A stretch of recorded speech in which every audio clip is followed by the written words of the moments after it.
ṣayín pa ni o. In fact, wọ́n sọ pé wọ́n fẹ́ ṣá they wanted to injure me. He said mo kò wá mí báyìí o tó ń sọ láàárọ̀ tí mo fi ti kọ pé àwọn lọ ṣiṣẹ́ kan and they took the phone this and that in fact they might have sold it by now, and that was not the scary part. What if they had sold it? Then the case becomes much more complex. And so out of nowhere, a few minutes later, again I was seated. They were doing the work. I don't know what they were discussing. I don't even want to know what they were discussing. One is to find the phone. They were just going and coming. The guy said, "Don't worry, Mamuja didn't say." And ladies and gentlemen, few minutes later, phone that was stolen at Anthony. Phone that was stolen in Anthony in Oshodi. They called me inside the shop and said, "Ewo, she phone in here." I checked it, lo and behold, it looked like my phone. Because, I mean, there are many black iPhones. And mine had a screen guard, they removed it. Before then, the guy said, "Phone yet for Abi." I said, "No." So I got 10 Julo for. The phone they showed me had a small crack. It was black. They plugged it. I said, "Let's wait for it to come on." And when the phone came on, now my wallpaper did there. It was my phone. No, they probably broke the screen, or when I was struggling with them, it might have actually broken. But now my phone, and the cocoa that's the bot is but now my phone. And the thing is, they had attempted trying the passcode, and if you know how iPhone is, the more you press it, 1 minute, 5 minutes, 1 hour, by the time they showed me the phone, it was about 3 hours, 50 something minutes. Which way they have been trying and trying. Maybe the time I even started from like maybe 8 hours. And so I did not even see the full picture.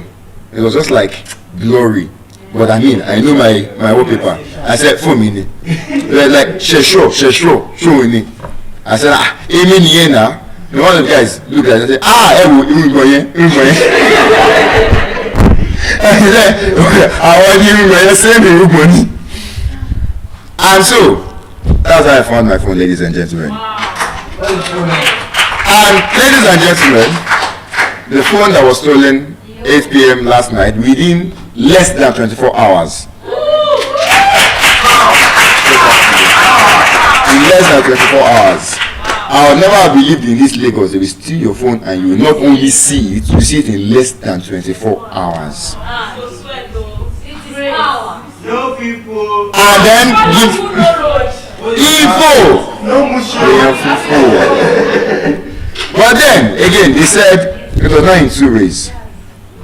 Now, the ironic part is this phone is my phone, Abina, but I use money to buy my phone because they said the guy had sold it.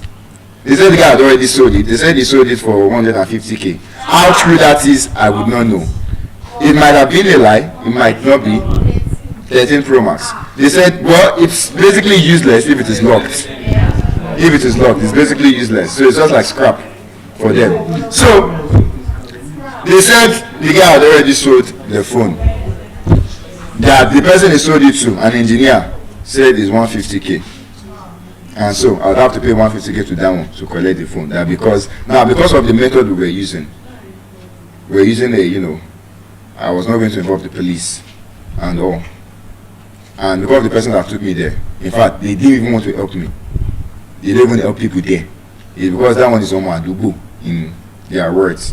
They even told me, they said, Mawo, Omulamo, La Fenra Elo. Meaning, we don't know you. She's the one that we know, and she's the reason we're helping you. I tapped into her grace. But that was what helped me today. Because really they said many people come like that and they'll just do like this for you. We don't know. More. And in fact, she told me that if I was even Omo Adubo, I would not even have paid a dime for that phone. Just like our own case. They didn't pay a dime. And mommy's sister, they didn't pay a dime. But at that point, it didn't even matter. You have seen my phone. If I were to buy a new phone, I know how much I used to buy another 13 Pro Max. Or even upgraded, going higher. So, And then, just as I was like, okay, let us do it. I might drop home. But then she was like, wait, safe. See, you never bargain me. I was not meant to bargain because I was like, there was no point. If they say they are not collecting, I don't feel for them fight. Inside get over that matter. They go to beat me. And bringing police or soldier. Why even came my mind was soldier?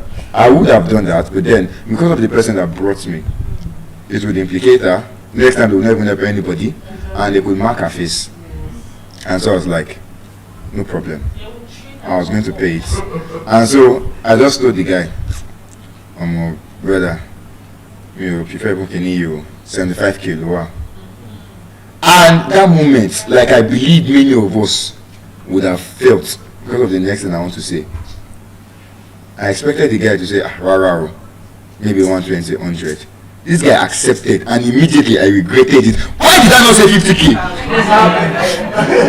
And I talked about that in one of my speeches about biases. Anchoring bias. That was the 5k. That's half of 150. I should be happy. But because the guy accepted, I was like, he would fuck up. He would fuck up. I mean, so, but he started 75k, and he now said, everything, I want to have one phone, our bank, or no. So I just rather it, I said 75k. I just had 15k, and so I paid 90k for the phone instead of 150k. At least it's better than absolutely nothing. It's better than having lost the phone, or losing the laptop, or even losing my life yesterday, or everything, or getting another phone. And so we got the phone like that. We collected it. We left. The real people that helped refused to collect any money because they said we were doing it for the girl. And which is why, again, connection is important. And like one of my colleagues, I went to a colleague's place after that, the girl's tutorial, the owner, he said something. I'm skeptical about saying it because we're alive, but I'll say it. He said, there are some people that you need to know. He said, I would rather know those that hold the underground, the ghetto, than know the commissioner of police. And I thought about that and truly, honestly, if you're a police, you don't go see that phone. You will pay and not see it. But this one, in fact, if it were that 12 a.m., when that girl had sent the location to me, she said we would have gone there that midnight and we would have collected the phone. He said in fact that's the best time. It's the ghetto, they don't sleep. That's when they are awake. They sleep during the day, they are awake in the midnight. Our mom's shop closes at 3 a.m.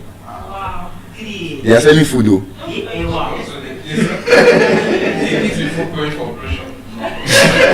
That's a very interesting perspective.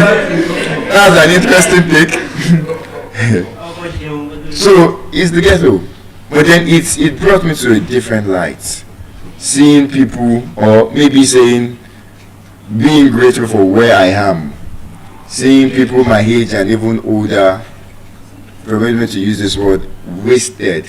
I literally asked her, do people really live here?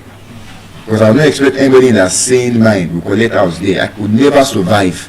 I swear, the first week, I'm very sure they will ransack my enemy's entire house. You can't own a car and live there. And she confirmed it. She said every single day, either one side mirror is missing. She said there was someone that used to park even Keke Mara tricycle on their street. She said the person does not park it again because it's either the headlight or the tire or the wheel or the wiper. I said if somebody wants car there, one day you will just come and you just make only the engine on the floor. So but then it's an entirely different life. I actually told the girl I was coming back there for excursion. Yes, and I plan to. But this time around, I know where doors up, I know it's a custom. I will look for my most ragged clothes. If possible, I will never wear these glasses, even though it's recommended. No face cap, make my hair rough and everything. Try to blend that on, because I kid you not, it's a different experience. They have like a way of life. They have like a rule. It's an entire world of doing things, and almost everybody knows everything. In fact, let me shock you. The person that said he overheard that guy saying it, I would not be surprised if he was part of them, because the way he was describing it, he's not overhearing. And for him to know that there was a scratch on the phone, for you to overhear, how do you know that there was a scratch on that the phone had broken? In fact, he himself, this is why I'm not even going. He now said he could not say who the person is, because in his words, he shared Conor John Shea. And that has shocked me past. Because we are doing the same work. Here. And the way there was pride in unlawful activities, the way they were smoking, and there's no between smoking cigarettes and, in fact, when I left there and I went to that girl's tutorial, I kid you not, the owner of the tutorial said, it's a Mugogon. In fact, I've asked you if you could say whether I'm smelling for you. He said we were smelling, we did not smoke it, we were just being in that. That's to show you that, imagine how many people are smoking at the same time for your smoke to be smelling of it. And it's a lifestyle. That's their breakfast. In fact, the girl said one day, because I'm on sells basmati rice for them in the night, one of them asked that, he said basmati rice. He said, Rara, Igbo rice, I feel. We want Igbo rice. So, and then, in all of this, I think that will lead me to the last lesson, which I believe should be lesson 10. I want to round it up with an even number. In all of this, like I said, I reflected on everything that has happened within the past 24 hours. Everything I've been saying has just been 24 hours. You can imagine how my life has been within these past 24 hours. It's been a real excursion. Apart from the money that I spent, and my AirPods, which I found out this morning, actually got missing because they were in my ears when they attacked me. So it must have fallen off.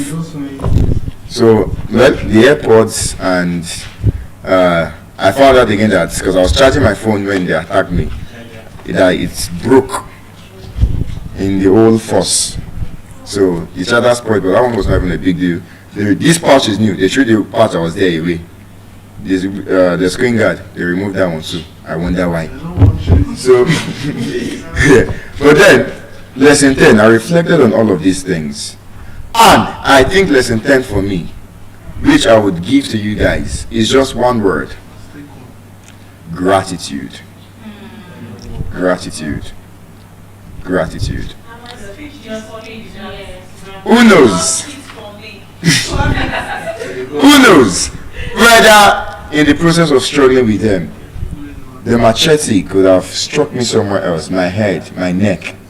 And maybe instead of being here, the dean could have been announcing that we are sorry to have lost one of us. God forbid.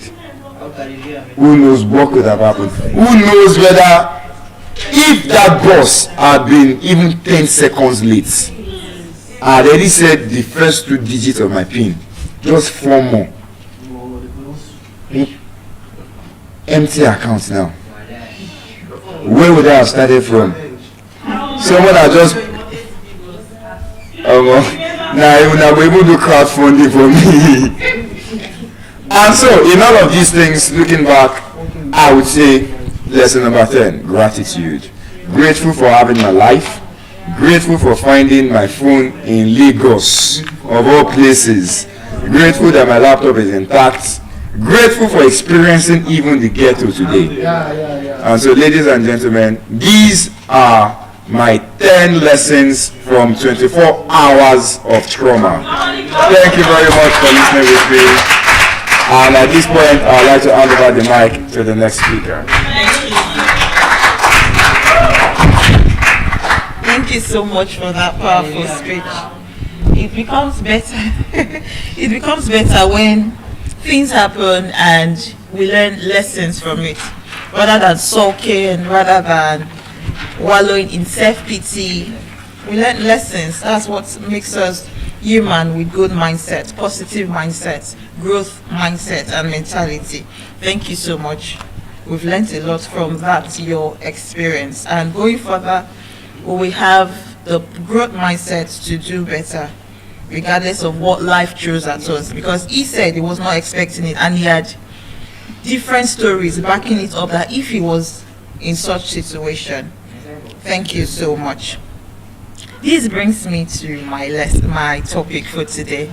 But first thing first, I would like to appreciate everyone, the global audience, everyone seated in this hall. Thank you so much for your time. Thank you for patience.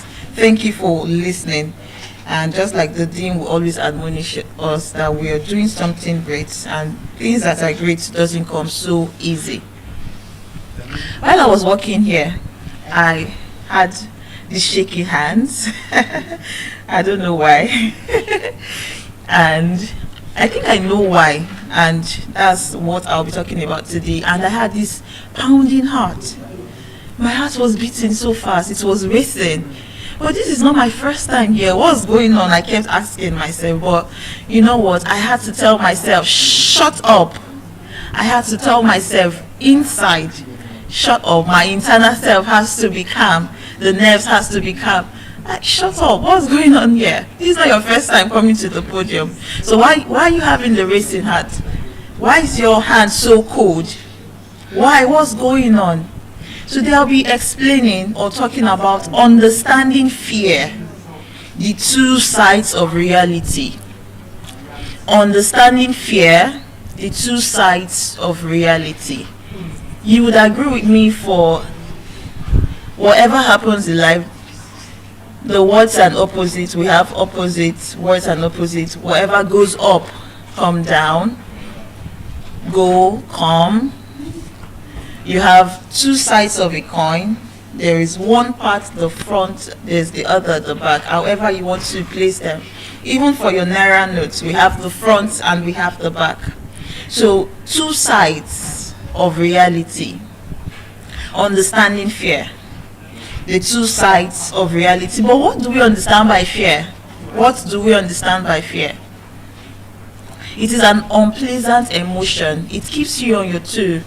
The feeling you would normally not have on a regular day when you're talking to your pals or speaking freely in the house or communicating with your parents, your friends and your loved ones. You won't have that pounding heart or racing heart.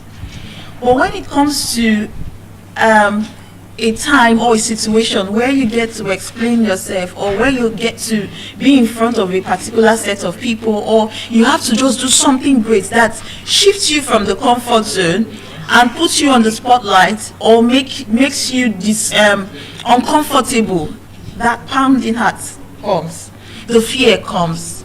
Sometimes, or most of the times, we have little or no ability to control it. It's a nerve thing.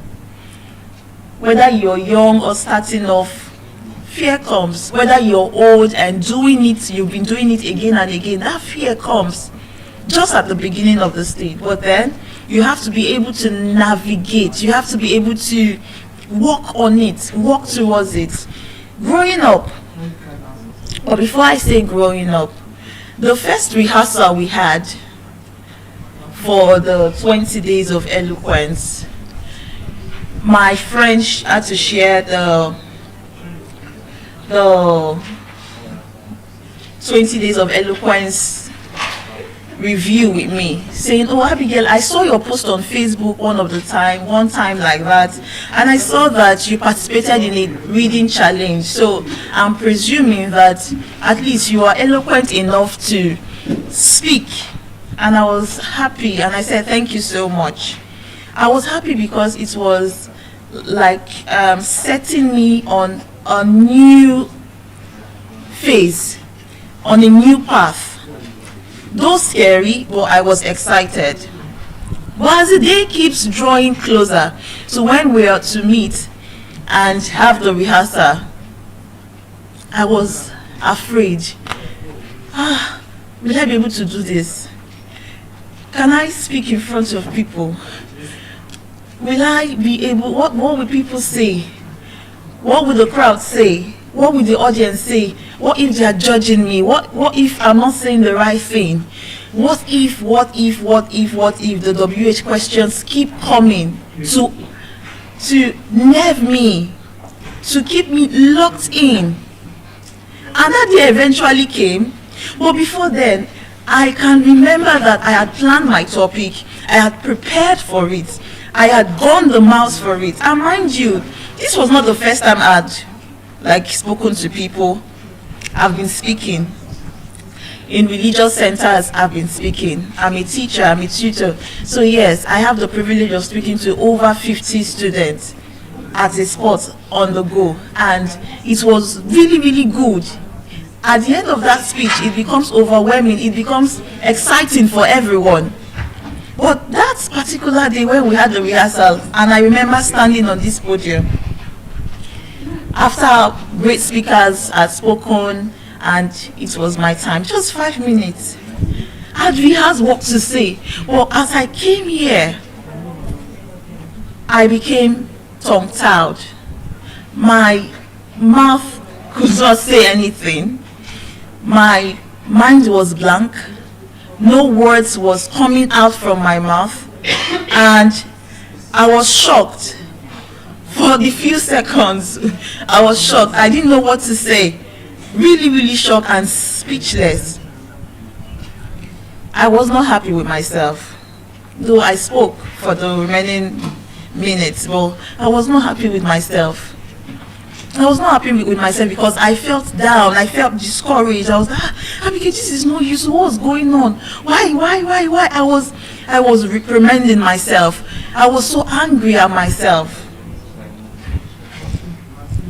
But I will let you know that when I left the School of Eloquence Arena and I got home, normally the stagnant mindset would have been downcasted, would have been sulking, would have gone home and keep the regret high and keep the panic high and even chicken out of the challenge, the eloquence challenge. But what I did that day really shocked me and surprised me. As I got down from the bus at my bus stop, I told myself I am having a character building day. I won't go into details right now, but as we continue in the speech, you will get to understand what I'm trying to say. I came down from the bus and I said I was having a character building day. Just at the bus stop, there is this supermarket where they sell groceries and a lot of other things, a complex. Then I went there. I told them to give me this nice shawarma, and I bought the shawarma. I went into the supermarket. I got really creamy, my favorite ice cream. I got it. I got to the house, showered, and dig deep into the snack. And as I kept eating and taking a scoop of that ice cream, I was reminding myself of my potentials. I was reminding myself of my strength and not my weakness. I was then thinking of what I did wrong that I can improve on and can make me better, to be the better person I am meant to be. Not just the good version, but to be the best version of myself, to be the greater version of myself. Growing up, for the event I have attended, they gave fear an acronym, which is FEAR. And they said, F stands for force, E stands for experience, A stands for appearing real. That's force, experiences, appearing real. What makes it false? What makes this experience false? It is false because it is not the truth.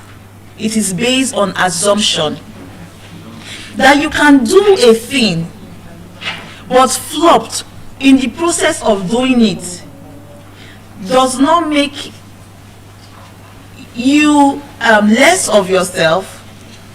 It's just that you assumed, and what you assumed is not the truth. The assumption you've made of yourself, like me speaking to you and say, what if my speech is not right? What if they are judging me? Why is this person looking at me like this? And what if I'm not saying the right thing? And the what if questions keep coming again and again. Be reminded that these are false experiences. They are false evidences that appears real, but they are not real. When this fear comes, when you need to do a particular thing and you chicken out and you run out and you're quick to escape and say, no, not me, not me.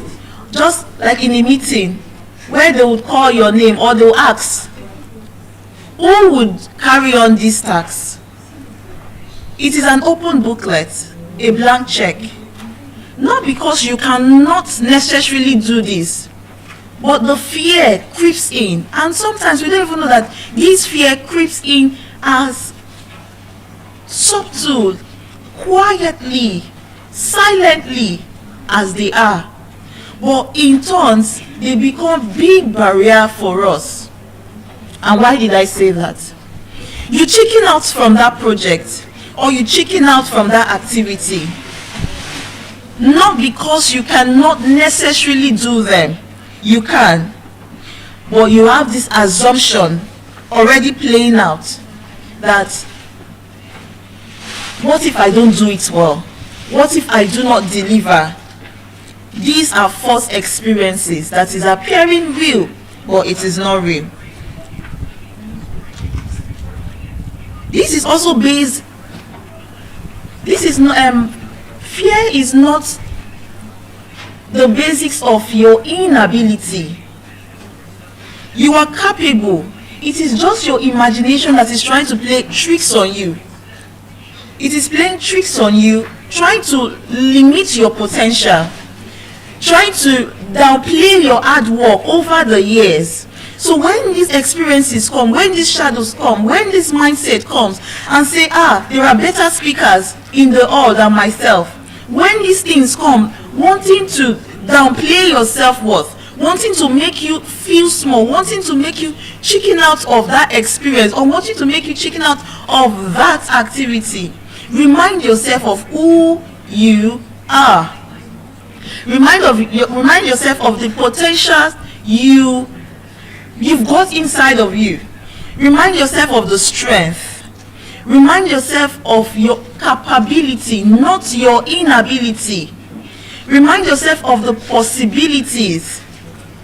Remind yourself of the past successes you've acquired over the years. Like I said, false experience appearing real. They appear real, but it is not real. They come up, they surface, but it is not real. Like I said earlier, that there are two sides to a coin. So if the first part of the coin says this is false experience appearing real, what is the other part of it? This is factful evidences apparently real. Factful evidences or experiences apparently real.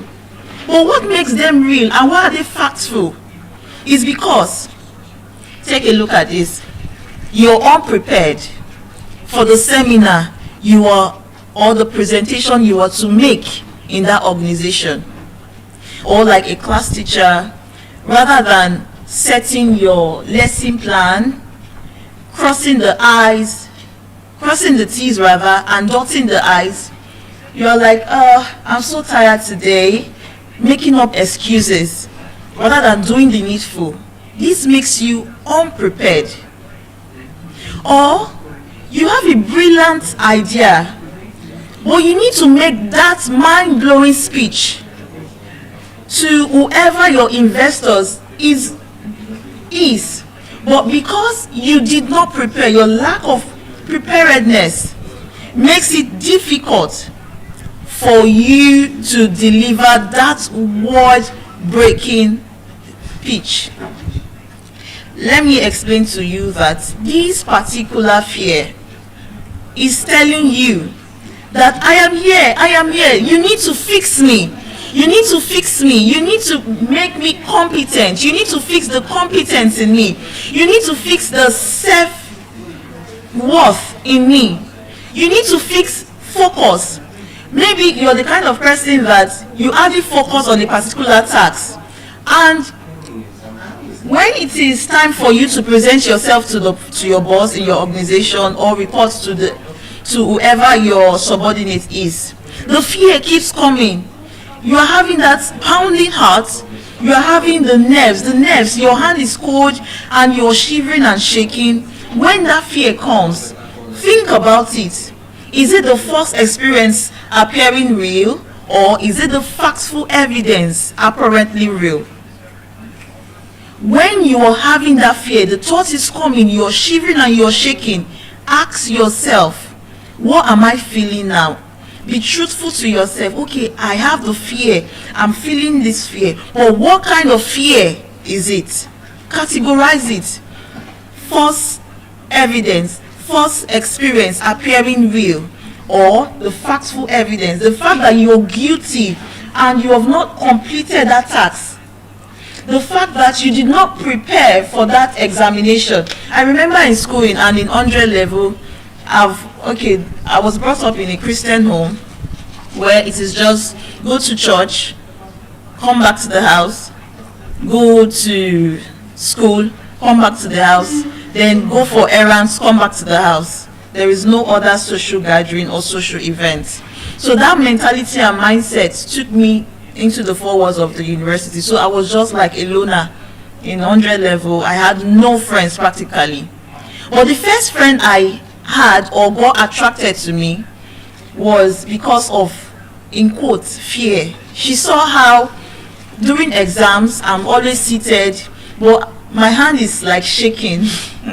You know that feeling? My hand gets cold and I'm rubbing it or walking, pacing, just going up and down. Not because, in quotes, I did not prepare or I haven't burned the midnight candle.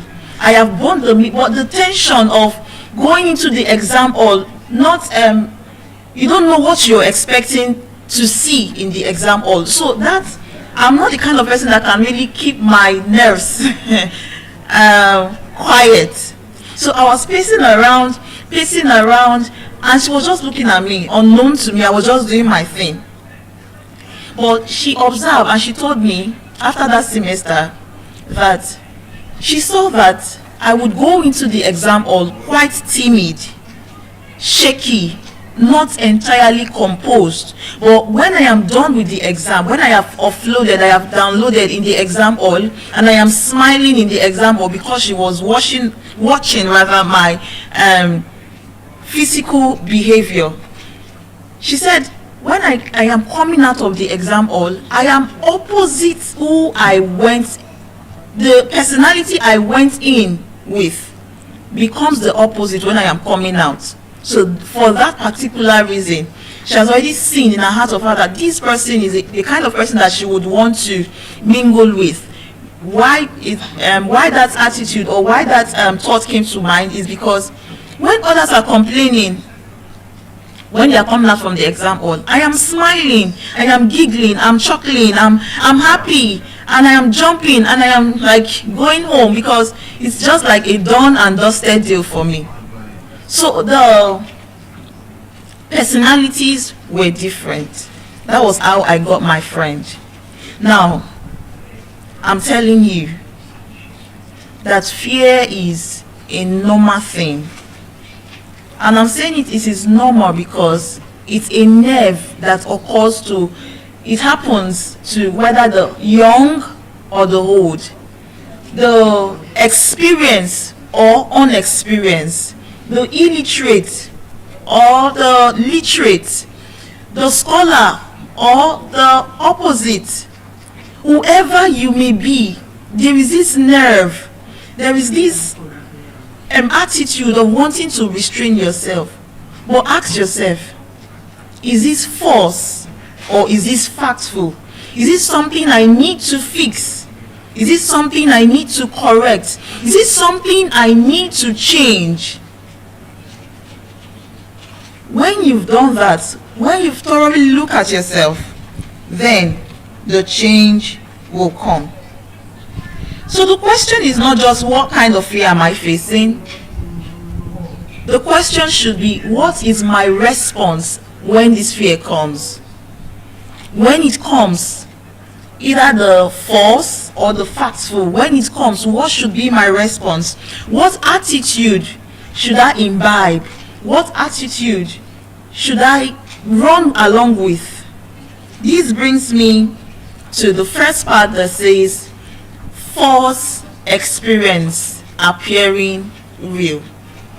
When the false experience comes to you and appears real, face the fear and focus on the moment.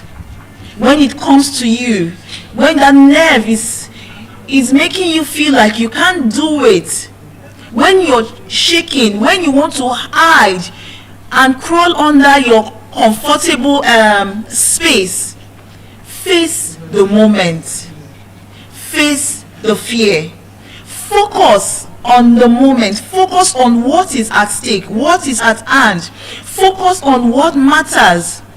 Focus on what matters. It is when you focus on what matters, that is what helps you. That is what unnerves the uneasiness at the moment. Then we go to E. Embrace the moment and trust the process. When the fear comes, embrace the moment. Trust the process.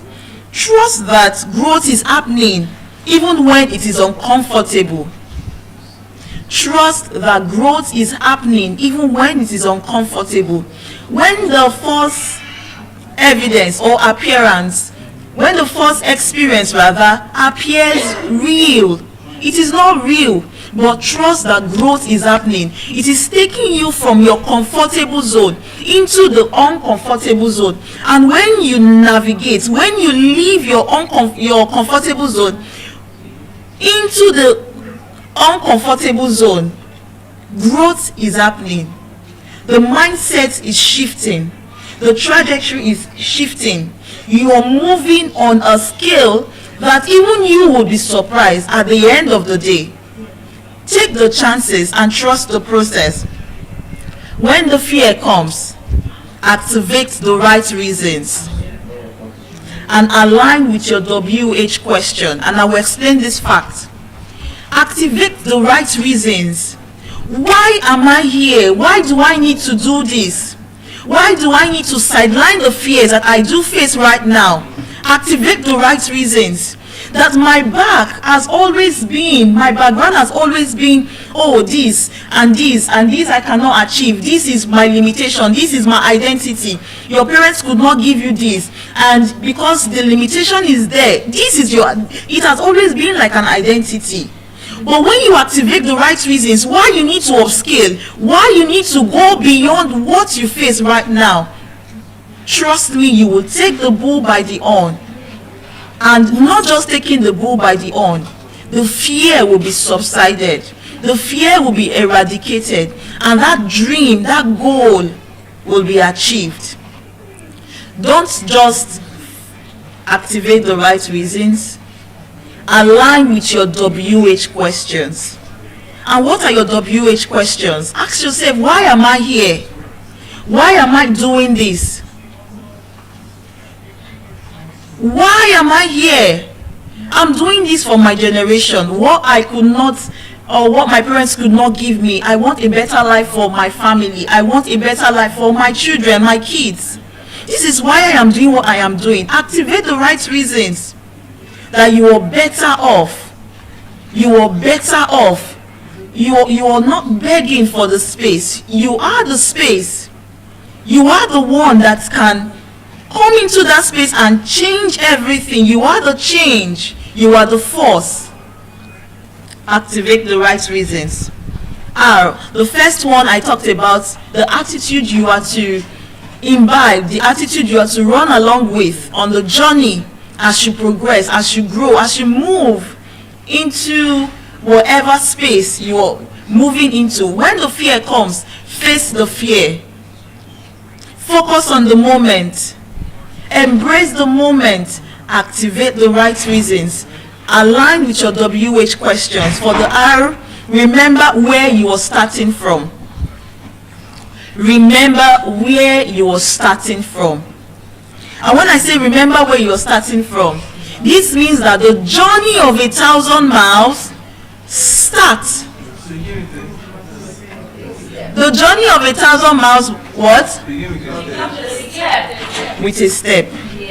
And that step is from where you are, not where you plan to be. It is where you are. Remember that the journey of 1,000 miles also starts with imperfection. You don't have to be perfect on the journey.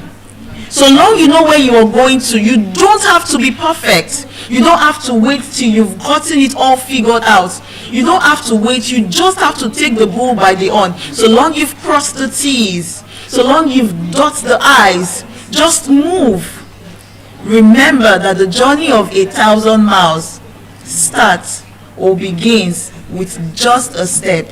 And the step is, you take that step from where you are, from point A to wherever you deem fit. Just keep sailing. I would ask a question before I carry on. Two sides of the coin. I'm talking about understanding fear. What to fade away, what to eradicate, and what to fix, and how to fix it. The first fear I spoke about is false experience appearing real. False experience appearing real. Now the second fear I spoke about is factual evidence apparently real. This is not your imagination. This is something that you just have to face head on. No denial, but open-mindedness. Facing it that, oh, I aspire to be this person. I can be this person. But in as much as I have the capacity or I have the initiative of being this person or becoming this person, I have what it takes to be this person. But I lack confidence. I have the business idea, but I don't know how to pitch my brand. This is you being open-minded to know what needs to be fixed. Here is my question. Here is my question. Here is my question. Okay, two sides of fear of the coin. If you're too tired to start, what fear is that? If you are too tired to start. Okay, so let me explain again. I said we have two types of fear. You have the false experience appearing real. These things are not real. You just imagine them. Then you have the factual evidence that is apparently real. No matter how you want to sugarcoat it, you are lacking in a particular aspect that you need to fix, that you need to work on. So I'm asking, if you are too tired to start, what kind of fear is that? Where would you place them? What category? Where? The false or the factual? Yes, I think false. The false? Yeah. Why? Because you can always stand again and you will cry. So, I think False? Okay, let me explain this concept to you. That you are too tired to start up a particular thing. Tired in itself means it is real that you are tired. It is a fact that you are tired. But because you are tired, there is this limitation. That's to say you are not resilient. That's to say you are not determined. You are not diligent enough to start off that particular thing. So yes, it is a fact. It is a fact. Okay. My question, the second one is, if you've crossed every T and dotted every I, where would you place this if the fear keeps coming, but you know in your heart of heart, your mind of mind? False. Thank you very much. It is false. Thank you. It is false. That you've prepared, you've dotted the I, you've crossed the T, you've read the articles, you've read the book, the exam is coming, or it's in 2 weeks time, but you did not wait till 3 days time or 2 days time or a night before the exam day, but you've been reading months ahead, weeks ahead, and you kept reading again and again. When that fear comes, now what would the lecturer say? Will I be able to do well in this exam?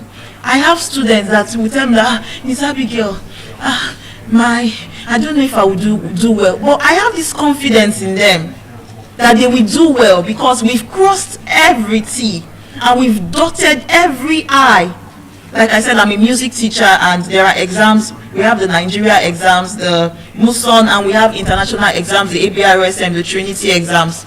Now when I prepare children or my students for these exams, I make sure that we've done everything. We've checked the books. We've gone over past questions again and again. I've simplified the concept again and again. We've overturned everything. There is no stone that we've not uncovered and turned. Now, when we go for that exam, most definitely, even when the fear comes, even when it appears like it is appearing real, it is not real. The fact is they've done their homework. Now, what about the attitude we are to imbibe when it is the fact fear that comes to mind? The factful evidence. These are evidence. You see it. You literally see it. Or even if you're quite blind, you don't see it or you don't checkmate yourself, people would come and meet you and say, see, you're a good person, or you're a very good person, but this and this, you need to work. This is fact. There is not sugarcoating anything here. It's the fact. You need to work on it. Now I'm asking, what is the attitude, or what attitude should we imbibe when this comes? F, face the mistake. You've gone in for that pitch,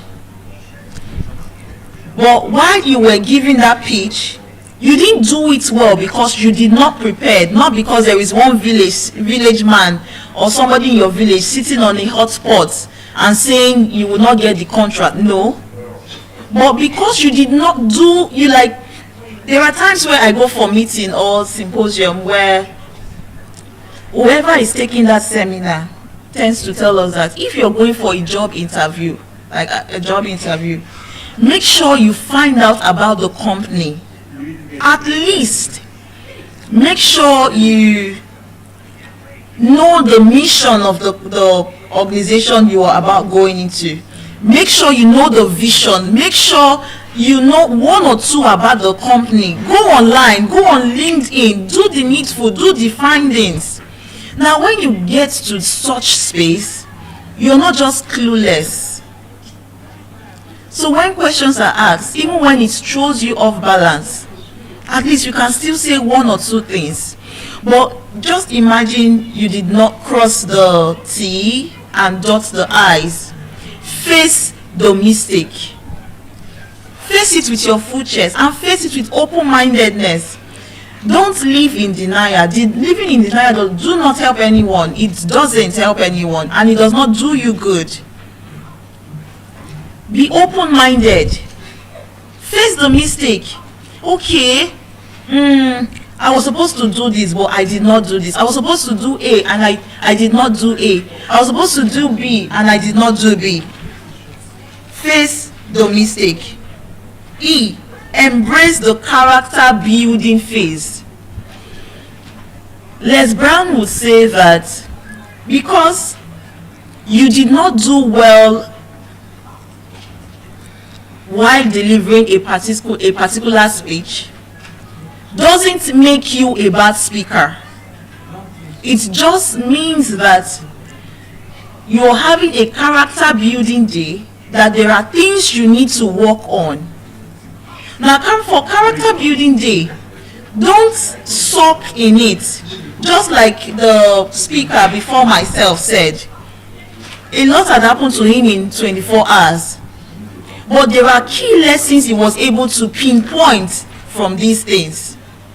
So when life happens to us, when things happen to us, when the fear comes to unnerve us, rather than sulking in it, embrace that you're having a character building day.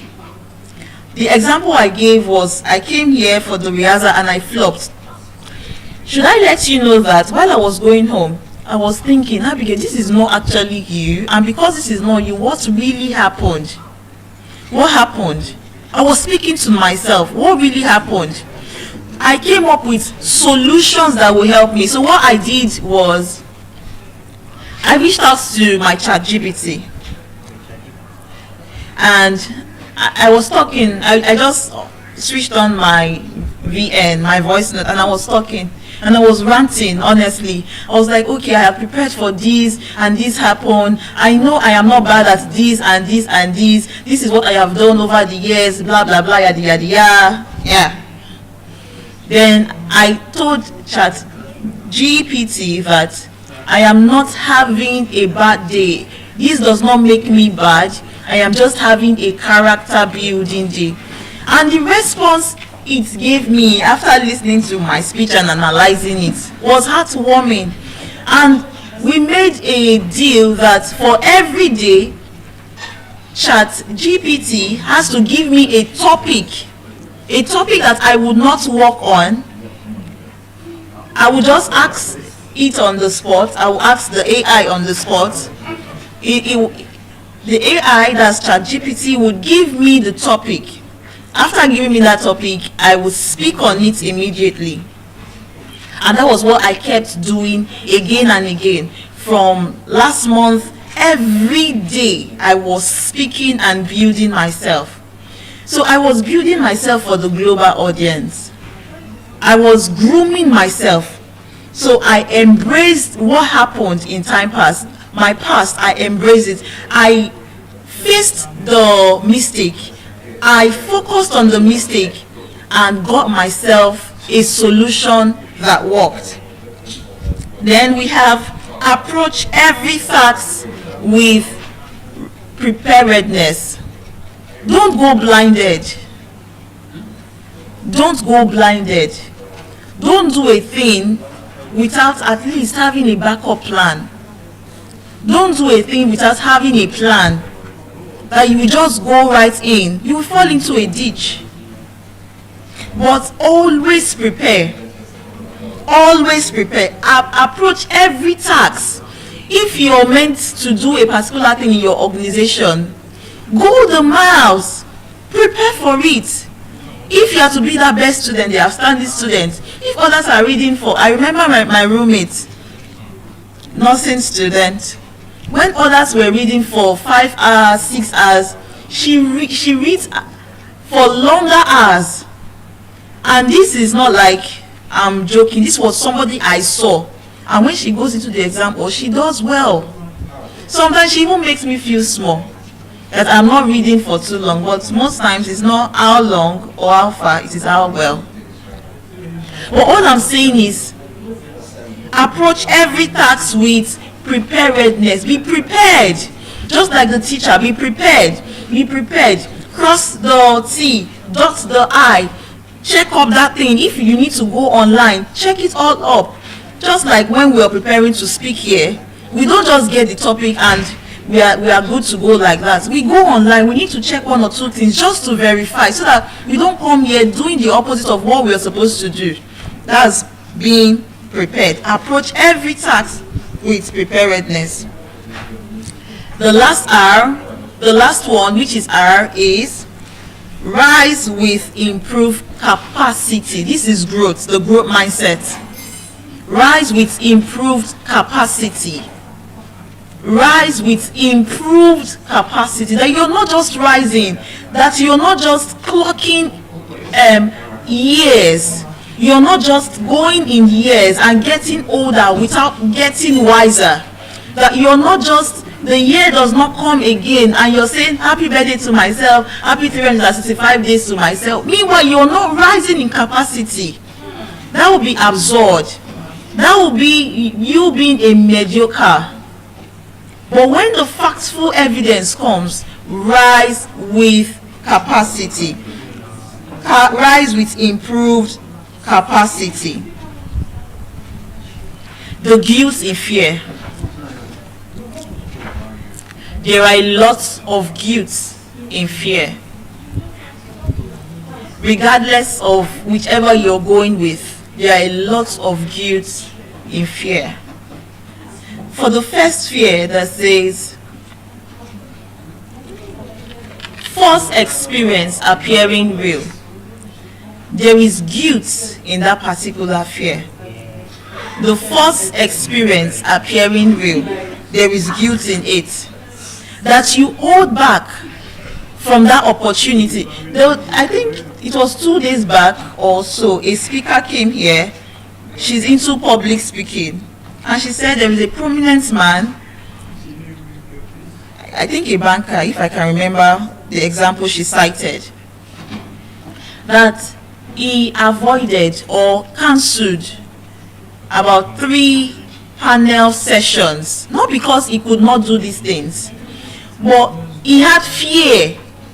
He can give his experience, but that false evidence or false experience that is appearing with his imagination, the what if I go there and I did not say it well, what if I flop, what if this happened, what if, why that person is laughing and looking at me like that is because maybe I'm not saying the right things well, or my mouth is bent in a particular way, or my eyes is looking funny, am I fine? And the what ifs, are they judging me?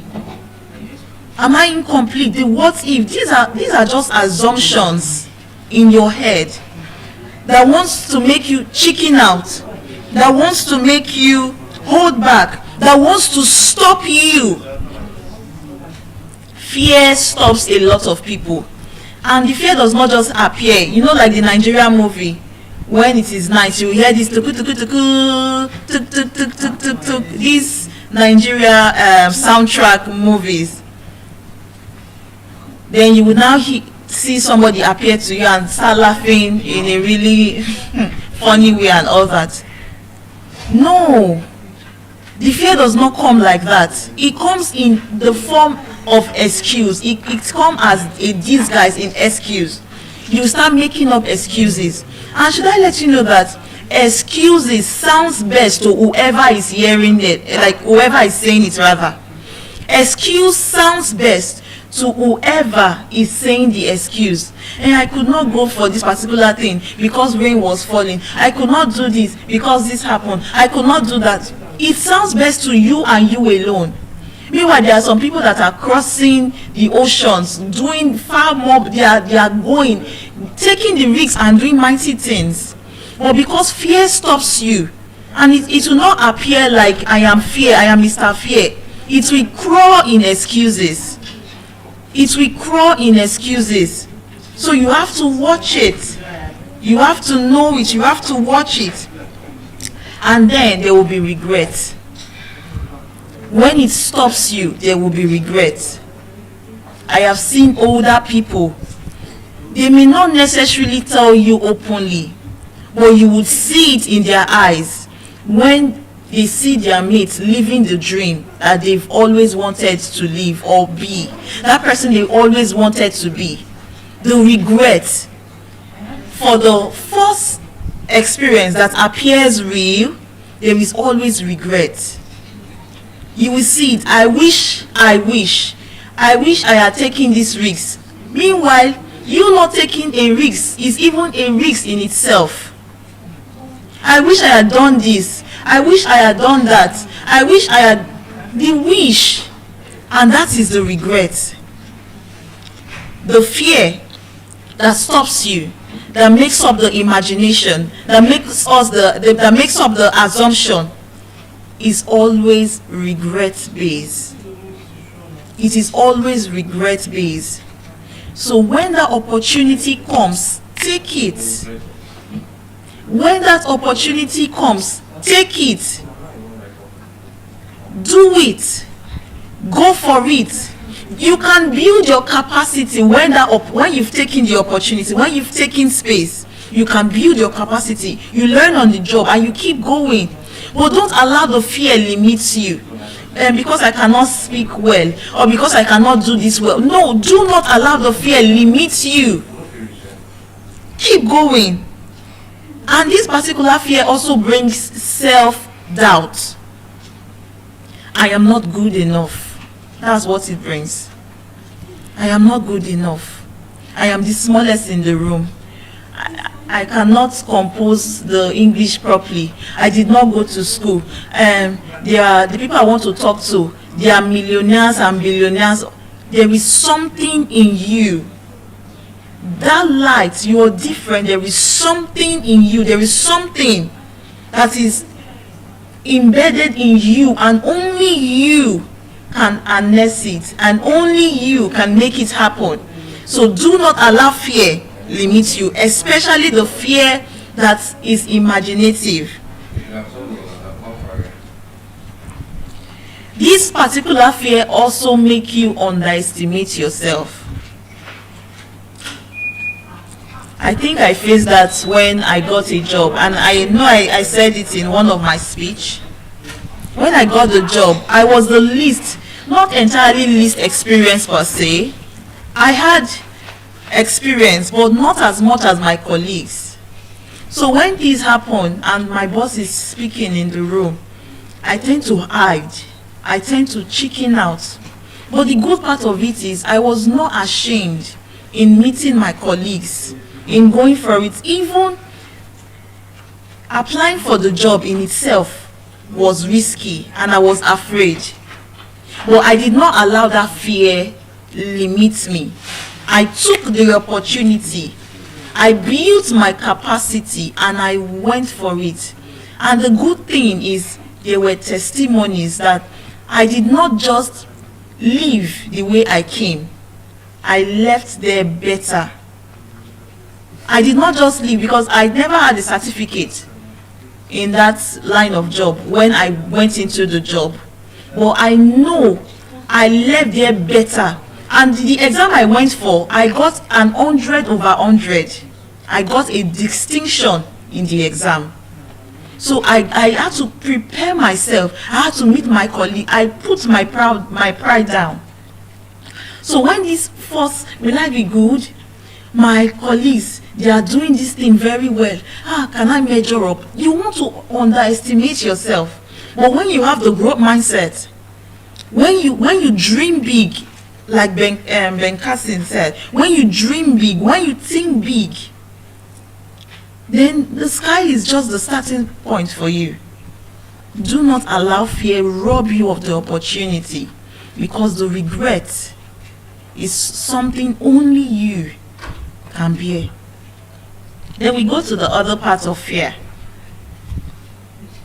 It is responsibility based. The factual evidence apparently real is responsibility based. That you went into that boardroom and you did not deliver well like you were supposed to deliver. Instead of giving or coming up with excuses, you just take up responsibility for it and say, I will do better. That's responsibility. You don't become a coward in fleeing away from it. There is this particular movie, I've watched it before and I recently watched it again, Creed. Creed 2, there are lots of lessons to learn from it. Not just watching the movie.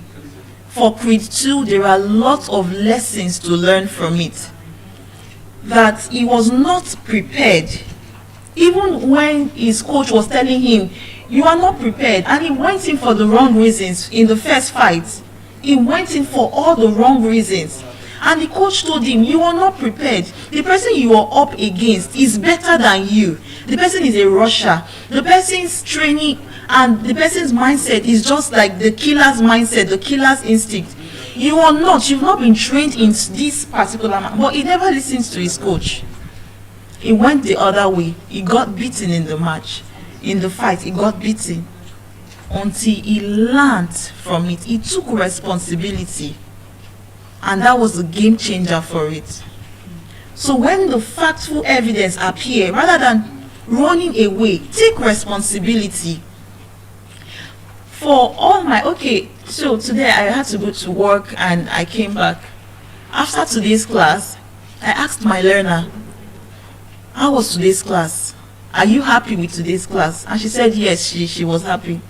And I said, okay, honest, because I like dealing with numbers, especially when they are little children. And I said, on a scale of 1 to 10, how would you classify today's class? Where would you scale it in? And she said 1 zillion, 1 million. So she didn't go with the normal, regular scaling pattern I've introduced her to. She went above, and it made me feel special. I was so happy. I was so happy. I even had to tell the mom, and she was happy. We were all happy. But what made it different, or what make me so happy, or made me so happy rather, is because for every time I'm done with my learner's class, as I go home or go to the next class, I'm thinking, what did I do well in this class? What can I improve on or in? What can I do to make it better, that I am not just the only one enjoying the class, my learner is also enjoying this is responsibility based. These are factual evidences. If I did not do well, I will say it. Instead of the mother, before the mom, they say, if you first, I don't know the adage, but my mom used to say it, but I will just say it the way I can remember. If something happened and you first insult yourself by yourself, even when another person is telling you what has happened, you will not feel so insulted because you've told yourself the truth first. But it is when you are living in denial, you've not taken responsibility, you are running away, you want to chicken out, you want to run out from the scene, you want to pass blame like most people will do. That is when it becomes like an insult to you. You are taking it too personal. You're not taking constructive criticism as a lesson, as a stepping stone to the greater height. Then we have, it comes from unmet effort. It comes from unmet effort. That's to say, you did not put in the work. You didn't put in the work. You're meant to put in, if the input is to be 50-50, you're meant to put in the 50. Make it work. If you do not make it work, you do not put in the 50, you do not put in your quarter, then bro, sis, you haven't done anything. You haven't done anything. Then it also leads to self-growth, discipline, resilience, focus. The factual evidence kind of fear that is apparently real leads to self-growth. Growth is not always easy. Change is not easy. It is so uncomfortable. It takes you totally from the behind the scene to the spotlight. And that spotlight, it keeps grounding you again and again. It keeps removing what needs to be removed. It keeps refining you. It keeps shaping you, just like the gold. When it is removed from the ground, it looks so rusty and dusty and dirty. Or if the gold has mouth that can really talk about the process it goes under just to be refined, trust me, I believe you. If you imagine this, you would know the hell of a work that is being imputed just to make the gold fine and shining and beautiful to behold. 2 coins. The fear. There is one that needs to fade away. There is one that needs to be fixed. And only you can fix it. And only you can fade it. But you can only fade that which needs to be faded when you are real to yourself. When you're ready to take the mouse, when you're ready to take the bull by the horn and focus on the fear and face the fear and embrace the moment and activate the right reasons. And remember that growth or the journey of 1,000 miles will only start from where you are standing, and it keeps moving again and again, inch by inch. In the words of Les Brown, it says something that if you, I can't say it in his exact word, but this is what I can picture from it as a compressor. If you want a thing so bad that you sleep on it, you dream on it, you wake up on it, you think about it, even when you are sick, even when you are in health, with the help of God, you will get that thing. So activate the right reasons. Focus on the right reasons. Do the needful. Life is only fair to those that are on the move. Do not let fear rob you of the opportunity that will set you towards that landmark and showcase your capacity and your ability. Do not let fear rob you of that. You are not a liability. You are not a mediocre. You are not a non-entity. It's only the fear that appears to be real that keeps wanting to suppress you, suppress your light. But you have to tell it to shut up. Keep quiet. I am in control. And you keep moving. Life becomes favorable and fair to such people. And I will tell you that show me a man, show me a woman that has risen up to the apex of his or her dream, and I will show you and tell you of the scars of that man and that woman. It was never easy for them. They had their self-doubt moments, but I would also let you know that they focused on the moment. They were dogged enough to overcome the fear. They were dogged enough to overrun the tides. Trust me, fear limits. Fear limits. Fear puts you down. You are in control and you are in position to shut it out. You are in control to fade the fear. You are in control to fix the fear. Whichever fear it may be. Whichever pattern or whatever the size of the coin you are facing right now. You are the one in control. You are the only one that can make it happen. You are the only one that can make it possible. You are the only one that can go against the tides of fear that brings limitation. You are the only one. Fear feels like the safest escape. It feels like the safest escape for a moment, for days, for weeks, for months. It can feel like the safest escape. Fear again can feel like the safest escape for weeks, for days, for the moment, for the years. It can feel like the safest escape, but trust me in disguise, sometimes it can be more than the regret when it weighs heavy on us.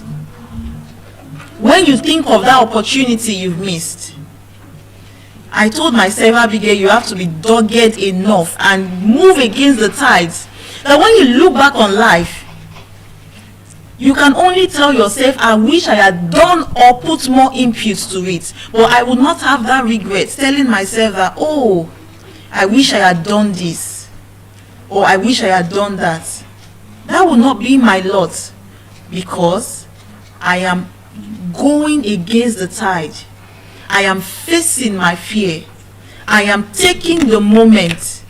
I am remembering that growth starts from where I stand. And in open-mindedness, I will overcome. If you fail to understand the difference, we either run away from the opportunities we are ready for.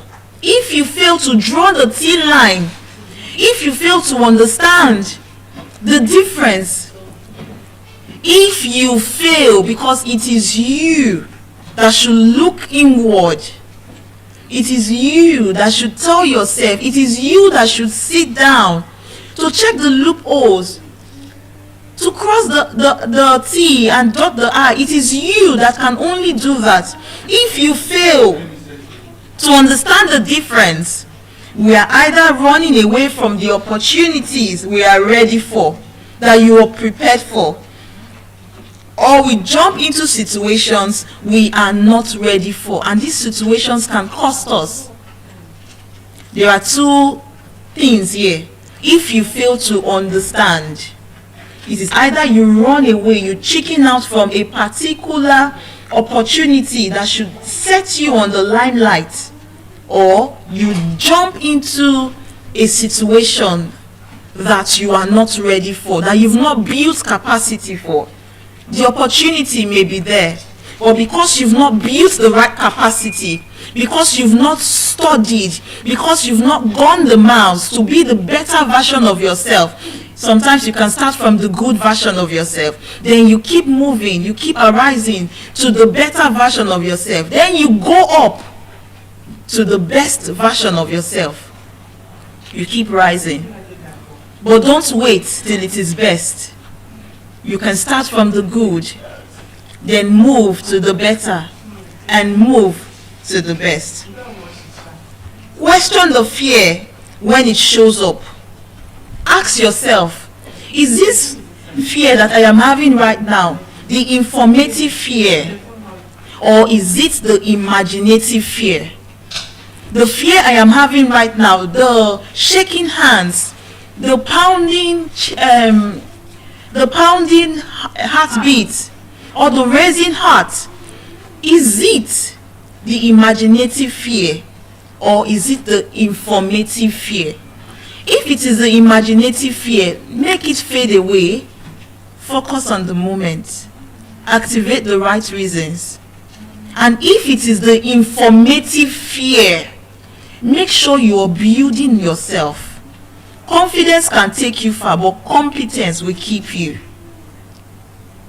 If it is the informative fear, work on yourself. Do the needful. Be true to yourself and move. Because growth is not the absence of fear. I would conclude with this. Growth is not the absence of fear. It is wisdom to know which fear to face or fade. I'll say that again, that growth is not the absence of fear. It is the wisdom to know which of the fear you need to fade or fix. I'll say this Les Brown quote again. If you want a thing, if you want that opportunity enough that you sleep on it, you think on it, you go the mass for it, you wake up on that opportunity, with God you will do well. So today I leave you with this. Not all fear is your enemy. Not all fear is your enemy. Some fear is your teacher. Not all fear is your enemy. Some fear is your teacher. Not all fear is imaginative. Some fear is informative. Learn to question the fear. Learn to understand the fear. And most importantly, learn to respond to the fear correctly. Not all fear is your enemy. Some fears are your teacher. But most importantly, learn to respond correctly to the fear. With these, I'll be passing the mic to the next speaker. Thank you very much. Well appreciated, Dr. Abigail. That was very wonderful. Always face your fears. Always take the bull by the horn. Always make sure you have the capacity to kick back whenever you fall down.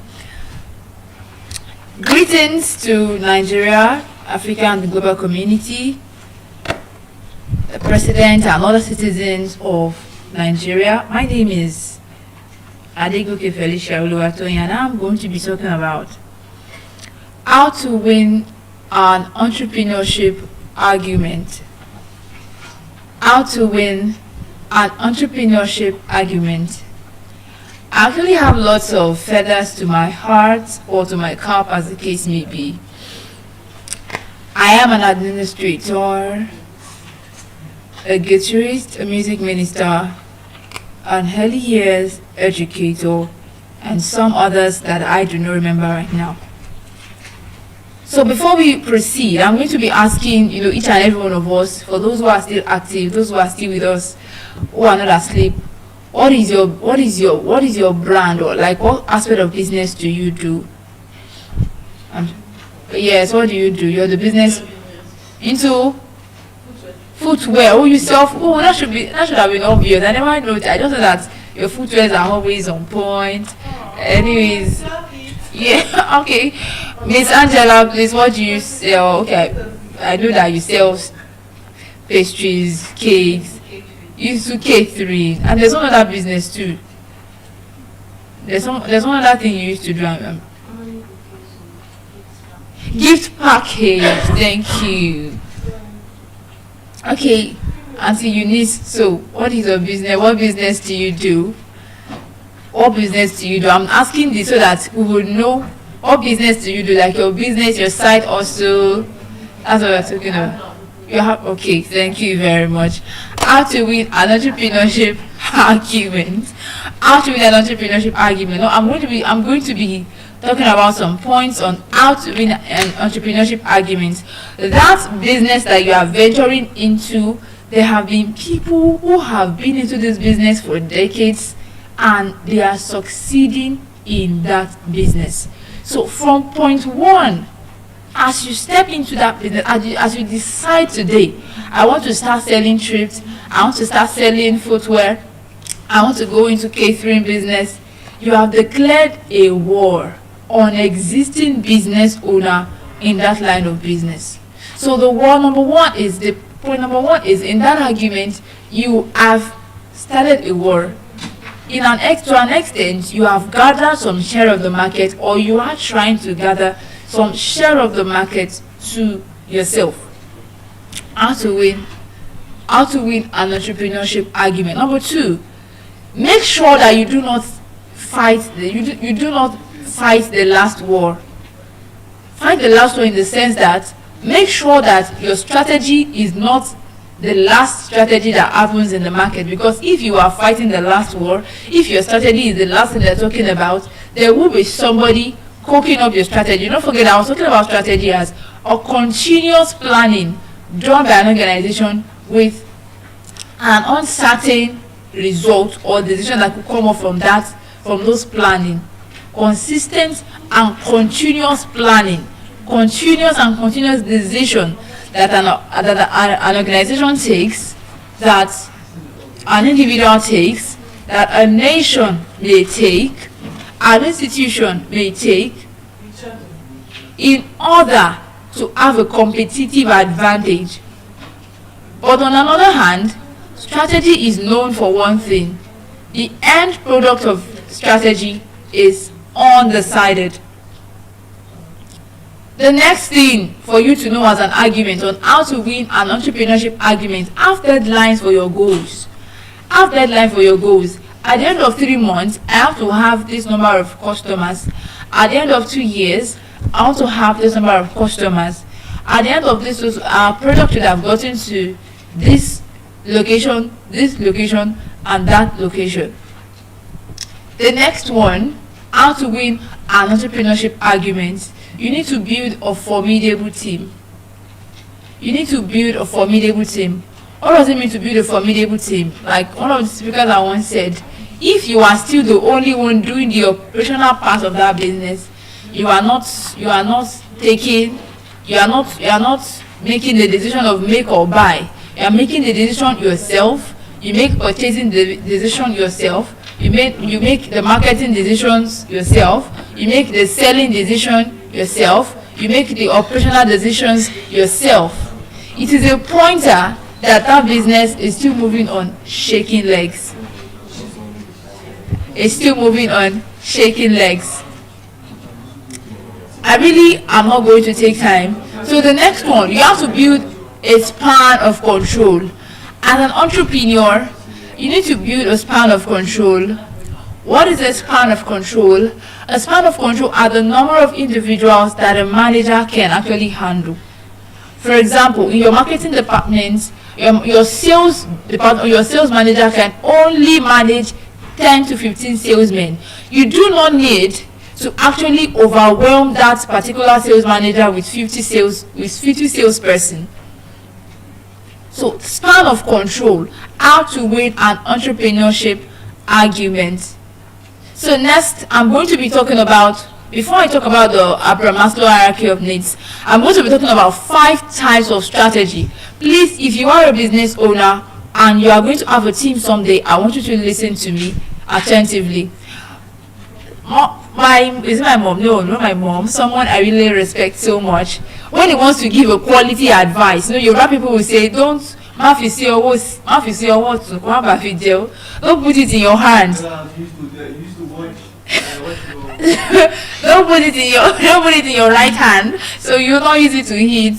Say put it in your left hand so that it will be safe there. But I actually want to establish this one. Don't put it in your left hand, so you don't use it to do environmental sanitation. Hide this truth in the whole of your heart, in the securest place of your heart.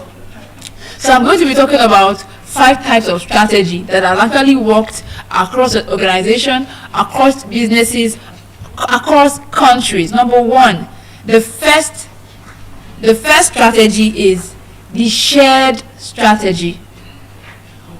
It is the one you would see in the organization's vision and mission statements. The shared strategy.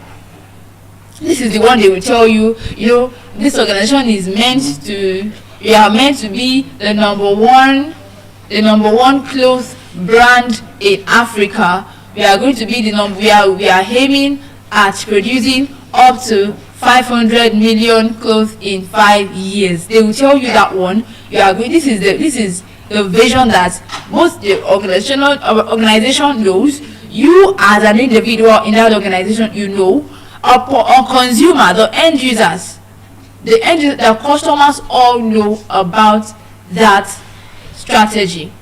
Hello, Miss Modino, you're disturbing my class. Thank you. So they all know about that strategy. So the next one the next type of strategy is the hidden strategy. The hidden strategy. What is the hidden strategy? This is the one that the organization will not give you all the truth up front. Yes, you have agreed that, okay, you are going to pay me 2 million naira. 2 million naira is my salary. And what is my job description? I am just a data analyst in your organization. I'm just working as a data analyst in your organization, and that is all. We have a contract of, I'm going to be a data analyst and you are going to pay me 2 million naira. Now it is agreed that this is my job description. Now 2 months into the business, you as a data analyst, they are asking you to come and do the job of a graphic designer. You get, so they will not tell, most organizations do this. They will not tell you the full package until you're inside. Thank you. They want to give you the job of 5 people. So you as a data analyst, they want you to work as a graphic designer. They want you to work as the accountant. They want you to work as the HR. They want you to work in 5 capacities. They want to overwork you. Like my friend who always say, they want to kill the donkey. They want to kill the donkey. 1 person, 1 salary, 5 different job descriptions. So all organizations have this strategy. Even in marriage have this strategy. A man will come to a woman, you are the sugar in my tea, you are the cockroach in my cupboard, the palliative in my COVID, and no, I'm talking about hidden strategy. The man is telling you, I want you to be the woman in my world, the queen of my heart. Whereas low key, let me tell you what this man is looking for: cheap labor, cheap laundry woman, cheap cook, cheap educator, cheap everything. Yes. It's not even cheap, unpaid. Are you married? So most people are not prepared when they are when. So I'm surprised that on your wedding day you are smiling like that. You don't know what you are signing for. You don't really know what you are signing for. It will reach my turn for the good and for the best. For the good and for the best. So as we're saying, there are lots of hidden strategy, even in government across country, not even in the African countries. They are going to bamboozle you for you to believe that, oh, this is who they are. Then at the end, they will show you the light at the end of the tunnel, and you get there, you see that it's torchlight that is there. Moving on. This is the reality that make organizations stand. Like somebody once posted on Facebook that if all lies should open up today, that all lies that human beings have told should open up today, which organization will crumble? Virtually all organizations will crumble. If you know the truth, both telecommunications company, they will tell you they charge this thing to get 250 gigabytes of data, and you know that before you know they will just swipe it through. So all organizations, virtually all organizations, permit me to say this, thrive on lies, thrive on, I don't want to call it lies, hidden strategy. Hidden strategy. You want to get admission, you want to gain admission into a university. As a Nigerian youth, you are so full of enthusiasm. I want to go into the university, I'm going to be the first graduate in my family, you know, butterflies in your head, in your brain, and everywhere. It is first semester exam will teach you a terrible lesson. All the time. All the time. If you think you are intelligent, when you do first semester exam, you know that yes, we are here. I'm able to say that because if you are intelligent, you will see that intelligence is ocean of water. In the life of other people. So when you are coming from maybe your secondary school, you used to get all A's in the standard of your school. Whereas this is where you are in the standard of an undergraduate. You just see funny grades. And like, is it me that actually did this? Most importantly, in course that you think you can never fail. So most of the time they have hidden strategy. They will tell you, okay, this is a federal university, you know, a state university is more expensive, private university are very expensive, but this is a federal university, and you know they are subsidized most of the charges, most of the tuition. Then you get there, a federal university. By the time you calculate your admission fee, your acceptance fee, your hostel fee, your first semester school fee, you are already spending close to $1 million. And that is a federal school that is meant to be subsidized. So there are lots of hidden strategies, but when you are not in the system, they will lure you, they will seduce you, they will convince you beyond all reasonable doubt. It is when you get there you now know that I've actually been scammed. So the next one is the false strategy. So number one I've mentioned, the first one is shared strategy. Number two is hidden strategy. Number three is false strategy. If you marry me today, I'm going to take you to America, and I'm going to take you to America. You know, when a lot of things that happen, if you work in an organization, they are going to pay you 5 times more than what your current boss is paying you. They will tell, God bless you. We'll give you 3 months leave. We'll give you fringe benefits. You will have HMO. You have health insurance. They will tell you all those. So you will now leave your profitable job that God has blessed you with. You will leave the job and come and collect Sofa Pro Max. So almost all organizations deal with all this kind of strategy according to who they are dealing with per time. And this, I want to talk about a food brand. When they are advertising their food, you know, it actually got to me as a kid, as a child. When they are advertising that food, you see, you put chicken, they put green peas, they put a lot of things. They decorate that food. So I believe that whenever I buy it, if I finish cooking it, the chicken will appear, the tomatoes will appear, everything will appear out of the pot. I saw that when I opened the pot and I put it inside, waiting for the chicken to grow out of nowhere, I saw that it's only that staple food that is looking at me in the pot. So because organization wants to give themselves a beautiful image, a positive image in front of the people, they tend to lies. They might call it white lies, they might call it propaganda, whichever thing they are calling it, it is still a false strategy. And if you buy people with lies, your truth will be too expensive to buy them back. It was an organization that, okay, it's actually a school. Virtually all the teachers are being owed salary, like 2 months salary. And if you see them outside, they are well suited. They are women. You see makeup everywhere, iron shirts. You don't know that they are covering their pot neck. They are covering hunger. Because you must protect the image of the organization, and the organization is destroying their whole stomach image, stomach infrastructure.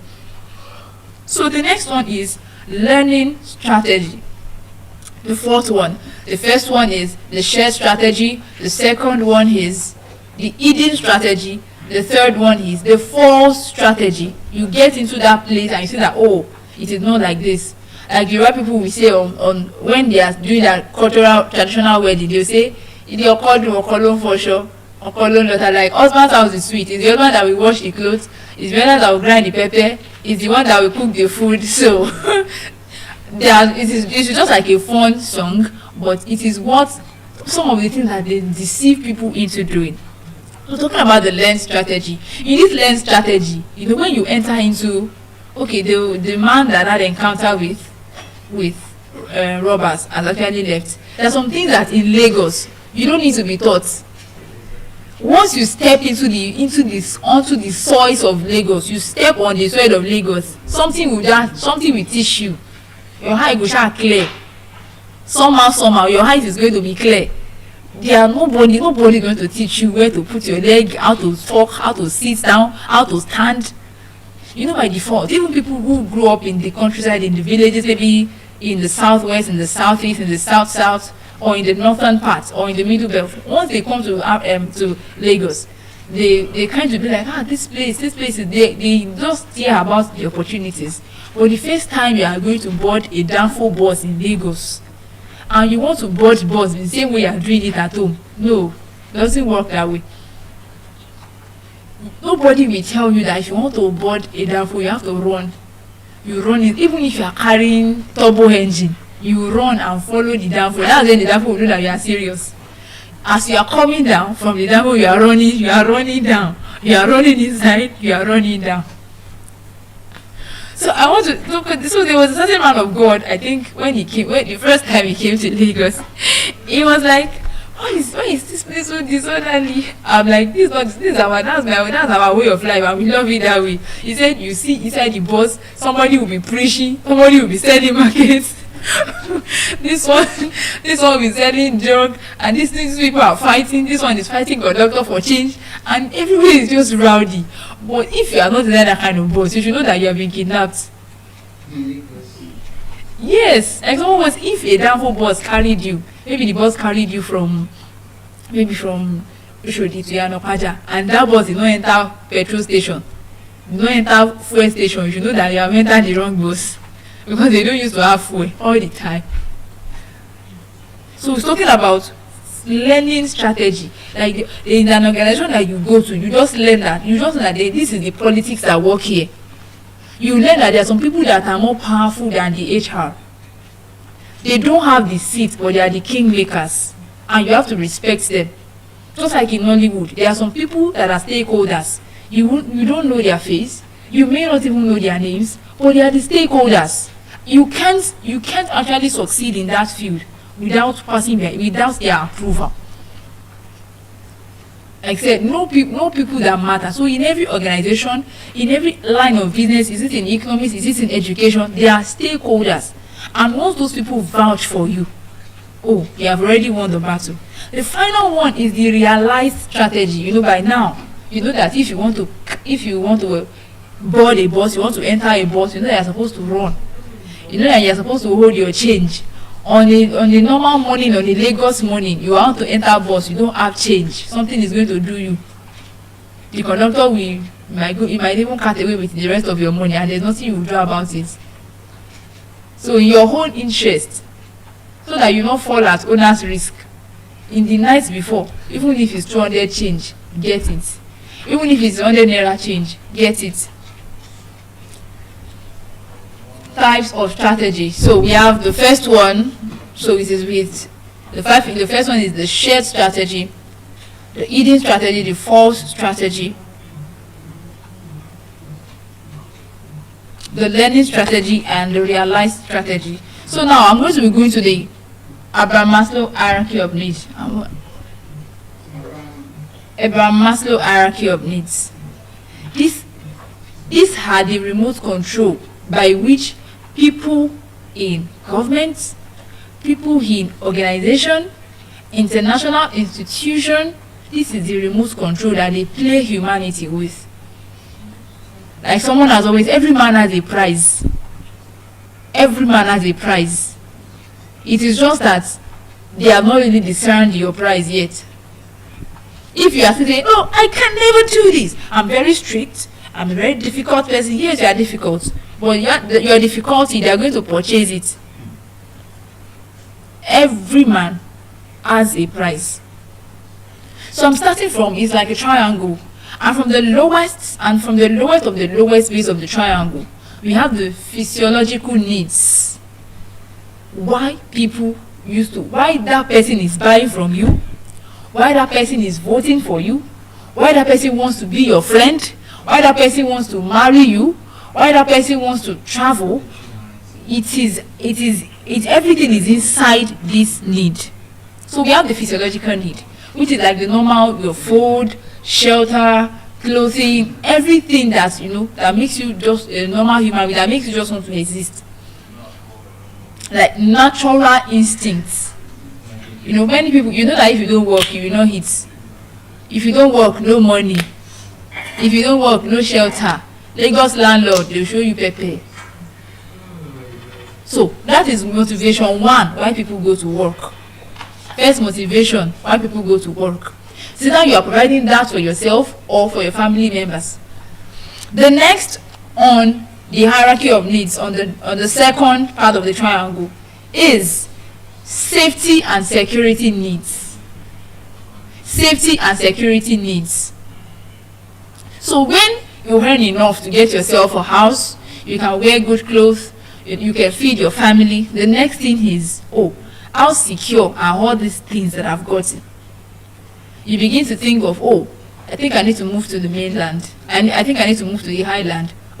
I think I need to do this. You begin to think of how to secure those things that you have gotten. Now, an organization that wants to employ you know that they know your worth. They know your worth and what could make you stay. That is why there are some people that they will actually send them to go and study abroad. They will send them to go and train. An organization will finance them, because that is, on that level of need, that was what they needed. In that hierarchy, that was what they needed. That was what they needed. Safety needs. So make sure that there is job security. Nobody is coming to take your job away from you. The next one is the love and belonging. Love and belonging need. That's why you see some kings or some head of departments, they will want you. They will have a get-together party. They used to have get-together, night out, dinner party, to make sure that you build relationship. This is where family comes in, family connection. So they would give you and your family, go and have your vacation in this particular country. There is a country that there's an organization that actually pays for that. So there was actually a company, I think is a French company, but they are established in Nigeria. So they used to give Nigerians opportunity of a house. At that level, your problem is no longer a house. But if somebody wants to give you a house at that level, you should know you should know how classy that house would be. So when they want to give those people house, maybe you've been promoted, the house that they built, the company will offer to furnish that house with furnitures from France. with furnitures from France. You know how expensive it is when you convert it. So most people used to reject that furniture. They would rather say the company should convert it into money for them. It is to an extent that we are able to answer the question, what do we really need? So that means in all this hierarchy of needs, we are always unable to exhaust. Because somebody that has a house today that you think housing is not his problem, what if his house gets burned tomorrow? What if something happens that threatens this person's life tomorrow? So the next one on the hierarchy of need is the esteem need.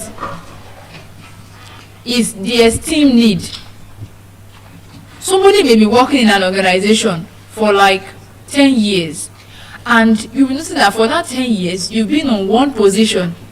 Maybe we are not taking it serious because many of us are not even we are not in the favor market yet.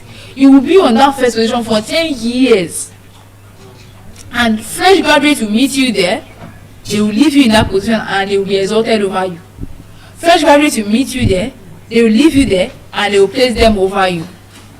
Mind you, you may be collecting a salary much more than their own based on your organizations have gotten your trust and commitment over the years. But when it comes to position, access, opportunities, these people are higher than you. These people are higher than you. So if you want to retain that kind of person, you massage their esteem needs. Esteem needs actually boils down to people that hunger for respect of others. People that hunger, it is the respect that they hit.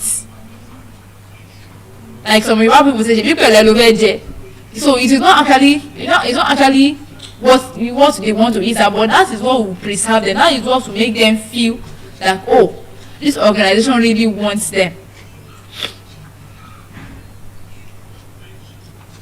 Esteem needs, which is this is the status that many people actually are right now. Or I would say many people that have become bosses, managers, managing directors in organization. They are still there because one day, sometime, they wish that the organization will understand that they have an esteem need.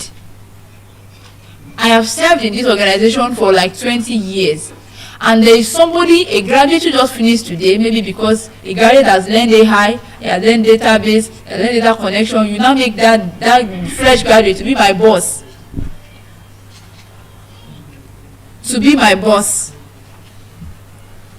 So you have already tampered with that person's organizational need. That is why there are always conflicts. You will see signs of conflict in organizations. I'm not going to be able to say that now because the next speaker might be coming up. Now let's go now from self-esteem needs. We are going to the self-actualization. Self-actualization is actually when you as an individual, you have understood that business, you have understood that trend, you have understood that culture so much that you have become a system and you have seen your purpose in that system. Just like KSO once says, it is the system that enrich the man. So for someone who has worked in the education sector, you studied education, you worked in the education sector for like 35 years. Whatever you have done for 35 years, oh my word, you are already a custodian. You are already a bank of knowledge moving around. So at that stage, many people have discovered that, oh, this is what I'm meant to do. And they want to build an empire for themselves in that culture. So that is why you see organization transferring somebody. Maybe you build a branch of Zenith Bank in London. Okay, you build a branch, you bring a branch in South Africa. Okay, you are going to be the manager of this branch in Kaduna. You are going to be a manager of this branch in Delta State. So I'm going to ask us again from the lowest of the lowest part of the triangle hierarchy of need. The first one is the physiological needs. The second one is the safety and security need. The third one, yes, the third one is love and belonging. Some organizations maybe like the Navy, the way they finance your wedding, the way they organize the wedding for a naval officer is always, oh my God. So even if it is encouraging them, it is telling you that we actually value your work-life balance. So that means we are encouraging a lot of things that you can actually grow with us. You can actually thrive with us. So love and belonging. Then we have the esteem needs, which is the need for others to respect you, and the self-actualization need. At this point, I'm still talking about how to win an entrepreneurship argument. How to win an entrepreneurship argument. So the last point is you need to have an overwhelming strategy, because you are entering into this economy and we have lots of people who are succeeding in that same line of business. And someone once said in a Hollywood movie, said, it is a dog-eat-dog economy.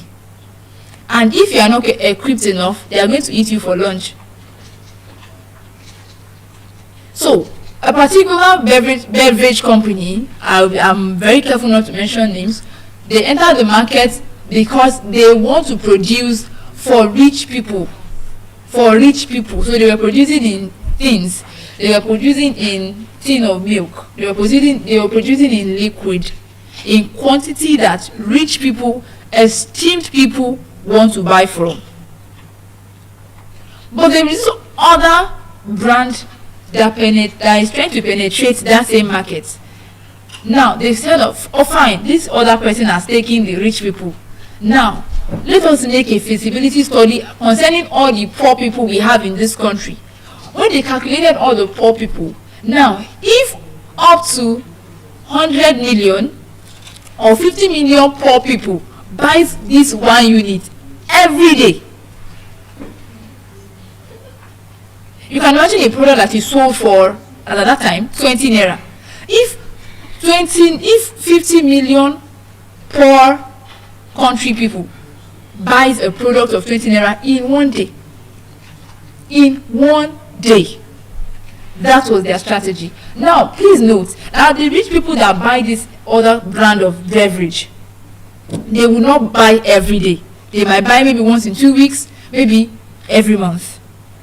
That was how they were able to have a strategy that if it does not chase your competitor out of business, they are just going to hold a place that is an advantage for them. There is this other beverage company that sprang up in the early 2000s. We used to see them. I'm not even going to mention it because it's a very homegrown name. They were trying to grow as a business, but they have not built capacity enough to overwhelm the giants in that business aspect.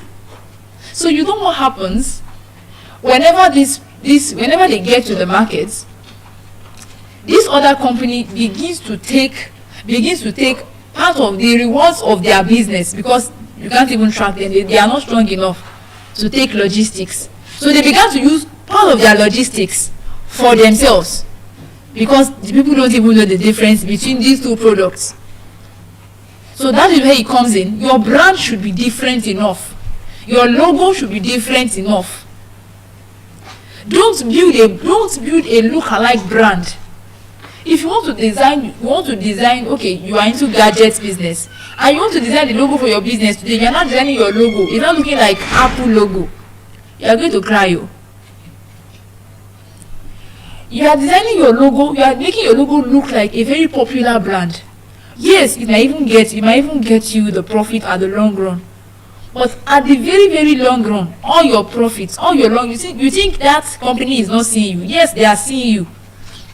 By the time you are breaking even, by the time your chart has gone above and you are making, your product is becoming mature in the business, not even introductory, not even surviving level. When your product is becoming mature, you just see them come and cut away with all your profits.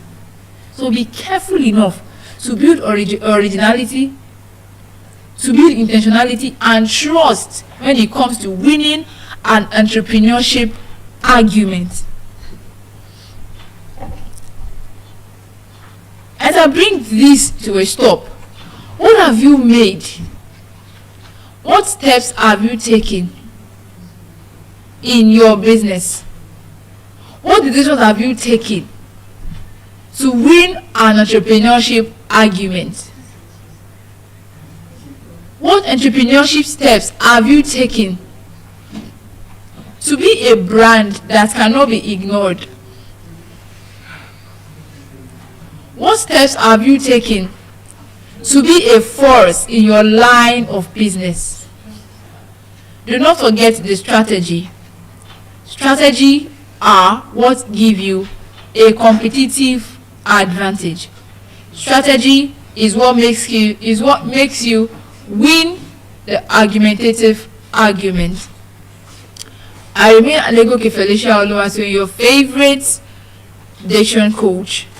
At this level, I'm going to give the microphone to the next speaker.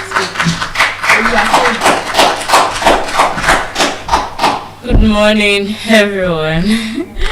If you look at me, I feel so sleepy right now, but the relay has to continue. We have to keep passing on the mic. We are almost halfway gone, and yeah, let's celebrate our strengths. Let's celebrate our strengths. So this morning, I would like to speak on culture, and most importantly, how our culture helps to support us, how our culture helps to sustain us, and how our culture helps to heal us. If I may ask, what is the general definition of culture? You say culture is a way of life of people. Have you ever been to a place and they'll tell you, oh, don't do that, we don't do that here, that's not how we do it here? Because different people with different way of life, different community with different culture, different community, different people, and different way of life.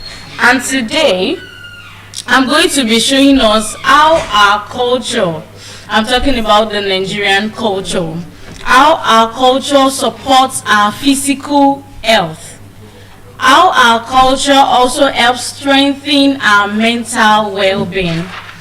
I'll also speak about how our culture improves community living, and lastly, how it even contributes to scientific discovery. You may ask me, what do you mean culture and scientific discovery? What are they doing in the same sentence? But today, I'm going to be bringing it to us how our culture actually helps contribute to the scientific discovery.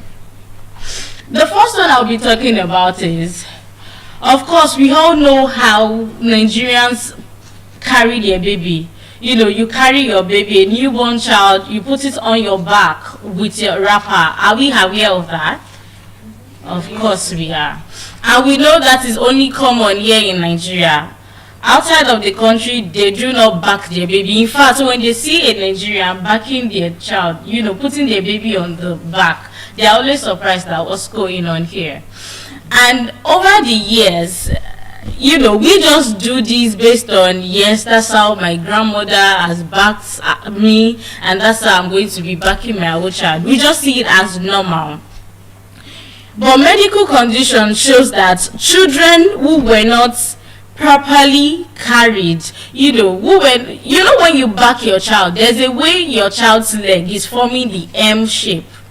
That is actually helping, because over the years it has been seen is a medical condition that children that were not backed, that were not carried properly, they suffer from what we call developmental dysplasia of the hip. We call it DDH. It is a medical condition. And you know, just thinking about this alone just brings to my notice that we just do it as normal thing. We don't look at the fact that this is actually helping us get over a medical condition. And when we say DDH, I mean the developmental dysplasia of the hip. It is when your baby's hip joint, excuse me, it is when your baby's hip joint is not formed properly. And the way we back our children in Nigeria helps to form the joints, the baby's hip joints. It helps them form properly. You know, there was a woman that she's okay, she's doing well. So she already told herself that, oh, what she went through in the village, none of her children are going to suffer it. Of course, we all pray for that. When she gave birth, she went to the market. She didn't even buy wrapper because she wasn't ready to carry a child on the back. She said to her, it felt like you are trying to transfer what she had gone through in the village, you know, trying to transfer it to her own children. So she just went to the market, she bought strollers, you know, and all sorts of things, but not wrapper to carry her child. After some months, the baby, she just finds out that this baby is always crying. Like, the baby is just, and babies can't talk. If it's an adult, the adult will stand up to you and walk up to you that, I'm feeling pain, something like this is happening. But babies, they will not talk. You don't even know what's doing them. So she noticed that the baby is just crying, you know, sleepless nights. The baby is not sleeping well. And then she just, okay, with time, this baby will be fine. So after some days of the baby, you know, crying and not having a proper sleep, her grandmother came in to her house. And the mother, seeing that, was just like, do you have a wrapper? Let me back this child. And you know what she said? She said, oh, grandma, we don't do that here. You cannot back my child. I'd gone through, you know, she turned it, she looked at it as he's suffering. Anybody that backs their child, you know, they are local in that sense. So she said, oh no, she's not going to agree to that. Her grandma is not going to. And even, why are you saying you want to back a child when the child is crying? So after a few days of, you know, pressure and all, she agreed to that. And immediately, the grandmother backed this child. This child slept peacefully. And you know, after some days, she just took the child to the hospital for a proper checkup. And it was at the hospital that the doctor now told her the importance of, you know, backing the child. Some people don't even now back children again. They put them at the front using, they say they wrap the, no, not even carrier. They say they wrap the child, you know. So the doctor was there explaining that you putting your child and carrying your child in a way that the hips are separated and it is forming that M shape is actually good for your baby. And this just, you know, came to my mind that what we call local is actually medically intelligent.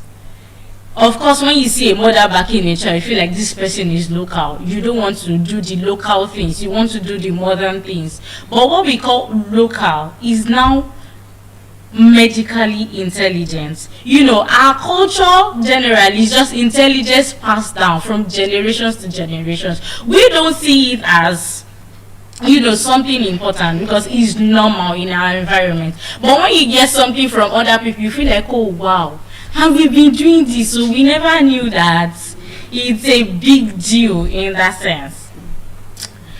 So I'll move on to the next thing that our culture helps us to, you know, I want to talk about how our culture, you know, it just proves intelligence really. And what I will talk about is Igbora. You know, Igbora is a popularly known town. They even call them the world, how do they call it? I think the world capital for twins. When you know, if you know Igbora and you know the people there, you know that they give birth to twins. And I think they have the largest population of twins in the world. Yes. They do. Yes, they are known as the twin capital of the world. Even if you are not from Igbora, people usually think that, okay, these people in Igbora, what's going on? Why are they giving birth to twins? Is it gene? Is it the water they drink? Is it the food they eat? What's really going on? And it is confirmed over the years that even if you are not from Ibora and you travel down there and you stay there for a while, like a long period of time, you have a very high probability of giving birth to twins. And now let's look at the scientific angle. You know, they say a compound that is called phytoestrogen. It is commonly found in food, and this helps women with ovulation. And you know, this compound that I just mentioned, it is actually found in the yam they eat. If you are familiar with Ibora, you know that they have yam, water yam. They eat yam a lot, and in that yam, this compound is actually in it, which helps them. You know, though it has not been confirmed in that sense, but that is what the discovery say, that compound helps them to ovulate well. Science has actually not fully proven the exact cause why they give birth to twins and why they have the largest population of twins, but the correlation is between the diet, the environment, and the food they eat. Now, I would like to tell us about a woman. She was living in another state. She was married, but you know, I think marriage took her to Ibora. She had not given birth at the time, and you know, people around there would just jokingly say, oh, "Don't worry, you give birth to twins," and she'll be like, "Twin K." No, in fact, in my family, nobody has given birth to twins at all. How is it now that is with me is going to start? So, you know, there's a way that if probably your grandmother give birth to twin, you feel like there's one of her children too that will give birth to twin. But this woman is like, nobody in my family has twins. Why you people are just saying trash? I cannot give birth to twins. But after a while, she had dined with them, she had eaten their food, drank their water. She's there.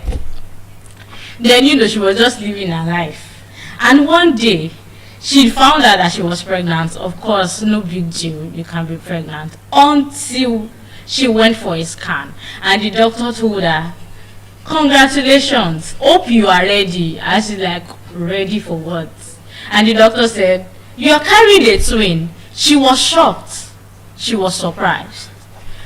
No one had ever given birth to twins. Why is it now that it's starting with me? And this is just to confirm that our culture, the food we eat, you know, it just brings about all this scientific and medical intelligence. Our culture doesn't just help observe nature, it lives in harmony with it. It lives in harmony with it. To them, is no big deal. Almost everybody in Ibora has twins, right? But this is just to tell you how powerful and how brilliant and intelligent our culture is.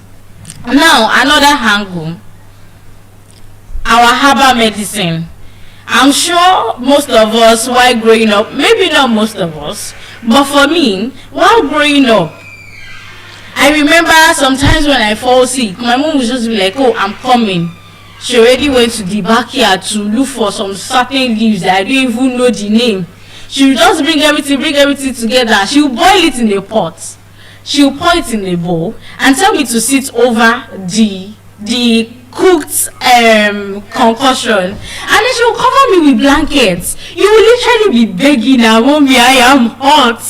Don't let me die." She will be like, "You cannot die. It's just for some minutes." And trust me, after doing that, like, it's just like a magic. That sickness would disappear.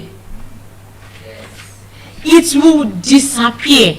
And that's just to tell you how brilliant. See, these things to us, it looks normal. You are just picking two things and you are boiling it together, you are fine. That is intelligence at its peak. We are not waiting for drugs, we are not waiting for, you know, drugs to use, but just thinking about, oh, this leaf, that leaf put it together, boil it together. You know, I literally hear my mom and other mommies talking. They'll be like, Omoima sick neo. Like, I mean, your child is sick. They'll be like, don't stress yourself. Just get leaf of kinikon, get leaf of that one, get leaf of that one, put it together, do it like this, and before you know, this child is fine. I was talking with someone when I was thinking about what topic to say. I was talking to someone, and then she said she had a professor while she was doing her master's in school. This professor, you know, combines, he makes black soap. Yes. She said she doesn't know the content, but of course it's purely natural things, organic things he used in making the black soap. So he said she noticed that people from all over are just coming to buy this black soap. They will say, this black soap works for their skin. She said she never believed it until one of her roommates, you know, she has been battling with skin irritation for the longest time she had known. And then she just said, let me try this man's black soap. She had always, prior to that time, she had always bought expensive creams. This is not me trying to say that those creams don't work. I'm just trying to let us see how important our culture is here. She said prior to that time, she had bought expensive creams, she has used drugs. This skin irritation would not go until she heard about this man's black soap. Then she bought it. She was skeptical at first, but she said, let me try. It's just to try. Let me try. So she bought it. And before you know, like drastically, this skin irritation she has been battling with for the longest time ever started leaving. Like, she was just fine. And that is to show you how powerful our culture is. Herbal medicine is not magic.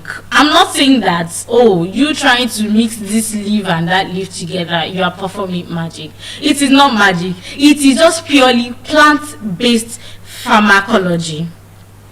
Purely plant-based. No chemicals.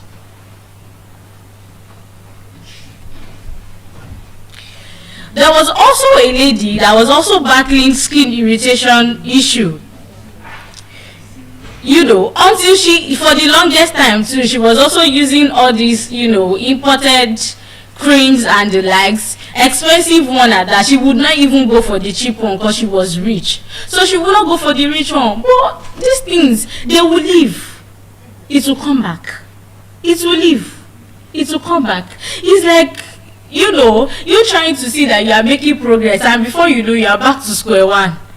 That's how she has been battling with this skin issue. Until one day her grandma just showed up with one concussion like that, and she came to her. She didn't want to use it because she's used to using expensive things. And she said, this thing is local, grandma, I don't think I want to use it. But after persuasion from the grandma, she decided to use it. And before you know, after 3 days, this girl was fine. And the issue didn't come back. Like, it happened like a magic. You know, she had been using drug and the thing will come back. But after using this herbal medicine from her grandma, she saw that this skin irritation did not even come back. It just disappeared like that. Another angle of how important our culture is community support system. You know, we usually say that it takes a village to raise a child. Oju kolon bimo, but I don't know how to say the igba oju lon tomo. Thank you so much. It is just one parent, just a mother and a father that give birth to a child. But it takes the whole village to raise a child. And that is community support system. In our culture, we believe that no one should be left alone. And you know, thinking about it, it is when all these Western people came into the picture that we started saying, mind your business, do not interfere. Back then, people don't mind their business. People do not mind their business, and it was not a bad thing. It really helps. You see people going through issues. Your neighbor is there to do something for you. One grandma in the other street is there to help you. It is when all these Western people start bringing in their own killers, they're saying, oh, it's none of my business. After all, I don't know her. She will be fine. But our culture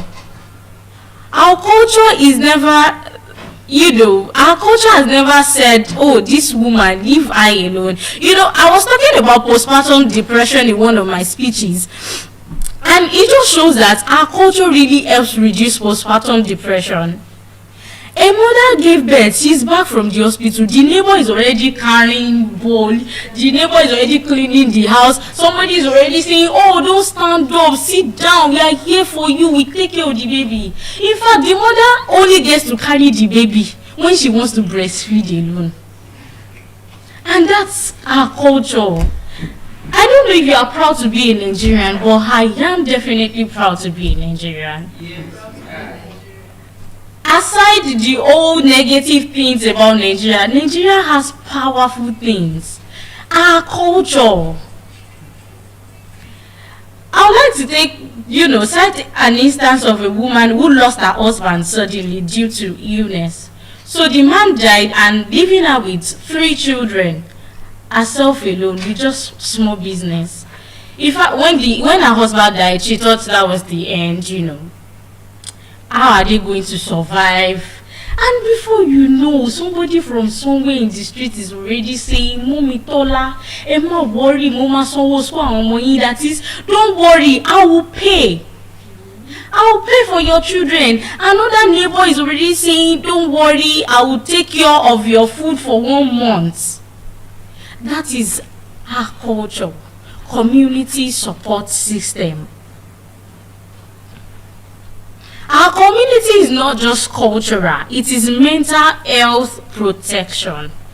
When you see that some people already, probably they are going through challenges, instead of them being alone, thinking about it, somebody is there to say something to help them. Somebody was saying that, he traveled out and he does not even recognize his neighbor. Like he doesn't know what his neighbor looks like. If they meet outside, you will not even know that this is my neighbor. But does that happen here? No. Only except for people who had now adopted the Western culture and they are now like, oh, I don't want to relate with people, I don't want to do this. If we think about it very well, depression does not really thrive in Nigeria.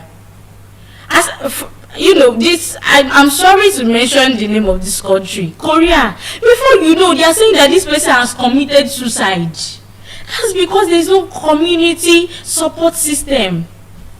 Oh, this person, you just hear, oh, she's just going through this issue. Before they will say that she fell from 12-story building, you end your life. Before you even think of ending your life in Nigeria, there are 1 million people out there already telling you reasons why you should not end your life. And that is community support system. Today, many struggle loneliness, many struggle depression, isolation, they just want to be on their own because they are going through challenges. But in our culture, you are seen. In our culture, you are known. In our culture, you are supported. Even when you least think that you need that help, there's somebody always there wanting to support you. Another angle regarding culture is our food. Some of our food serves as medicine. I would like to say again, going back to the example of a mother who gives birth. Immediately a woman gives birth, you're already hearing one grandma and one mother saying, oh, I want to make amala and efo, I want to go and make pap for you. Because they see importance. They know that you cannot be eating cereal now that you just gave birth. It will not work. It will not do anything to you. Our food serves as medicine. Fermented food serves as digestion. It improves digestion. It aids digestion. Fermented foods like our fufu, your gari, is made from fermented cassava. It aids digestion. Our local soups, it boosts immunity. Yes, thank you. Black soup. It boosts immunity, and also our spices. It helps as natural antibiotics. Before supplements existed, our meals are already balanced. Before supplements were introduced, our meals are already balanced. Now let's compare two children. One is living in the village. One is living in the city. The one in the city just consume junks, chocolate today, pizza tomorrow, shawarma next tomorrow. Just a lot of junks. And the child who is living in the village, early in the morning, you're already eating amala and egusi. In the afternoon, you are eating yam and efo. You are eating balanced diet. Do you think that these two children are going to, their health, is it going to be the same health-wise? No, because one is feeding on junks, the other one is feeding on balanced diet, and that's why I say our food serves as medicine. You see that children who grows in the village, they are more stronger than the one who grow in the city. They are stronger, and that's because of our food. Our culture also brings about respect and social structure. Our culture brings about respect and social culture. It matters because it reduces conflicts and it builds discipline and encourages accountability. I remember growing up, myself and my junior sister, we call ourselves by names, of course, and then you'll be hearing one woman saying that, oh Baje, Ushi Mama Pegwan Luruko, that is, they are saying you are a spoiled child. Why will you be calling your sister, your elder sister, by their name? That's our culture. And really, looking at that, it helps us to respect more. It helps us respect and value our elders. You will see children, you see videos online, seeing children talking to their parents anyhow, and you'll be like, I will just go through all that conversation, and they'll be like, any plus 2, 3, 4 year, calm down, take a deep breath. Because that is not welcomed in our, it is not, we can't even tolerate it in our country here. You are speaking to your mother anyhow. If that woman, anything she finds, if she throw it at you. Growing up, I usually avoid my mother, especially when she's in the kitchen. You see anything that is not right, if her hand should hold maybe omorogun, she will fling it at you. You will not even think of disrespecting or dishonoring your mother. Our culture, it helps to value respect more. Our respect is not oppression.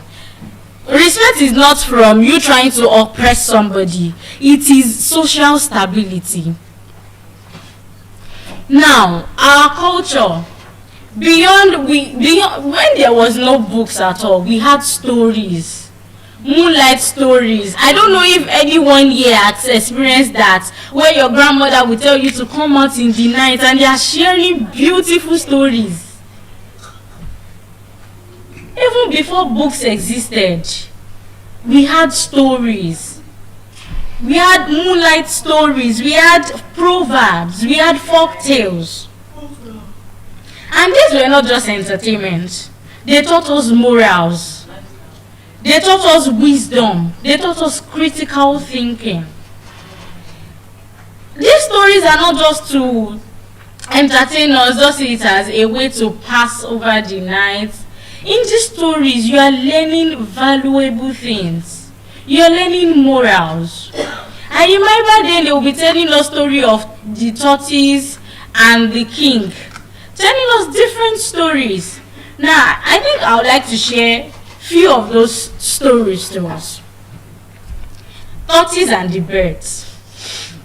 I know it sounds funny here, but let's listen. I'd like to share a story on tortoise and the birds. The birds had I might not really go into the details, I'll just summarize the story. The birds had a huge feast in the sky. You know, they were invited for a very massive feast. They want to go and party. You know, we are outside, that kind of vibe. So they are going there. Then tortoise really wanted to go, but tortoise cannot fly. He doesn't have wings. So tortoise told the birds that he's interested in going. If he wants to be outside, though, he wants to party. And what can they do? So tortoise begged all the birds that they should please borrow him their feathers so that he can also at least attend the party in the sky. So they all agreed. But before going, these birds, they gave themselves names that they will be called. But do you know what tortoise did? Tortoise said, "My name is all of you." So they gave tortoise the feathers, and then they all went to the sky for the party. When the host, when they were doing the party, you know, when they are doing party, they will surely serve food. So the host just came out and say, "Oh, this food belongs to all of you." Remember, tortoise had already claimed that name, that I am all of you. So he told the birds that, you know, I am all of you. That means the host says that the food is for me because of greed. We already know that tortoise is a greedy animal.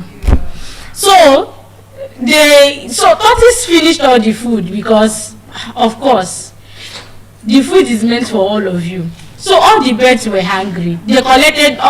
You remember, tortoise cannot fly and they are in the sky. So because the birds were hungry, they did not eat anything. Tortoise had eaten everything because he said the food is for all of you. So they collected the wings back. Now, how will tortoise come back to his house? How is he going to crawl in the sky? There was nothing he could do. The birds already left him. They would not listen to him because he was greedy. He ate the food they were supposed to eat. So he fell down. He fell from the sky. And today, tortoise, if you notice, tortoise had broken shell. That's because he fell down from the sky. And now, if I would direct the question to you, in this short story that I just shared, what did you learn? Not to be greedy. So beyond entertainment, our stories tells us morals. It gives us wisdom. Greed destroys relationship. And you can relate that to our life story. If you have a very good relationship and you are greedy, before you know, it's just a matter of time. It's a ticking bomb. You are going to destroy that relationship. You have friends. They are trying to, you guys are planning probably business together and you are greedy. You might think you are wise. You are not wise. Before you know, you will destroy relationships that matter to you. And also in this story, we learned that wisdom without integrity is dangerous. Of course, tortoise was wise, right? Is tortoise not wise? Audience, are we here? Is tortoise not wise? Of course he's wise. He was able to, he begged them to give him feathers so that he could fly. He was wise. He said that his name is all of you so that he'll be able to finish all the food. He is wise. But this wisdom without integrity is dangerous. And that was what led him to having broken shell up till today. And as I said earlier, these stories, they teach us to be better person. Because really, beyond the story, I asked one of the audience what she learned, and she was able to say it. These stories teaches us to be a better person. Now, I would like to say another story, or that I will title "The Lion's Whisker."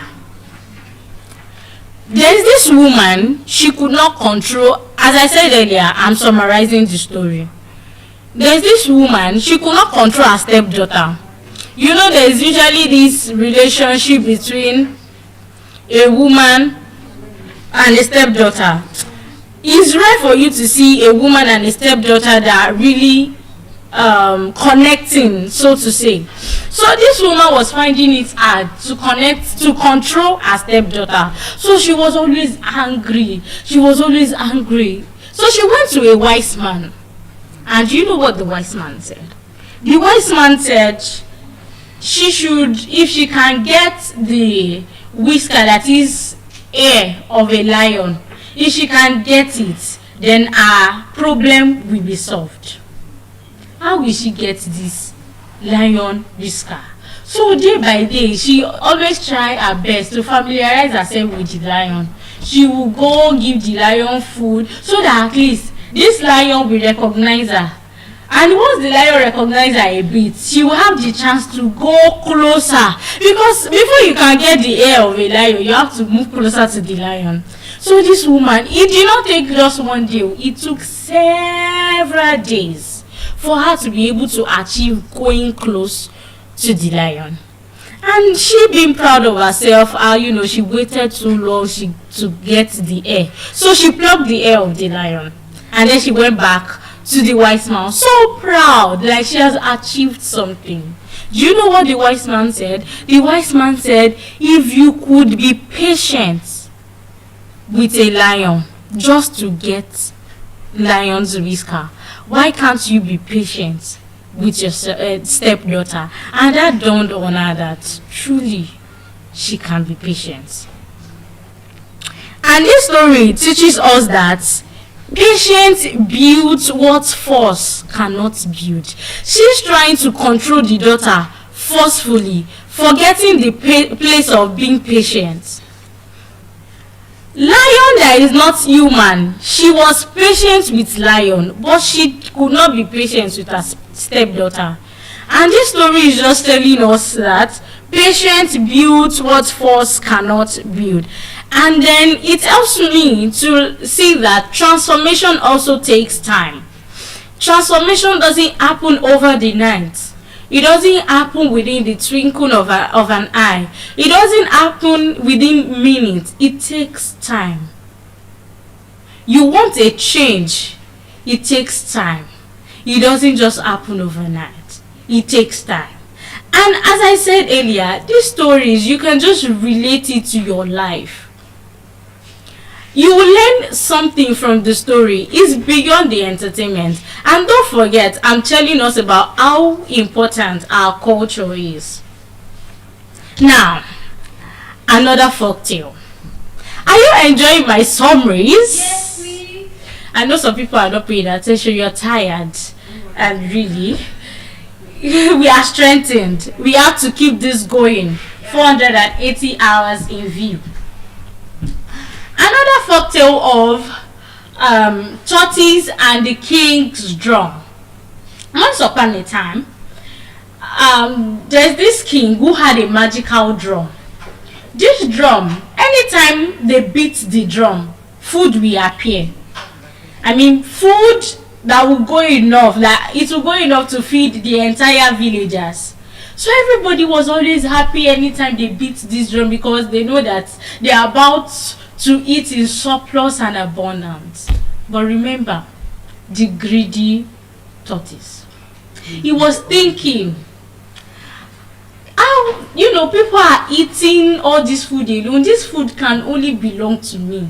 So he was planning of how to kidnap the drum. He wanted to steal the drum. And he was successful. He stole the magical drum. He ran into the forest. He was so happy because anytime he beats the drum, there is always more than enough food for him. How many food did he want to eat? But because he's greedy. So people started suffering. There was no food again in the village because there was no drum. People started suffering. And then the king commanded that they should look for tortoise. Because of course it's obvious that he's the one that carried the drum. So when they found him, the king told him, of course, tortoise was punished, but the king told him that he is selfish. And then he told tortoise that greed can destroy a blessing meant for many. Because of your greediness, you are unknowingly and unconsciously destroying a blessing that is meant for many people.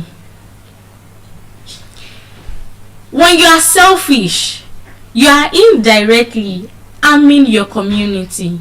You might think that, oh, I need to be selfish for my sake, but really, you are indirectly harming your community. And some blessings are meant to be shared. Some blessings are not meant for only you alone. Some blessings are not meant for, they will say me, myself, and I. Some blessings are not meant for me, myself, and I alone. Some blessings are meant to be shared. When we become selfish, we don't just harm ourselves. Of course, when you are selfish, you do not even see that you are harming yourself. But we don't just harm ourselves, we harm everyone connected to us. Because when you are selfish, there are opportunities that will come your way. You don't need it at the moment. You could have just given it to people around you that need it. But because you are selfish, you will not show, they will say, show me the way. You will not show people that are connected to you the way. Whereas people around you are suffering. So when you're selfish, you suffer people around you indirectly. And that is one of the great, beautiful things we've learned from the story I just said. And permit me to share another story. Go on, baby. Permit me to share another story. This is quite... Thank you. This is quite funny. This story is titled, Why the Sun and the Moon Are Up in the Sky. This is not a scientific story, please. It is just a folktale. Of course, it's a moonlight story where your grandma will gather you around, and just tell you the story. Have you ever wondered? Of course, we are grown up, so it might sound so stupid and foolish, right? It is not a scientific thing. But have you ever wondered, growing up, why is the sun and the moon up there? Now, let me tell you the story. Sun, moon, and water, they were close friends. Like when I mean friends, they were really friends. They usually go to each other's house, they are all friends. But water never visited his friends. So Sun told Water, Water, you are our friend and you've not visited us. What's going on? Water said, I would love to visit you, but we are many. Are you sure you will be able to... your house will contain all of us? Sun proudly said, why not? Go ahead. I'm inviting you. So Water came with all his people. As they were coming, the water level started to rise. Water told Sun, are you sure your house can contain us? Sun still said, go ahead, bring all your people. So the water level started to rise, that it was already, almost filling the house. So they went to the rooftop. Water still said, Sun, are you sure you want us to keep coming? Sun said, go ahead.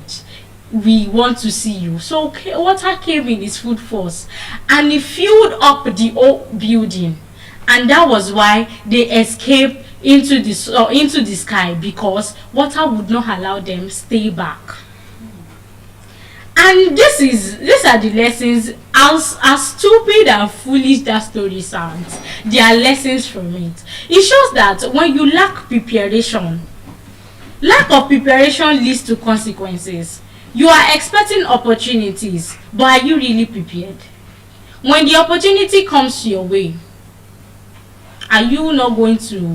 In fact, if you embrace the opportunity because you are not prepared, there are consequences attached to it. And also in this story that I just said, of course it sounds so stupid, but yeah, in this story it shows that pride can lead to downfall. Because Sun and Moon, they were so proud, they wanted to prove a point to Water, that Water, come with your full force, we can undo you. It led to their downfall. They had to leave their own house. So pride leads to downfall. And wisdom requires foresight and planning. Wisdom requires foresight and planning. You're saying you are wise. If you're really wise, you will plan. You will foresee. If you are wise, you can see things that are going to happen. Of course, I'm not saying that, we know things that will happen in the next minute. But you can actually plan ahead to avoid the mistakes. Sometimes the problem is not the opportunity. It is we are not prepared for it. We are all expecting opportunities for us to change, but we are not really prepared. So the problem is not the opportunity itself. Are you prepared? Are you prepared? And don't forget, I'm talking about our culture, Nigerian culture, how it helps us sustain life, how it helps us, how we strengthen our mental health. I'm talking about how important our culture is. Now, another angle. Physical activity built into our daily lives. Back then, there were no gyms. Were there gyms back then? But people are physically fit, right?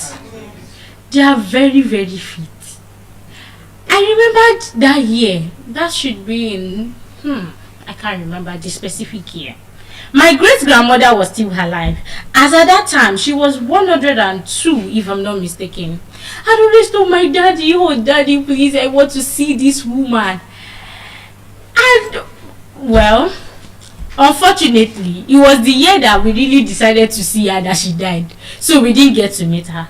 But what I'm trying to say with this little bit of story is that these people, despite the fact that there were no gym for them to, you say you want to be physically fit, you're going to the gym, you're paying heavily. These people are actually fit. Now, you ask me, how are they fit when there were no gym? Remember, they are not where tap water. You cannot, now you can literally just go to your kitchen, get water, you just take your cup. Back then, there were no tap water.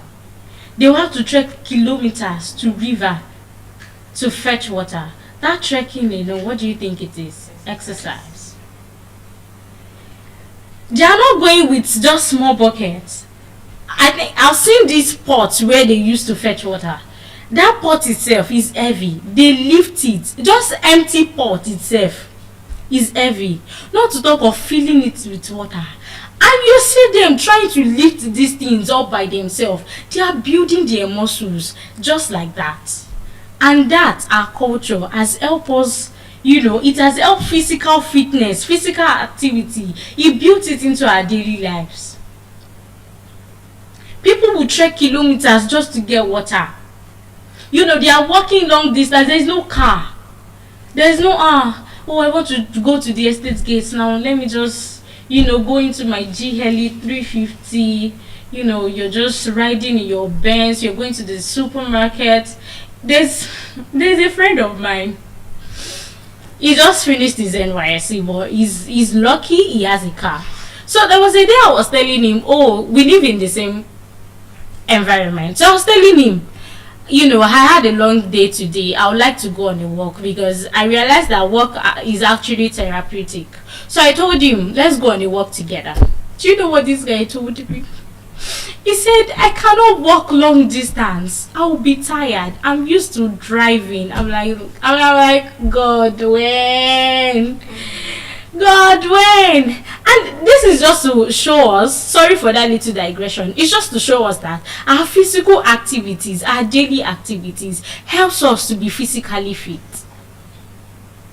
Those mothers, you see that those grandmothers, great-grandmothers, they are healthy more than the recent generation. And that's because of our culture. The food they eat, the food they consume, what they do back then has helped them sustain that health. Today we sit all day and we pay to exercise. Back then they don't pay to exercise because it's already a lifestyle. It's what they wake up to do every morning. But today you are in the office, with your pen, your laptop, you're just there for 8 hours, 9 to 5, and then at the end of the day you go to the gym, you pay them to be physically fit. How important our culture is. I I hope the next speaker is ready. Today, we've seen that our culture is not just tradition. It is science without laboratory. Do not forget the food as medicine, herbal medicine that also helps cure skin irritation. It just shows us that, our culture, it is science without laboratory. Our culture is medicine without prescription. See, there are some times that you are sick. You don't even have to use any drug. You don't have to, of course, don't get me wrong. Do not just use this thing without, being sure. Sometimes you don't even have to use drug. Once your mother just gives you one leaf and one leaf that she mixed together, before you do it, you are fine. Our culture just reminds us that it is medicine without prescription. It is community without contrast. We enjoy full support.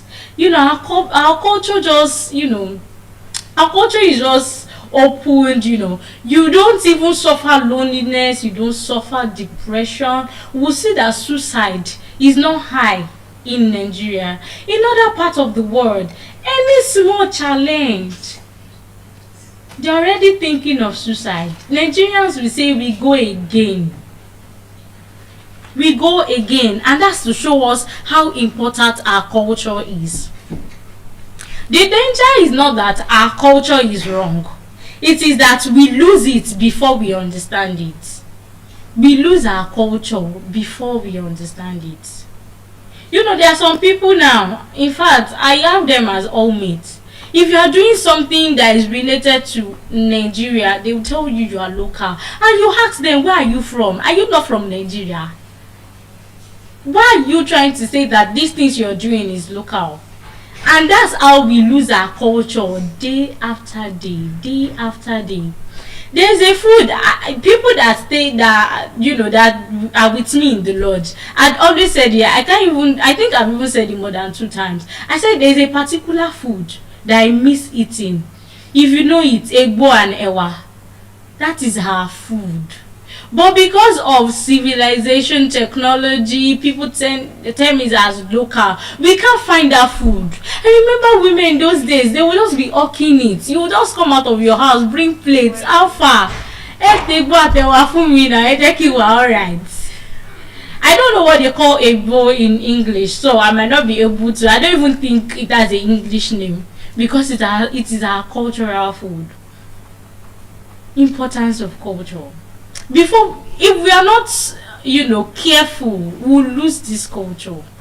If we are not careful enough, we'll lose this culture. And it's relevant. Sincerely, it's obvious in the food that we just said. There are plenty food back then that, they are not selling again. We are gradually losing our culture, and this is just to call us to, embrace our culture more. Embrace your culture. Don't just inherit culture. Of course, there are plenty things they've passed down to us that are not really it.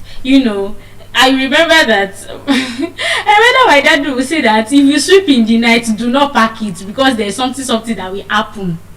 Of course, why would you say something will happen if I pack what I want? They will say that don't sit on mortar, although don't sit on it. Plenty things like that are not just even making sense. So of course, don't just inherit culture. Study it, understand it, refine it, and preserve it. Once you see that this culture is worth holding, preserve that culture. Do not let anything take it off your hand, because the future may not come from rejecting our roots, but from rediscovering them. Rediscovering our culture.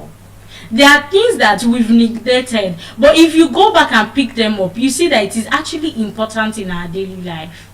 Just like the example I cited, the mothers backing babies, they think it's normal, but now it is a medical condition that if you don't back your baby might, come up with developmental dysplasia of the hip, DDH. And we just see it as normal thing. So we should rediscover our culture. And I would like to close with this. The answer we are searching for in the future may already be hidden in our past. So go to the past, pick up that solution, and apply it in our daily life. And I remain Oluwatoyin Odejide. Till we see again, I'd like to pass on the mic to the next speaker. Thank you. Thank you very much for the wonderful speech. It was very educative and we hope to do better. Good morning, everybody. My name is Osha Jamodino Tomaumi. What if I told you that the most important medicine you can give to a baby, you can't actually find it in a pharmacy, but in a mother? Today, I would like to talk about breastfeeding. What do you understand by breastfeeding? Anybody? Breastfeeding. Yes. What do you understand by breastfeeding? Yeah. Food. Okay. Milk. From natural milk. Natural milk. How did you know that? Have you tasted it before? You can't say if it is tasteless. How did you remember? How did you know if it is tasteless? Have you tasted it before? Someone told you. Okay. Okay. Breastfeeding is the process by which a mother feeds her baby using milk produced from her breast. Breast milk is a natural gift from God. Yes, it is very, very natural, and breast milk is very, very important for babies because it actually helps them in a whole lot. It helps a lot. It helps to build their brain. It gives them everything they need. Some people usually say that giving breast milk is not enough for a child. At least if you are giving a child breast milk, you should be able to give that child maybe pap or cellular food, simply like that. But normally these things are not okay for babies. You should be able to give your baby 6 months exclusively, 6 months breastfeeding, without water or anything, without formula, without food, without pap, because breastfeeding is very, very essential in the life of a baby. Yes. Beyond this feeding, it is a powerful act of bonding. Yes, that is why sometimes when a mother is actually giving a child breastfeed, you see the child looking straight into the eyes of the mother. They are actually bonding. Giving a child breast milk, it is like protecting the child. It is like a survival for the child. So it is a natural way of feeding infants. Breast milk contains all nutrients a baby needs for 4-6 months. Then after your 4-6 months, you can decide to add something else, like giving the baby water, giving the baby formula and all. But for the 4-6 months, it is very, very much advisable to give your baby exclusively only breast milk. Even our doctors actually recommend it for us, that nothing else, no water, no formula, just the breast milk. So what are the importance of breastfeeding? Giving a child breast milk, it helps it helps our society, it helps the mother, it helps the baby itself. For babies, it provides complete nutrition. Yes, it gives the baby everything, like whatsoever nutrients the baby needs, it gives it to the baby. It boosts human immunity. Yes, it protects the child from any infection. Breast milk helps the child to grow fast. It helps the child to grow his brain. It helps in every aspect, nutrition, everything. It prevents diarrhea. It prevents different type of thing. It helps in brain development. That is why it is very important that you should give a child breast milk. No water. It is very important. It reduces the risk of the child having diseases. In some cases, it helps the child to talk very well. Yes, there are some children that when they are actually infants, they don't take breast milk. It usually there is a way it usually have effect on these children. Some it affects their brain, some they won't even be able to talk very well. The way they talk is always different from the way a normal child should talk. So that is why it is very, very important for you to breastfeed your child very, very well. For the first 6 months, it is very, very important.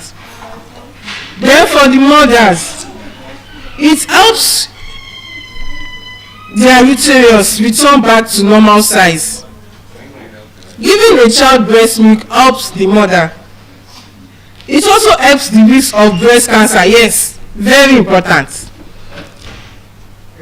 Yes, it helps reduce the risk of breast cancer.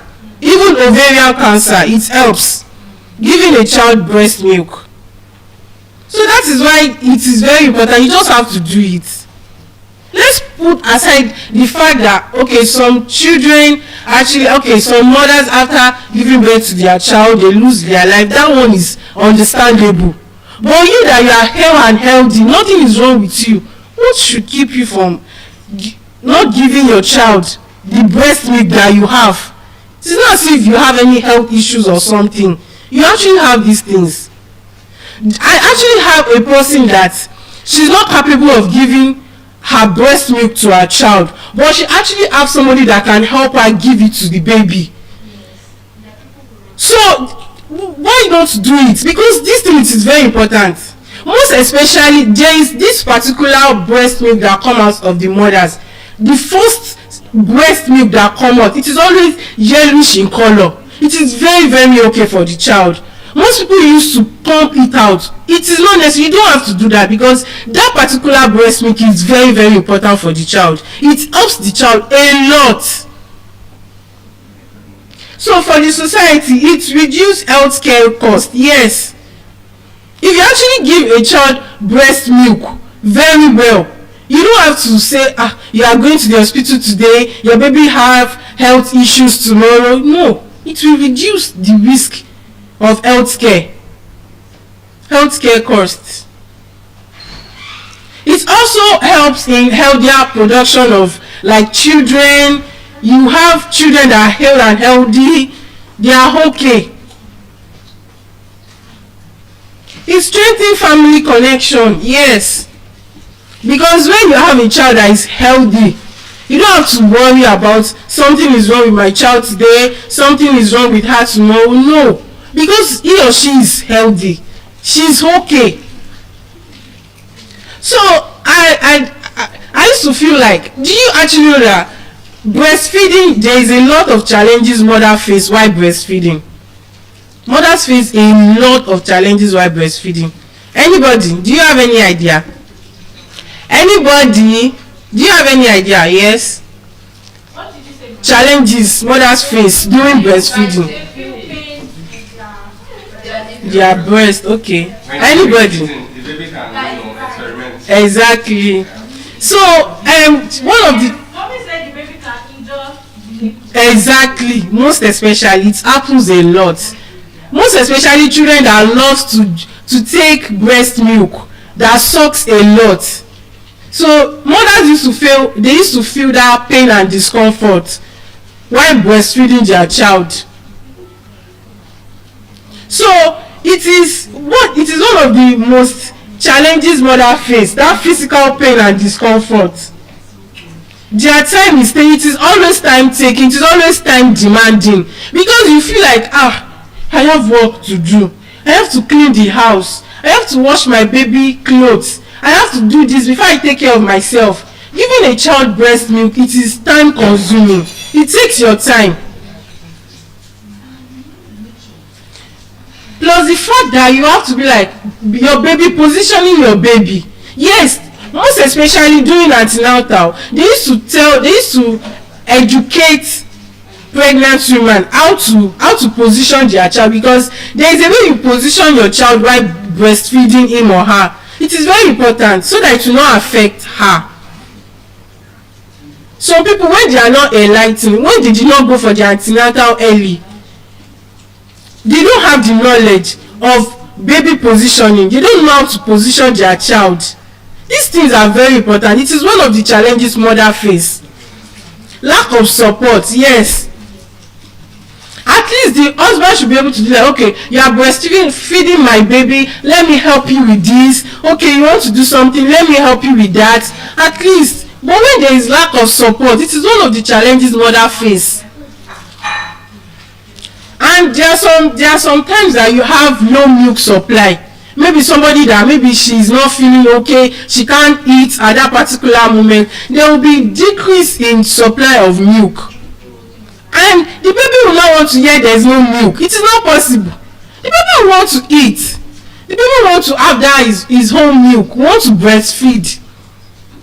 So it is one of the challenges mothers are facing. Also, emotional and mental stress. Just imagine you want to give your baby breast milk, and your breast milk is not bringing out enough milk. Somebody like me, I'll burst out, I'll be crying. So emotionally, I'll be stressed out. I'll be like, what is this? Why is this milk not coming out? So emotional and mental stress. She will be down. She'll be like, hey, how will I breastfeed my child? How will this child be okay? I just want to breastfeed my child. So it is one of the challenges mothers are facing. Or a situation whereby the baby is not feeling okay and the child is refused to take breast milk.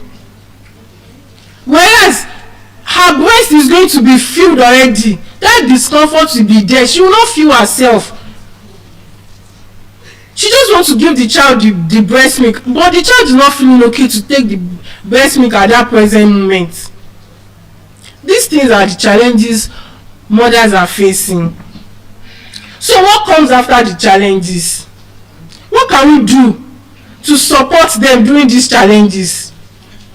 Tony, what can we do to support our mothers during the challenges? During these challenges, pain and discomfort, emotional and mental stress, we help them to carry the baby. What again? We should support them as a family. We should support them. We should show them love. Yes. You can show them love by helping them to do their chores. By carrying the baby for them. Breastfeeding can be very, very stressful. Just imagine a mother giving a baby milk, the breast milk. She could not sleep at all, and the little chance she actually have is when the baby feel asleep. That is the only time she have the chance to sleep. We can support them during that moment. We can actually support them. Even if the baby is not asleep, we can actually collect the baby and help her to just pamper him or her. Then she can go and rest. These are the things we can actually do to just help them to overcome the challenges. Government and workplace support, yes. At least for private workers, they should extend their leave. They should extend their leave. So at least they will be emotionally, mentally, physically stable before they resume work. Let us educate and enlighten them. They should be aware, like, okay, for you to give your child breast milk, this is how you should position your child. This is the things you should do. These are the food you should take when breastfeeding. These things will help you during breastfeeding.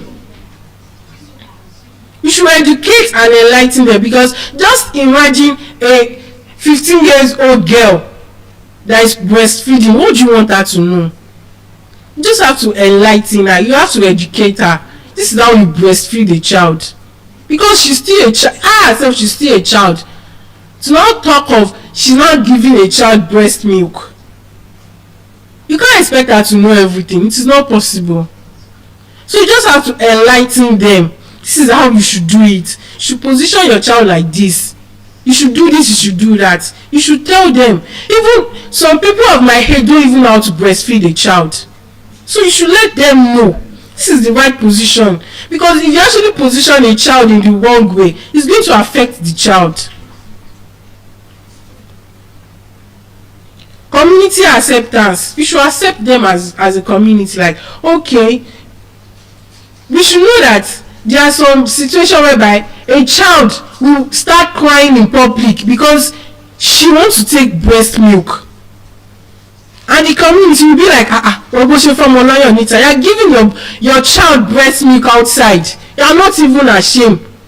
That stigma, we should remove it. We should just eradicate it. A woman should be free to give her child breast milk outside regardless. You should stop criticizing it. It is very, very rampant. Even if you want to give your child breast milk in the bus, you'll be ashamed that what will people say. Let us eradicate it totally. It is not okay. You should be proud to give your child breast milk. So we should stop saying, no, I can't give my, and whereas the baby is crying, but you can't give her breast milk outside because you will be like, what will people say? What will they say? They'll be like, I'm not ashamed. I'm just giving my child breast milk outside. Some people even used to say a small breast will produce small breast milk. It is a lie. It is a lie. I can practically say small breasts produce lot of milk. Exactly. Yes, that is the truth. That is the truth. That is the truth. Stop saying small breast milk will not give enough breast food for the baby. No, it is not. It is not right. It is wrong. So let's just support our women doing breastfeeding. Let's support our women, please. It is important. Families should support, communities should support them. Help them carry their child. Some child can be very, very disturbing, like the mother will not sleep.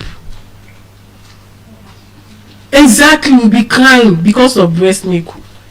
She might be okay, but because she wants to disturb her mother. So the only way we can actually help is just to support them, love them, show them care at that moment. At my last session, I talked about, one of my sessions I talked about pregnancy hormone. You see, this period, it means a lot in the life of real women. We don't have any choice than just for us to support them.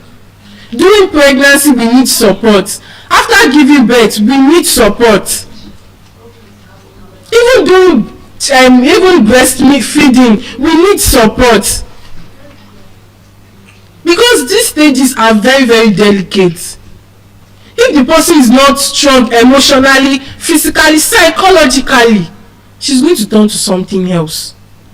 With the trauma and all. So what we actually need is just that support. So I'll just conclude by saying breastfeeding is not just a personal choice.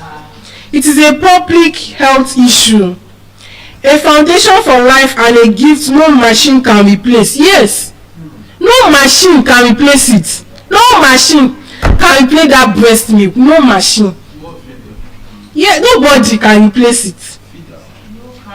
No cow milk can replace it. Yes, thank you, mommy. If we truly want a healthier future, it begins not in the hospital but in the arms of a mother. Yes. Yes, the care you actually shows a mother, it means a lot. So you just have to care for us, love us, support us. Because we miss a lot. I'm still coming back to tell us the roles mother play in this society, in our national development. I'll come to tell us. Thank you, and right now I would like to pass on the mic to the next speaker. All right, thank you so much. Good morning, everyone. All right, I'm Samozai, and my topic, I'll be talking about cracked men. Dear men, I would urge you not to follow the false prophet, which is the social media. I would urge us not to follow culture. I see culture as simply a peer pressure by our ancestors, which is just modeled to move us, which is modeled to tell us or give us a structure which is not rightly for us to follow. It is easy to tell men to be gods, to play gods in people's life, but in reality they are just dogs waiting to eat shit. We tell men that if you snooze you lose, but we really look at it that we're putting a noose around the men's neck, that if they don't apparently do what we're asking them to do, there is nothing for them to stand on. We no longer teach men about financial illiteracy, but rather we propel gambling. We put them on the spike and use their heads as rewards, not forsaking what exactly their life is meant to be for. Woe betide any man who thinks that a woman is a punching bag. Woe betide any man who thinks that his whole essence of a life is to project his strength, so he weaponizes his voice. He shatters his affection like broken glass. We reflect the broken glass of other broken men in his life. So how much more can he even be strong? How much more can he even show himself? But then again, the society is restricting us. It's to tell men to be men, but these men are cracked men. Everybody talks about the monster, but nobody talks about the creator of the monster itself. We've locked ourselves, we shield ourselves so much perfectly well that the society asks us to be who we are not. But then we follow it properly. This script has been written since ages, and this is the script we keep on following. The scripts that deny us the very essence of our own life. The scripts that never makes us fulfill what we're supposed to fulfill. So we wonder why the society is breaking. We wonder why society is deteriorating. It would keep happening because men are never told to be the proper men that they should be. Men are never told to be the kind of men you're supposed to be. It's so sad as a man, nobody gives you your flowers, so you tend never to see them bloom. And the only flowers you get is at your funeral, so you don't even have to smell them itself. It's a sad reality that we live in, that we find men whose role models are sort of like Andrew Tate. But how can a man who projects his insecurity upon you be your mentor, be the one to guide you to be a better man?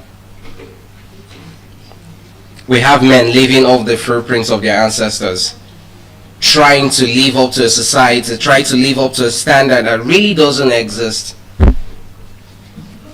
So we have failed men trying to raise failed men. It's so easy to raise broken children these days because their father was never there in their life. So how do you even expect him to be in his kid's own life? A man is a son to a daughter, and to his mother is his last love. So I wonder how men experience love itself, or how men choose to be for who they are properly meant to be for. As a man, we'll fight not because we want to lose. We'll fight because we know what it is entirely to win.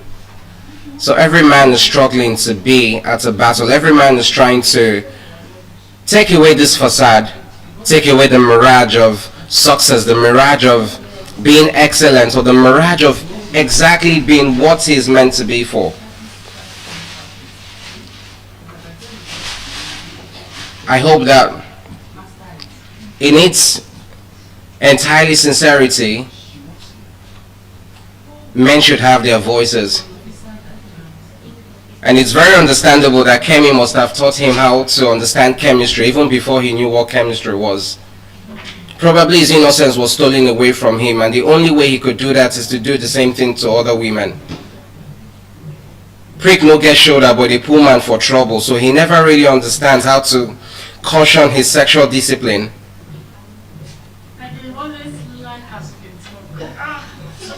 So he lives his life trying to plug himself into every hole, trying to fit himself. Every skirt he sees is an escape of his reality. But how could I even advise such man that he's not supposed to do so? Or maybe make his life perfectly better? Well, you never really could tell, because as a man, he just grew up seeing his father trying to understand why the housemaid is having a perfectly shaped buttocks. So he grew up understanding why his father was doing so. You understand that why is your father never present in your life? Or maybe you've never even thought that today his father was in Sokoto and the next day the father too is in Kafanchan, never having time for his own son. So you may have wondered why is that denial and reflection upon his life. He's just simply reliving the life that he has seen in his father. I wish men could see themselves truly, could open themselves and understand that this is a cracked man world, and you cannot build a society with broken men. You cannot shape reality with that. You cannot tell men not to talk and then tell them to cry when they are broken. How much hope can we even disperse? How much hope can we even shine light upon when the very same thing that breaks us is the very same thing that we celebrate? We don't talk much about rape because we invalidate it. But maybe the true expression of his own way of loving is to cause pain and affliction, because he too as well was caused pain upon. Probably his first exposure to anatomy was through chemi. And maybe that's why he came out in flying colors through biology class. But maybe nobody truly ever knew what his reality was, or what his life must have passed through to him. But then again, this is not to make excuses for men who are broken. This is to let you understand that you have a lot of work to do. You need to cheapen the walls. You need to raise yourself to a standard.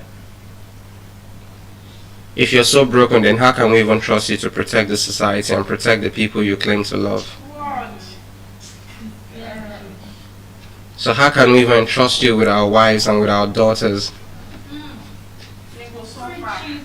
If our daughters then grow up to marry and taking beatings, and you tend to ask her, why are you doing this? She was going to reply, my father always beats me as an expression of love and always tells me to keep quiet. So why would you not expect the same thing from her father, who his whole entire life thinks that a man beating his wife is a true expression of love? So I say this again to you men, woe betide you if you think your wife is a punching bag. How sad we must have become to think that to lose ourselves, we must first think we are gods, but in fact we're just dogs trying to eat shit. This is not a matter of if you snooze, you lose. No, you're putting your neck on a noose and it would snap you out. It would take you out. We already have dead men walking. We're just trying to prove a point that really doesn't exist.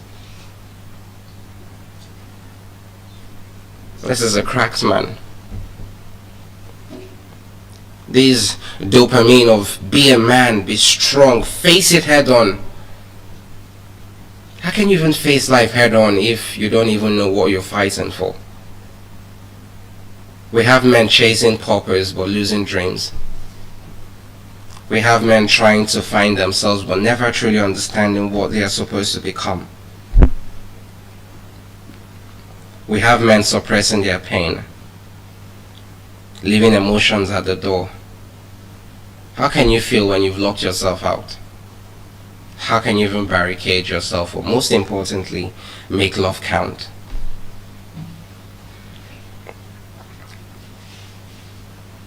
There are things that kill a man. It is slow horses and fast women. And I understand that if men try to look out properly, they should never ride on slow horses. and should never chase fast women. But then again, there's nobody to teach our men that. So every time a man treats the number of women he can bag as a trophy, so he sees that as an achievement, rather than understanding that securing a woman one is entirely trophy itself.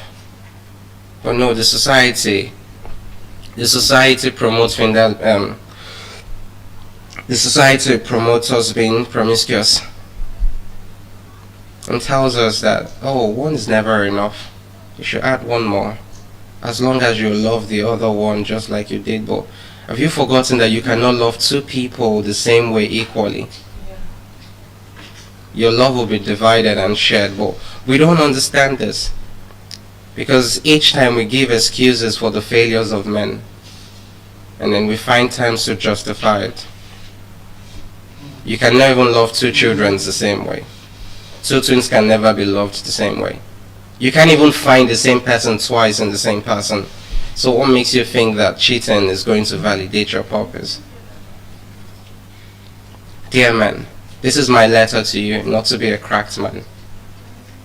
This is me telling you that there is more to you than treating yourself as a piece of shit. There is more to you than letting yourself let the society rewrite your life and rewire how your life should be. How can you be a man who will think that your very own essence is to rob women of their own life? How can you be a man who shuts out his emotions? It is okay to cry, I'm sure you've heard that, but to you it sounds like a cliche. Why should you cry? Are you not even human to begin with? Why should you shield yourself of your truth? If you deny yourself being human, then I don't think you should exist at all. Make it a point in your life to be different. I think that we should make it our point in our life to change this game for ourselves. I want men to wake up and understand that they are as much as loved, just as much as they are trying to love others as well. If what you define as love is causing pain to other people, then it is not love. Yes. Thank you. I said that. Don't deny yourself hope and light, because your father never did it properly. Your cultures are just peer pressures from dead people. They are your ancestors. So you can rewrite the rules. You can create a new set of generation, a new pattern for all men to follow. You can rewrite the whole phase, and that would be the new culture all men should follow. It breaks my heart hearing that all men are scum. Well, how can I even prove to these people and tell them that no, not all men are scum, but how can I even explain that to them? When every man that they see just wants to plant their tent in them and leave. How do I even explain to them that not all men are scum, that some men are just products of being abandoned, of how their father walked out of their life and locked the door? How do I even explain to them that, oh, their mother had an affinity for the gates man and she was always unlocking her gate, and maybe that's why he doesn't trust women? But how do I explain this to him, that not all women are the same? But then again, there's a print. There's an image imprinted in your mind, and this image has sort of clouded them.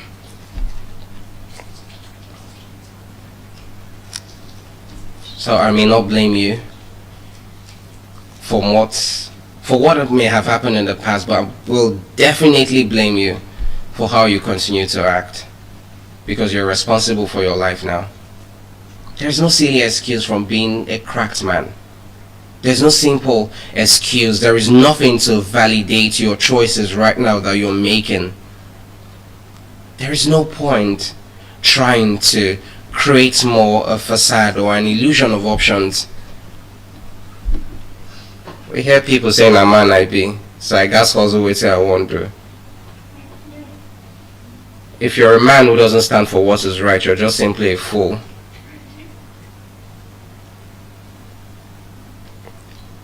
You don't have to raise a thick skin anymore. Shielding yourself or protecting yourself from being loved and vulnerable is not what makes you a man. What makes you a man is first of all being a human first before being a man. Can our children bank on you? Can women wake up one morning and say, I would marry you because you can raise a good child?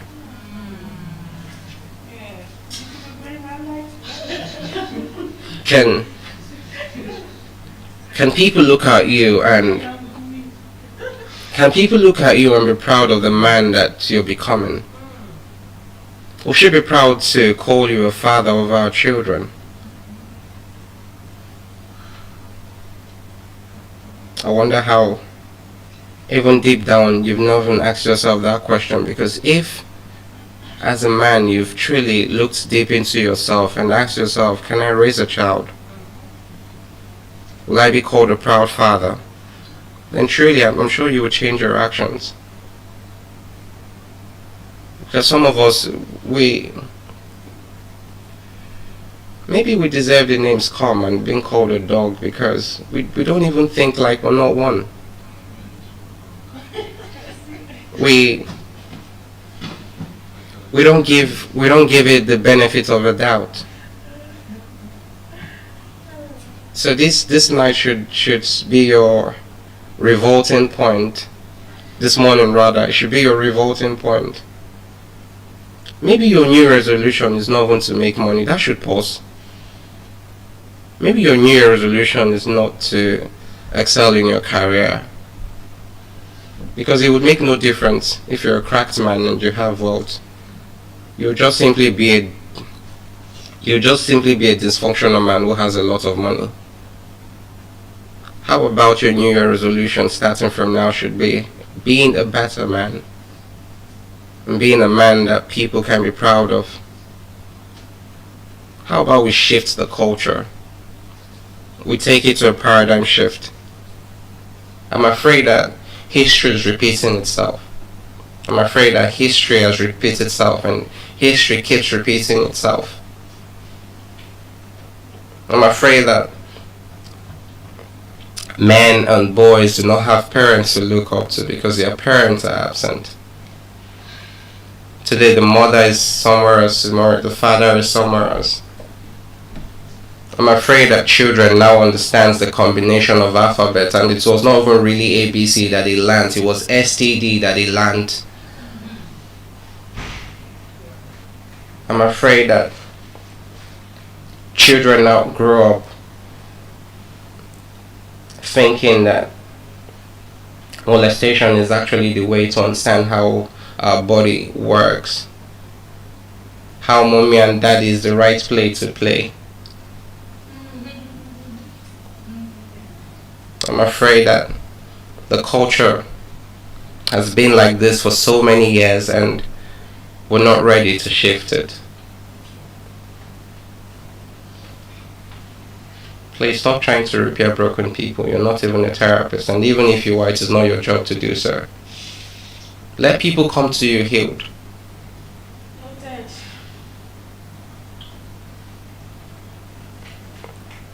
I want us to change our perspective towards all this. It breaks my heart so much that men don't just want to be who they are. We just want to continue growing in that same light, and we're not going to make a difference if we continue to do so. I'm afraid that the first instinct of a man, he's being told how to ignore hunger. So his thick skin becomes a thick shell, having to push everything, externalize everything, have to push everything outside. I'm afraid that men are told to be strong, but nobody checks on the strong.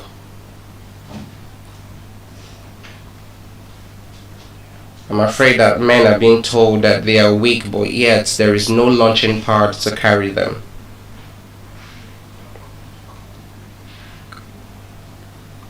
Tragedy and silence have the same house address.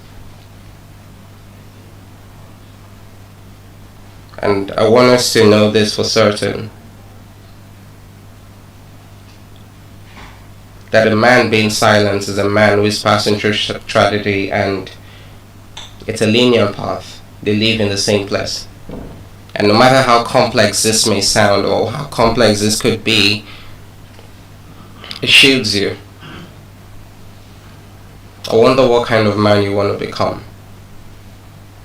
But I want to look forward to a society where we have proud men, where we have men who are not trying to be the God complex, but who are trying to be more human than ever before.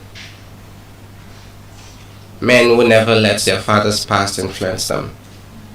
Men who never let their mother's unfaithfulness affect the way they trust the women they're going to fall in love with. Men who understand that having children is God's gift and blessing. I hope we have men who will not lower their pants below their dreams.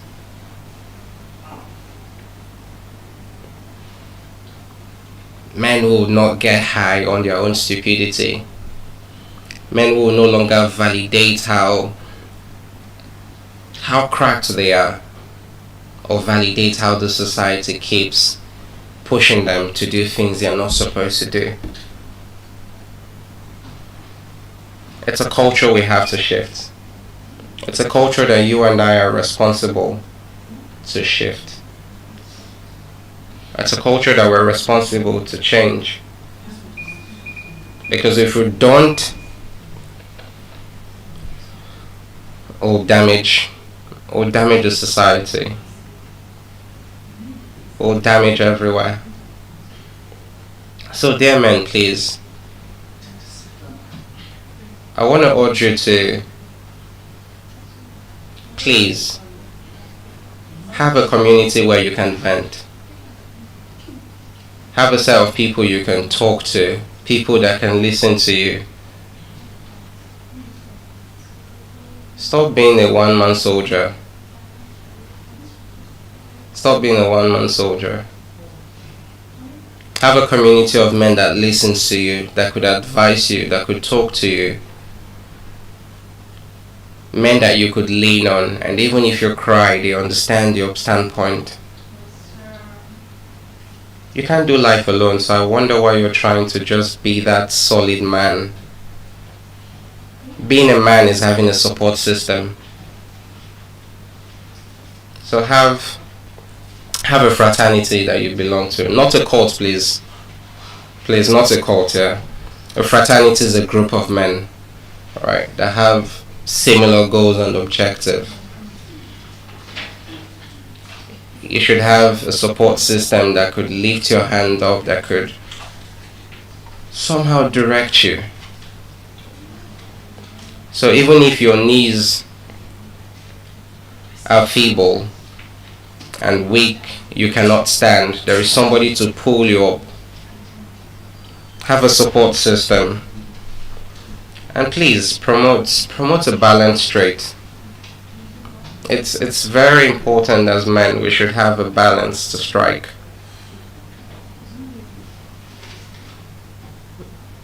Violence is never always the answer.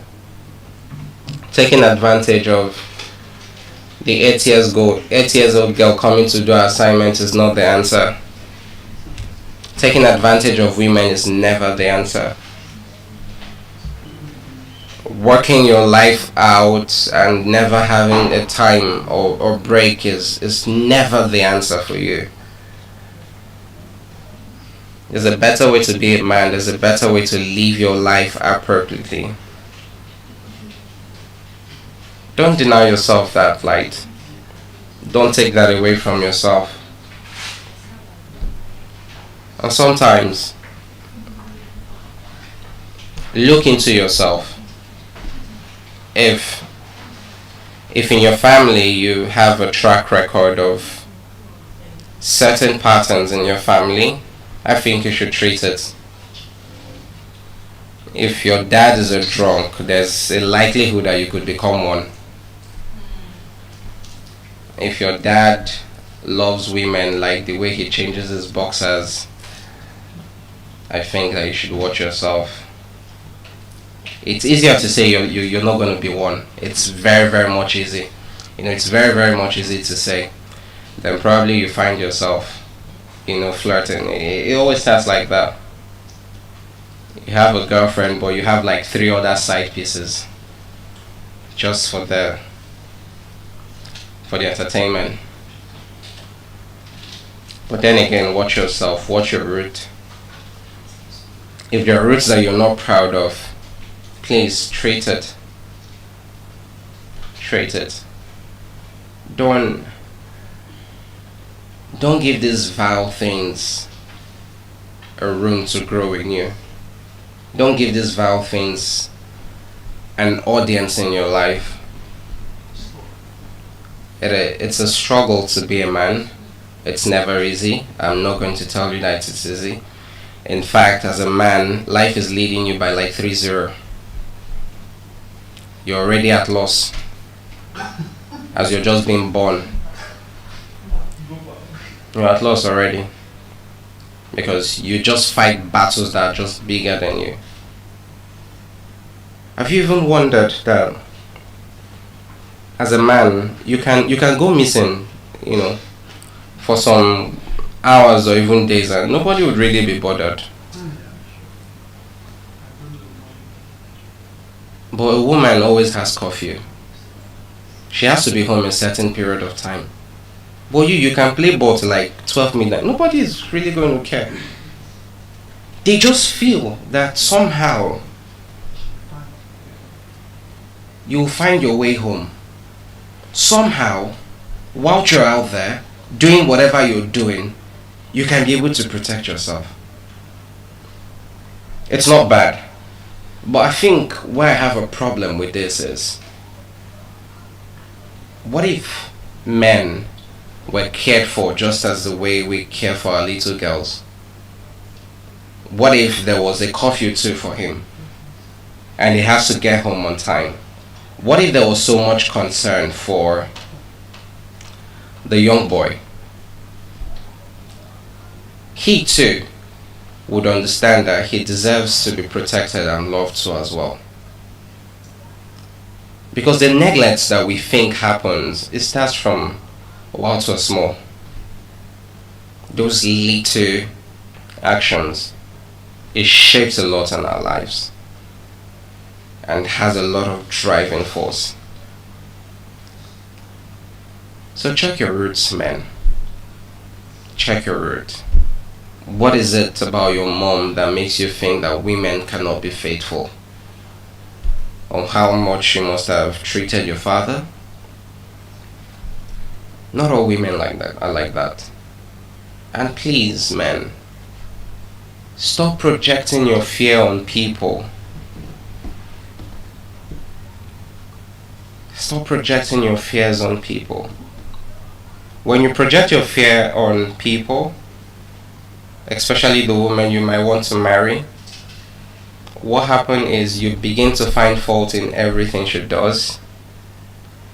The thing that you fear most is what you would want to see her accomplish. So please, let's do better. Let's check our root and fix it. It's what we're supposed to do.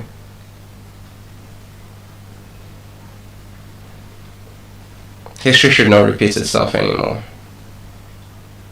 You and I should not be a cracked man, but should be a better man. And I would end this with my phrase that I said again. A man is a son to a daughter first of all, and is also his mother's last love. I hope you do with that whatever you want to. Thank you. I'll be passing the mic to the next speaker. Thank you very very much. Thank you for taking it gradually with us. Good morning to the world. Good morning, Nigerian, and good morning, School of Eloquence. Okay, my name is Ame Angela once again, and this morning we'll be discussing a little about entrepreneur and skill. Now, these days, a lot of people are interested in skills. Everyone wants to enter the market area, forgetting that before you can actually step into markets, you must have a marketing skill. And you can even see that even in organization, they will ask you, do you have a marketing skill? And you know, a lot of people are now involved in marketing, entrepreneur actually. But do they all have that required marketing skill? Some people, you say they are sadists, they are always angry, and that's because they don't really have the skill required for marketing. You don't go into entrepreneur when you don't have that cordial relationship with what you are selling. And you can bear me witness that most times you'll be wondering, like, how is this person actually selling? How is he or she doing it? Because you can go to someone's shop or business, and with the way they will reply, you know that I think there is something. You begin to ask yourself, am I the problem? Did I do something wrong? That's because there is no entrepreneurial skill in that person. And that is what brings us to our topic this morning, the role of marketing skill in entrepreneurial success. Now, if you want to be successful as an entrepreneur, you must have this required skill, because without your marketing skill, I'm telling you, no matter how good, no matter how important your business or what you're selling is, you won't be able to render that services to people out there. You have your target audience. And who are your target audience? What is your language of communication with your audience? That is one thing we should look at. So I will start by defining markets. What is marketing? I would say marketing is the promotion, distribution, and selling of products or services. What are you selling? What is actually your skill in that entrepreneurial aspect or that role you are taking? Now, one skill you should know is that before you go fully into entrepreneurial, you should be confident enough that, okay, if I'm able to speak to this person, I can actually convince that person to buy from me. What are you selling? And how are you even willing to deliver it to the audience out there? So this morning, we'll be taking these skills one after the other. And I would say one of the skills needed in entrepreneurial or in entrepreneurial success is understanding customer need. Understanding customer need. Now, if you are a business owner, how do you understand your customer need? Or do you just jump into the market or into the business just because your friends are there, or just because you're scared of people asking you, what do you do for a living? Do you really have that skill to sell out your products? Or you just want to sit back, or you don't want to be seen in the eyes of people that, okay, this particular person is actually doing something. You know, there's a difference between you doing something, you are doing something, and also you are rendering services and gaining from inside. Yes, I can. Let me use myself as an example. I can always claim I'm into catering, but how am I selling my products? Understanding customer need. I think that should be one of the major skill aspects an entrepreneur should have before entering the market. Because if you don't have this skill, if you do not understand the audience, if you don't understand your customer, how do you even communicate with them? What are their needs? You don't just produce because people want to, because you want to produce. You don't just go into that particular business because you feel like your friends are doing it, or because you feel like people out there are doing it and they are making it, so you want to go. No, you have to strategize. What are their needs? First, that is one thing you should look at.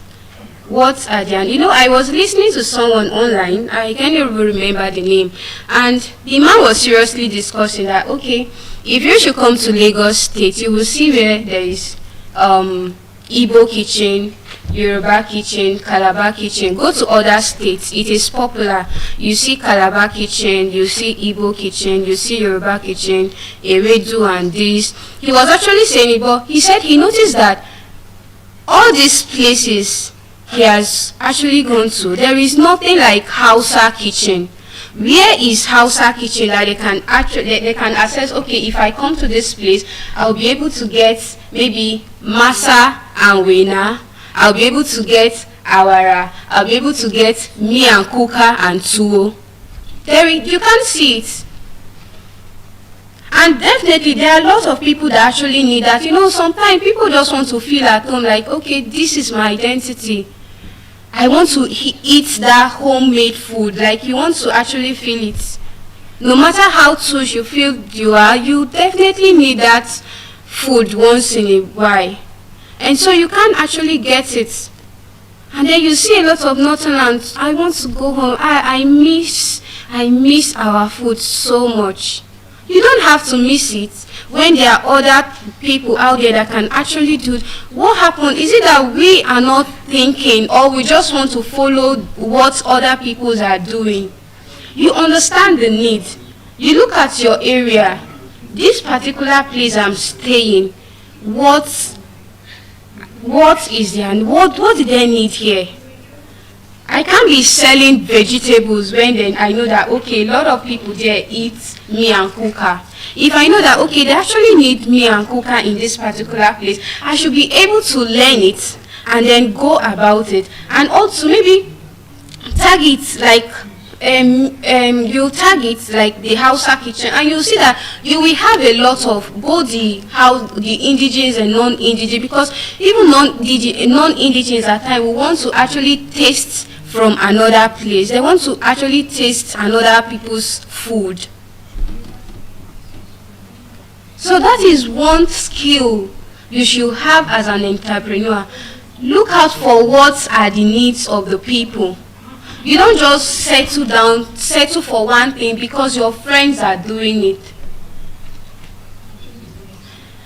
Because my friends are into catering, I want to also go into catering.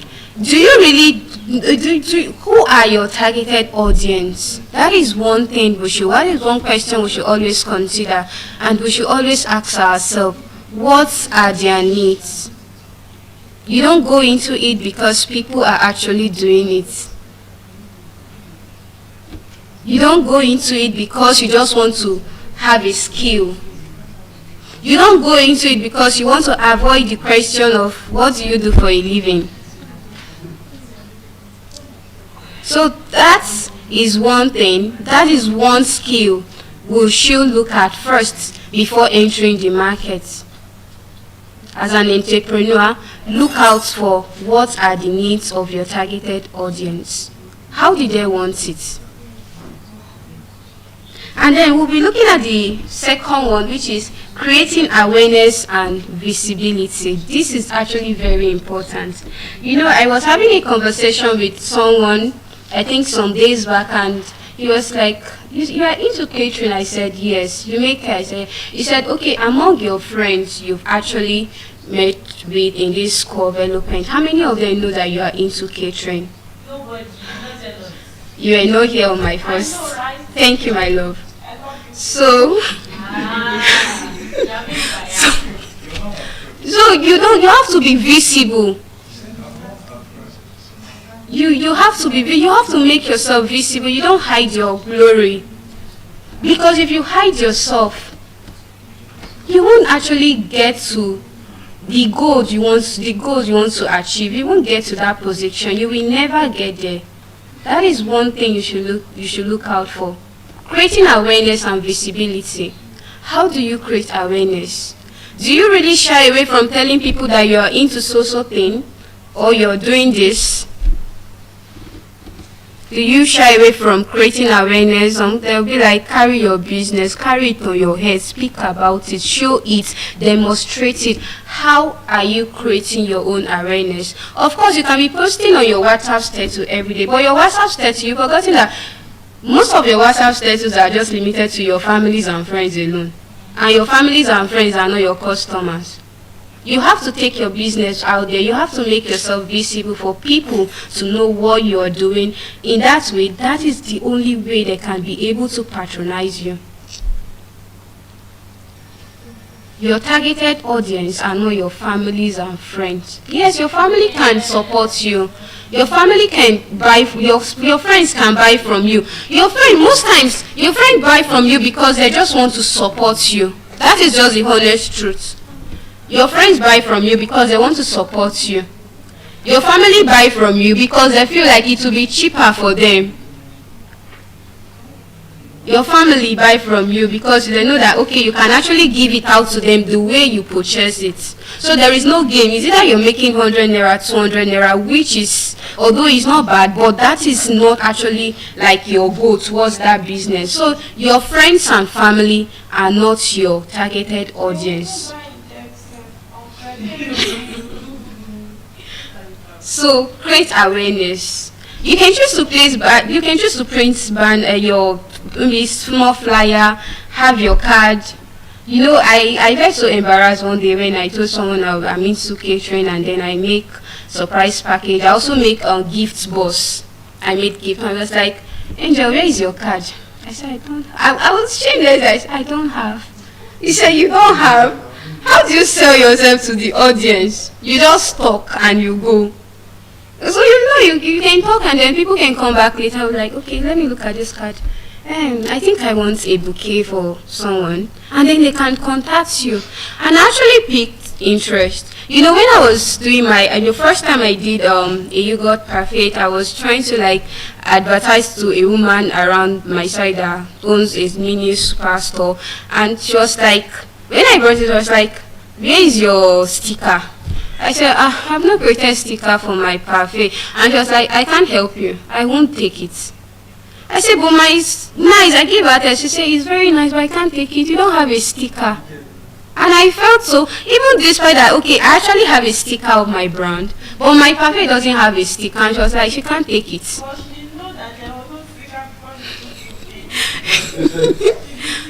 you see, you have to create awareness. You have to create that awareness. Put yourself out there. You have to also, although she's actually right. Yes, she was right. She was right. But you know, I was trying to like minimize the cost, looking at what, but then forgetting that if I actually spend, I will gain more. Do you get? If I actually spend like, okay, let's say I'm spending 1,000 naira to create stickers, and then at the end of the day, do you know that even inside my calculation, I'll be able to add the money of that sticker to my calculation, and then I can sell more because people will look at it. You know, everything is about packaging. People will look at it, they'll look at the name, they'll look at the color, like, it will look so unique and such, and someone will want to have it. So, awareness, you create awareness. Print your card, your business card. Have your flyer. Create it. Post it on your status, not just on your status, any of your social media status. Let people know that this is what you are doing.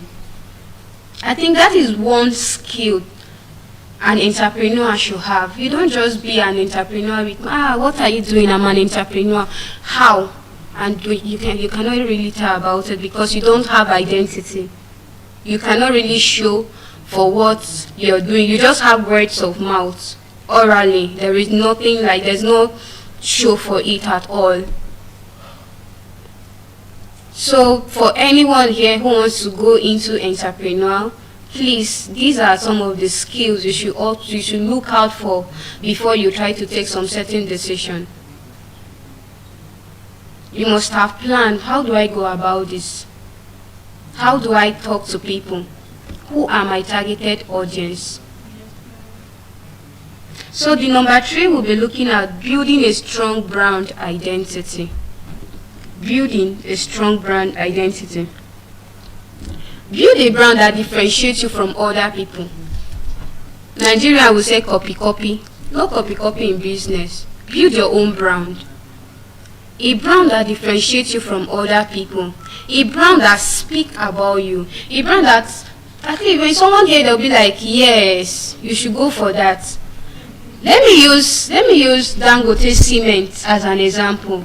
You know, when back then, when anyone that wants to build, they'll be like, I think you should go. If they don't see Dangote Cement, they won't get cement. That's because they've seen like he has built that brand for himself. He has actually created that awareness. He has made himself visible. There are some structures. They'll tell you it was built by, I think, used Dangote Cement and all of that. He already built that brand, right? So you build brands. You make sure you stand out. You don't follow because people are following. Now you don't. For example, I think there was a time I wanted to make my stickers, and the guy, he designed a sticker for me, and I was like, I don't like it. Do you know what I was looking at? My boss then was using pink and white as her color, and I also wanted pink and white because I like the color. So I actually wanted that pink and white, and I was like, I don't think I want this purple you're giving me. I want pink. And then he told me, he said, build your own brand. Angela, build your own brand. You don't have to follow because your boss is using pink and white. You don't have to use pink and white. Build your own brand. How are you building your brand as an entrepreneur? How are you building your brand? How do you want people to identify you? There's a way, if you're a stylist, there's a way you can braid your own hair that if someone see you, they'll be like, I know this is from so-so salon. If you're a tailor, you have your own brand. There should be like a signature of what you will put out there, and people will say, yes, this particular dress is from so-so person. Let me give an example of people in the fashion industry. If you see some design online, you know if it's actually for Vicky James or Prudent Gabriel, right? Already they already built their brand. There are some design that will come out, and even when people try to like recreate it, if you see Vicky James brand, you know that yes, this is Vicky James handwork. When you see Prudent's work, you know that okay, yes, this is Prudent's work. So they already built that brand around themselves. They already have that brand. So build your own brand. You don't have to impersonate anyone. You have to learn how to build your own self. You can start from the scratch. It's not a bad thing as far as you make yourself known to the people. And then the only way they can actually appreciate you is by having that unique and classy brand for yourself. When yours is unique, they will see the classy, they will see the uniqueness, and then they will be like, yes, this is for so-so person. If you're looking for this unique stuff, you can go to so-so person. If you're looking for so-so quality, you can go for so-so thing. That is a skill you should acquire as an entrepreneur. You don't just sell, you don't just go into the market because your friends are there. You don't just involve yourself in entrepreneurship because people are there. You have to have the mindset of building your own brand. How are you building your own brand? How are you going about it? there are some unique content you can create, and they'll know that yes, this particular person. Now let me talk about brown. There are sometimes let's use this comedian Brainjot as an example here. You know, there's this kind of signature dance he will dance, and you know that this is Brainjota. And then when someone also tries to do that kind of thing, you'll be like, definitely your mind will just go straight to that person. Your mind will just go straight to Brainjota, because he has already built that brand around himself. Like, that is his own identity already. So whenever you're watching someone doing that kind of dance, they will quickly refer you. Your mind will just quickly go straight to that person. That is how to build your own brand. Like, you don't have to copy anyone. Build a strong brand identity. Build a brand that people can be able to identify you and your goods. Build a brand that you know that you will be able to like give out to people. Service, quality service. You don't just do it because people are doing it. That is how to build your own brand. Your identity matters a lot. How is your own decoration? So the number 4 will be looking at enhancing competitive advantage. Enhancing competitive advantage. Stand out. Let your business find a way to stand out. I think I will also relate that to your own branding again. You have to stand out in the midst of all the competition. You just have to stand out. You can't just dim your light because you feel like, okay, somebody else is doing so business. Yeah, the way you approach your customers, your targeted audience might not really be the way the other person will go about it. So you have to stand out. In a market where everyone has a boutique, you still have to stand out. In a market where everyone sells jewelries, and then you go to this shop, you see jewelry, the next shop jewelry, the next shop jewelry, but everyone has to stand out. Probably with the way you relate with your customers, the way you act, the way you joke with them, you just have to stand out in that market. In that business, you don't have to dim your light for anyone because someone is doing that business, you also are doing it, and then you feel like I don't think I can actually make it because a lot of people are into it. My dear, you are not the first and you cannot be the last. So you don't have to dim your light for someone else because they are doing the same thing. I might be cooking fried rice, you also will be cooking fried rice, and you'll be surprised that it will taste different. So you have to stand out. Maybe I love to use a lot of carrots and you just want few carrots. That is how to stand out. Maybe that's how your own customer likes it. And you don't know how my own customer likes it. So I kind of follow based on what my customers are requesting for. Because I have my targeted audience. It is not about me. Now, why I say stand out, let me give an example. I think when I was still like following my boss, I used to follow her to NYC camp for, I think she partnered with Said's NYC, and I noticed the first time I started going with her, she usually used to do, you know, this pawpaw that has pepper inside, they call it pepper ball. So she was doing it, first camp, second, I noticed it was going on, and the other one I followed her, she didn't put a grated pepper in, and I was like, sorry ma, what happened? She said because a lot of people don't really want a puff-puff with pepper. You know, you just puff-puff and then they name it pepper buns. A lot of people do know, they said that if they want to eat pastries, let it be pastry. If they want to eat food like pepper, let it be pepper. So they don't really want it inside. And she actually have to work with her audience. A lot of people complain about it, and she withdrew from adding pepper to that puff-puff. So she started making the normal ones, and people are actually buying it. A lot of people like it. So she has to stand out. Even when others were like, no, this is what I want. This is how I want it. And she actually listened to her targeted audience, and then she backed out. She stopped adding that pepper to her puff. And I was actually impressed, like, okay, I think that makes sense, because she likes it, or she is not the one eating it.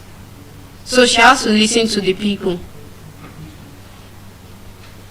So that is another skill that is very, very important. No matter where you find yourself in any of your business, you just have to make sure you stand out. Don't dim your light because someone else is into that particular business and you're feeling like you can't really make it because there are a lot of people involved in it. No, stand out. Everyone has different grace. Always make sure you stand out. And we'll be looking at another point, which is adapting to market change. Markets are constantly evolving. You have to adapt. You have to adapt. Maybe due to change in technology, consumer preference, like it's just, it changes every time. So you have to adapt. You don't give up easily. Of course, I trust us African, most especially Nigeria, we hardly give up. If this one should fail, we'll pick another one up. Give up, okay. We don't give up. So you have to have that spirit of adapting to market change, because they say change is constant. You know, there are sometimes you get your, let's use Spag as an example. You might go to the market today and then you get a pack of Spag for 1,000 naira. Tomorrow you might sell that pack for 1,500, which is additional 500. And then the next day you see that you can even buy it as low as 500.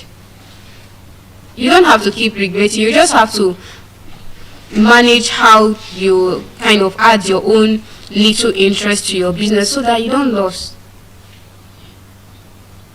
Because people prefer, their preference, their want changes every day. They might want Spark today and tomorrow someone else will want to go for swallow. So next tomorrow someone will prefer rice. So you have to adapt. You have to adapt. There are sometimes food seller you won't be able to even sell at all because maybe you're selling just rice and that very day they will just choose to patronize your neighbor because he or she sells swallow. Maybe that is their preference for that day. Market change. You don't have to get angry and then tomorrow you want to just go and make that swallow because previous day you did not sell. So you want to like copy as just like Nigeria will say. So you have to adapt. Adaptation to market change is one skill that we should have as an entrepreneur. And then the next one, we have building customer relationship. Building customer relationship. Building customer relationship. What is your relationship with your customer? What exactly is your relationship with your customer? Do you just do your business with a new customer today and tomorrow you don't still recognize that person? That's why if you enter the market, somebody will just say, my customer. Maybe you have not even met that person before. You haven't even seen that person before and they're, my customer. Building customer relationship. At least if you know that, okay, this particular person is my good customer, he or she buys very well, he or she always patronizes. If you didn't see that person, maybe you're used to when the person, every end of the month, the person usually patronizes you and you can see that, okay, this month, this person did not come. How do you reach out to that person? Or you just do I don't care and then move on because you have other people around you. Everybody is important, no matter how much thing they are getting from you. Their patronage is very important. Even if they are getting just one piece of your product, it is very important. That relationship you build around yourself is just like a wall around you. Do you get? It's just like a wall around you that you can actually reach out to this person. I have these goals and it's going to expire in the next 1 month. I think I need someone to pick it up, and then let's see how to go. That is customer relationship, because you already built that wall around yourself, so you can easily assess them. You can easily place call and then talk to them. Okay, this is it. Please, I want you to come pick this also product up because it might expire very soon. And you can only call that person. You were only able to contact that person because you already have this relationship with that person. You already built the wall around yourself. That is your relationship. So building customer relationship is very important. That is the only way you can retain them. That is the only way you can retain your customers. You have to be honest. You have to be loyal. Honesty. You have to be loyal. Like, just be truthful to them. You can, okay, like seriously, this is how much I purchased this. But because it's going to be this, it's going to be that, I am going to give it out as so. Just be honest with them. So that at the end of the day, you won't actually lose totally, and also the person will not go home with anger, with the general, I will never go back to that woman again. I will never go back to that man again. That is one skill. How do you build customer relationship? How do you relate with your customer? Are you just concerned about what they are paying you, or you're also concerned about their well-being and also your loyalty and honesty towards them? How many times have you called to check up? I just want to check up on you. I haven't heard from you for days. How are you? How is family? You know, with that kind of person, you know, at the end of the month, person will be like, so person called me. I think I have to get something. I think I have to patronize this person. Yeah, she called to check up on me. I need something. You're selling, let's say you're selling something online. For most people that sells, let's say maybe dresses or perfumes online. On your WhatsApp set, you know that some people that usually get from you, and then they'll just view. You notice you post, they just view and go. At least you notice that people are viewing and leaving no comment, nothing. You can actually send a message. Hi, how are you? Hope you are fine.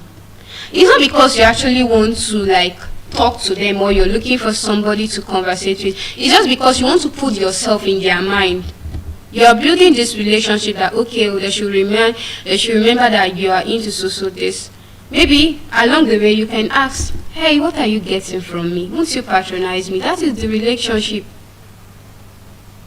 At least maybe for your own interest. But yes, it's important because those things you are selling, they are not meant for you. So you have to sell it and then restock again. So you have to build that wall around yourself. And also, another point is facilitating business expansion.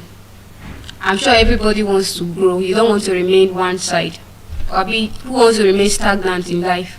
You want to expand. Even as a business owner, you want to expand your business. You want to you want to have so many branch here, so many branch here. You want to expand. So you have to learn that art. You have to remember that, okay, definitely I have a target. You're going somewhere. Facilitating business expansion. You don't have to remain stagnant. Just because you're making the money you needed now in this particular position, in this particular spot, doesn't mean you shouldn't invest to get more, or maybe you shouldn't invest for other business. Definitely you want to expand. And that is why if you go to many states, you see although Dangote refineries in Lagos State, but if you go to other places, you see Dangote branch, this branch. You want to expand, and then you see a lot of his products. There is salt, there is Maggi, there is spaghetti, there is cement, there is sugar. A lot. He's trying to expand his business. So you have to have this mindset. Okay, this particular place. Yes, I said we should start little, no matter what. Make sure you start from somewhere.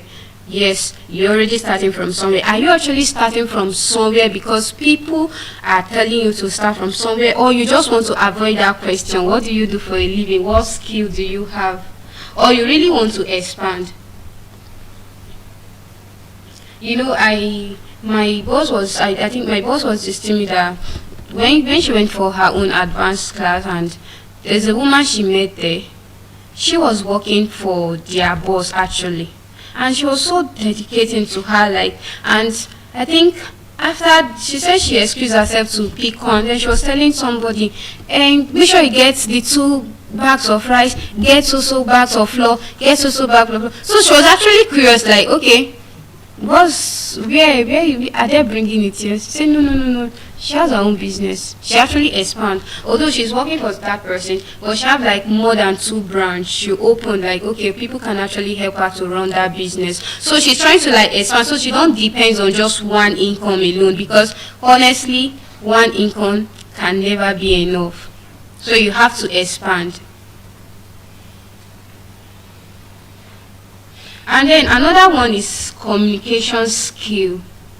Very important. Communication skill. How do you communicate?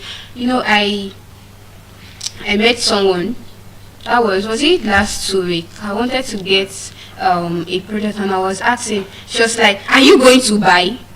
I felt so bad. I could not give it to myself. I was like, ma, why are you shouting? She said, no, she's not shouting, that's how she talked. I said, no, why will you? I just came, I asked for something, she said, am I going to buy?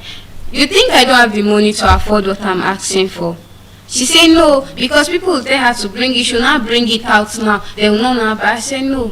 And then she was talking, she said that's how she speaks. Even if that is how you talk on the norms, because you are now in the market environment, you have to guide the way, you have to like discipline yourself, right? Good morning, how are you? You look good today. At least you're trying to draw them closer. Communication matters in business. Communication matters in business. You know, my elder brother, some days back, he wanted me to help him and do something. I was supposed to go and ground, and he was like, Mama, you have to go earlier because that woman is a sadist. He might tell you he's no longer grounding. And to be honest, when I got there, it was like, that was around 4. She said she's done. She has taken her bath. She's not doing it again. That's why she kept her face. And that communication is not there. Like, I'll definitely ask her, I'm never going to come again, even if she's going to be available. So you have to have that communication skill. I think that is one of the most important skills to have if you want to go into entrepreneur. If you want to go into that business, you must have this communication skill. Because without communication, you cannot sell. You cannot sell. People will ask you, even if that is who you are actually, they'll start saying, this person that is rude, I beg, let that person go with his or her product. I don't want. I know the route to another place. Because that communication, that understanding is not there.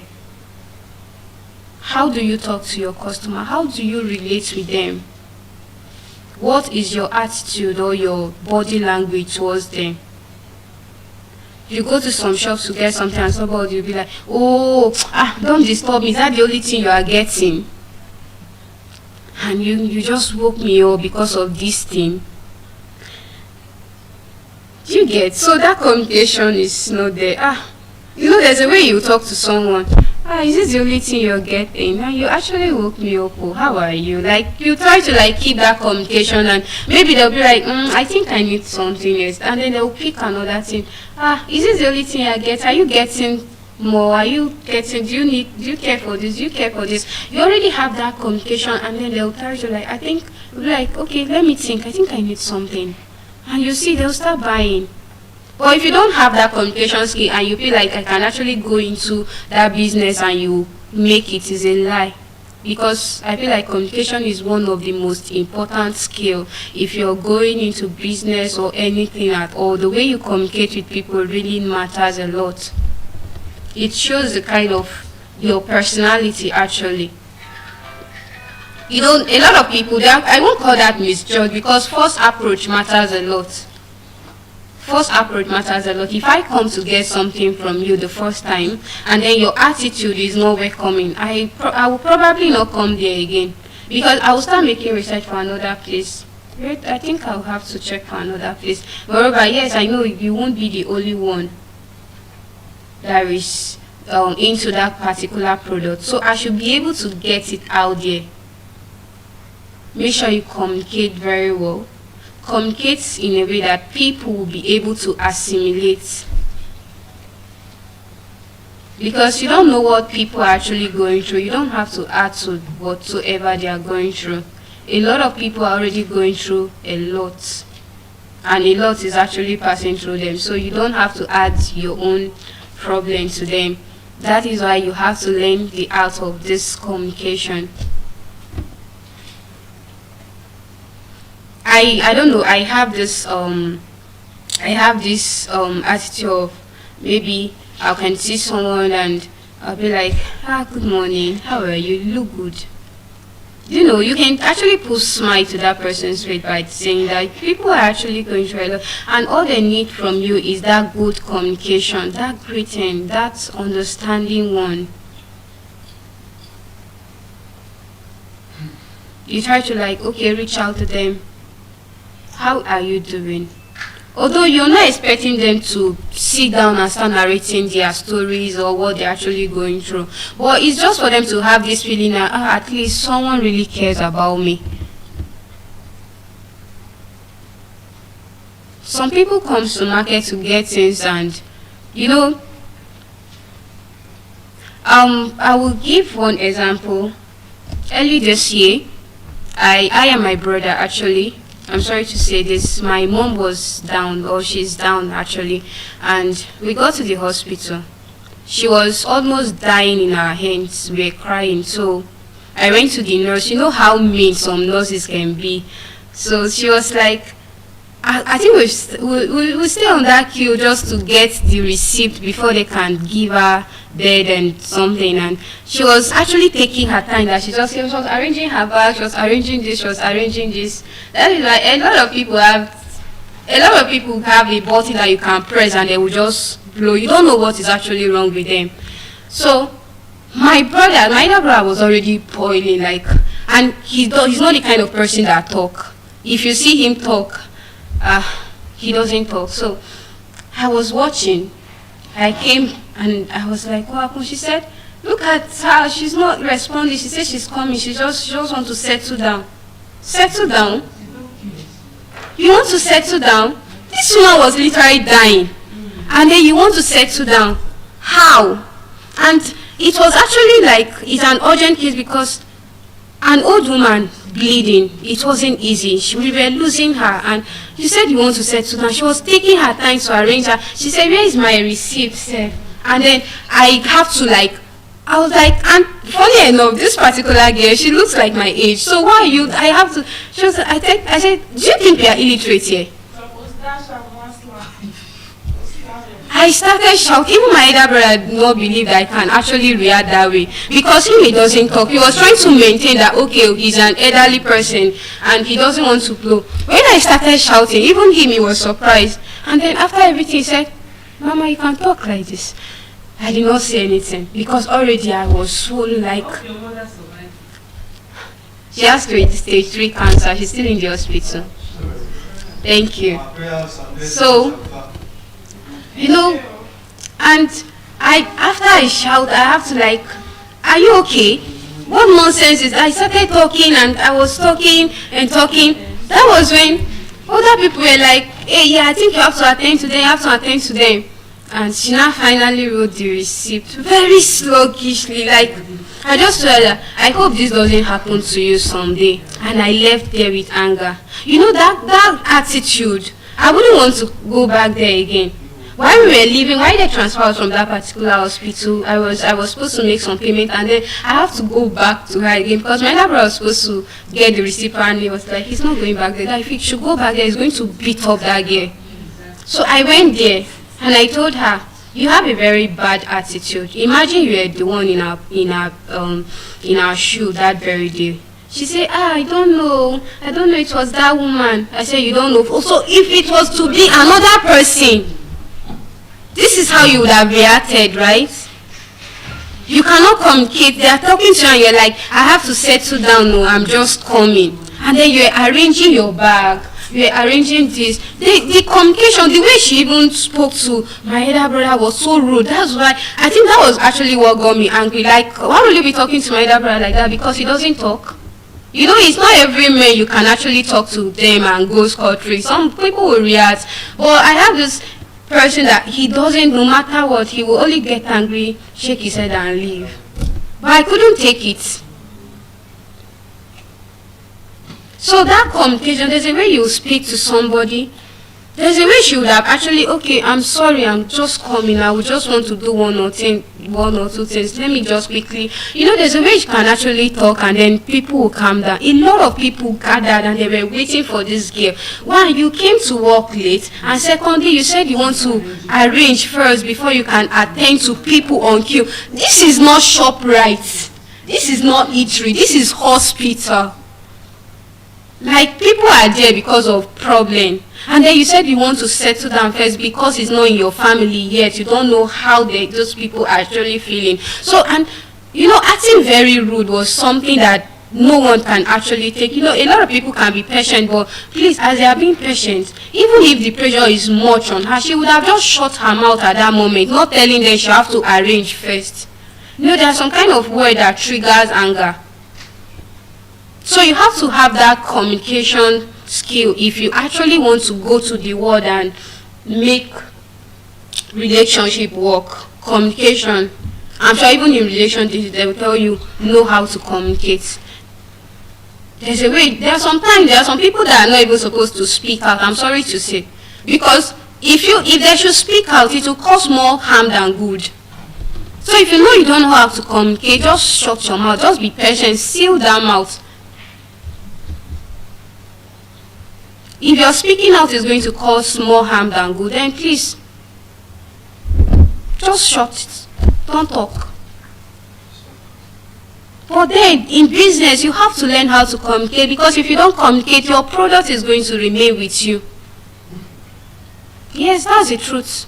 If you don't communicate, your product is going to... Just imagine I'll see somebody crying on the road, and then I'll just walk.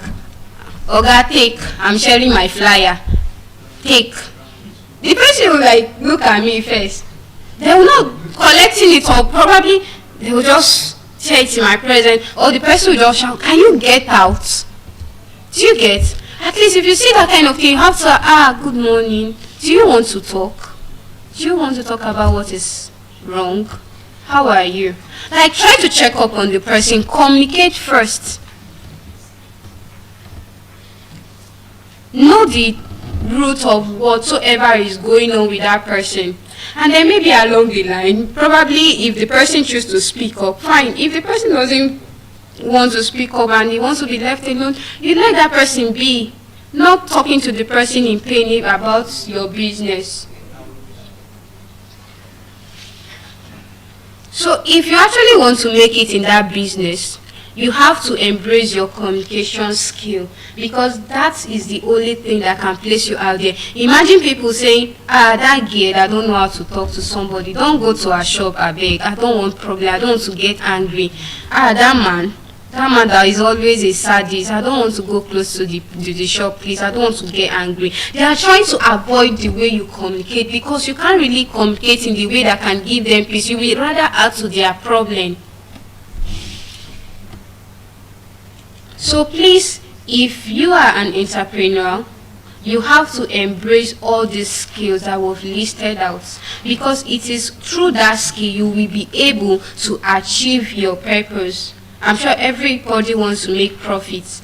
You are not just selling for selling's sake. You're not just selling because you're not just rendering that service for fun. You definitely want to make profits. You definitely want to make something. So please make yourself available, be visible to the people, learn to communicate, build that brand you want, adapt to that market change. You don't have to keep regretting every product. You have to learn how the system works. You have to learn how the system works. You cannot just because of this market, there's a market change. I'm never going to go back to that to that business again. If you keep running away from every business, which one do you want to settle down for? Because no business comes with ease. Like you have to work for it, you have to work towards it. I can say that once in a while, I usually used to have that. I remember there was a time, one of my friends actually, she ordered cake from me. I was supposed to bake for her. I think the problem was me and also her. Let me share it. So she made payment. I made the cake. It was a birthday cake. She said she was going to pick it as early as 6 a.m. It was ready before 6 a.m. I woke up very early and then I gave direction. So the direction I gave was a little bit, although it's the same road, but I gave her like a different house instead of the main house. So when she got to that place, it was just like, it's something that you can actually walk. I waited, I was awake very early to cover her cake, and 8 a.m. she told me she was going to pick it up by 6 a.m. 8 a.m. she wasn't still there. I tried calling her, her line wasn't going. 9 a.m. this girl was nowhere to be found, and I think that very day I was supposed to travel and I was waiting for her to show up. Then when she finally showed up, I think around past 9 or so, she called me. Hey Angie, I'm there. I said, where are you? I ran outside my gate. I ran outside and I waited. I was like, you are not there now. She said she's so. I said, but I can't see you. So when she was so like, she's so. I said, oh, I'm sorry. And the bike has actually left. So I was like, okay, don't worry. I'm going to send someone to come pick you up. What I'm telling you is not up to 5 minutes. She got angry and then went back. And she didn't pay for delivery. Now, I've been waiting for you for like 6 a.m. You didn't show up. You show up around past 9. Just because I delayed you for 5 minutes, you got angry and went back and said I should deliver the cake. That even the cake is not even for her. It was someone through her that placed the order, and she sent my contact to the person. The person called and she wasn't really, the communication was not there. When she called, she started shouting, how dare you? I sent someone to pick my cake. She was shouting. I was just being patient. I was actually with my boss. My boss don't know that I can actually talk. She was like, she was talking, she was shouting. I was trying to like, so my boss noticed I was already getting angry. And then she collected the phone from me. She was like, sister, calm down. She didn't wait. And she can't actually, I was like, I can't deliver the cake because you have to pay for delivery fee. She didn't pay for delivery fee. So how will I go and deliver something that, of course, I can't do that. So while she was still talking, and then she started, do you know who I don't like that. Do you know who I am? As far as you are not God. So I just collected it from my Bible. I said, sorry ma, are you God? That was the first question I asked her. I said, are you God? Then I said something. I know that might be really insulting, but I just have to. I was like, sorry, if you're ready to communicate like human being, call my number and then I'll tell you where to pick up your cake. And then she felt so offended. She ended the call. She started, then I called my friend. I was like, sorry, you didn't tell me that cake was for someone. That's first thing. And then please, how much? I'm going to refund you. Send your account number. I was ready to refund at that moment because I couldn't take it. She got angry because I told her, are you God? And then I was like, if you're ready to communicate like human being, let me know. Because that moment, she wasn't communicating like human being. So I kind of like, okay, if you're ready to talk like this, just let me know. That is communication. Because I was trying to explain what happened. She wasn't ready to listen. That was literally the first time she was talking to me, or she was even getting like, they sent my number to you, don't even know, and then you started asking, do you know who I am? Please, are you God? That is one question. Are you God? Because is it only God that will, okay, oh yes, it's God. I think I have to run with my, even if it means to fly. So that communication wasn't there. Yes, I know they said customers are always right.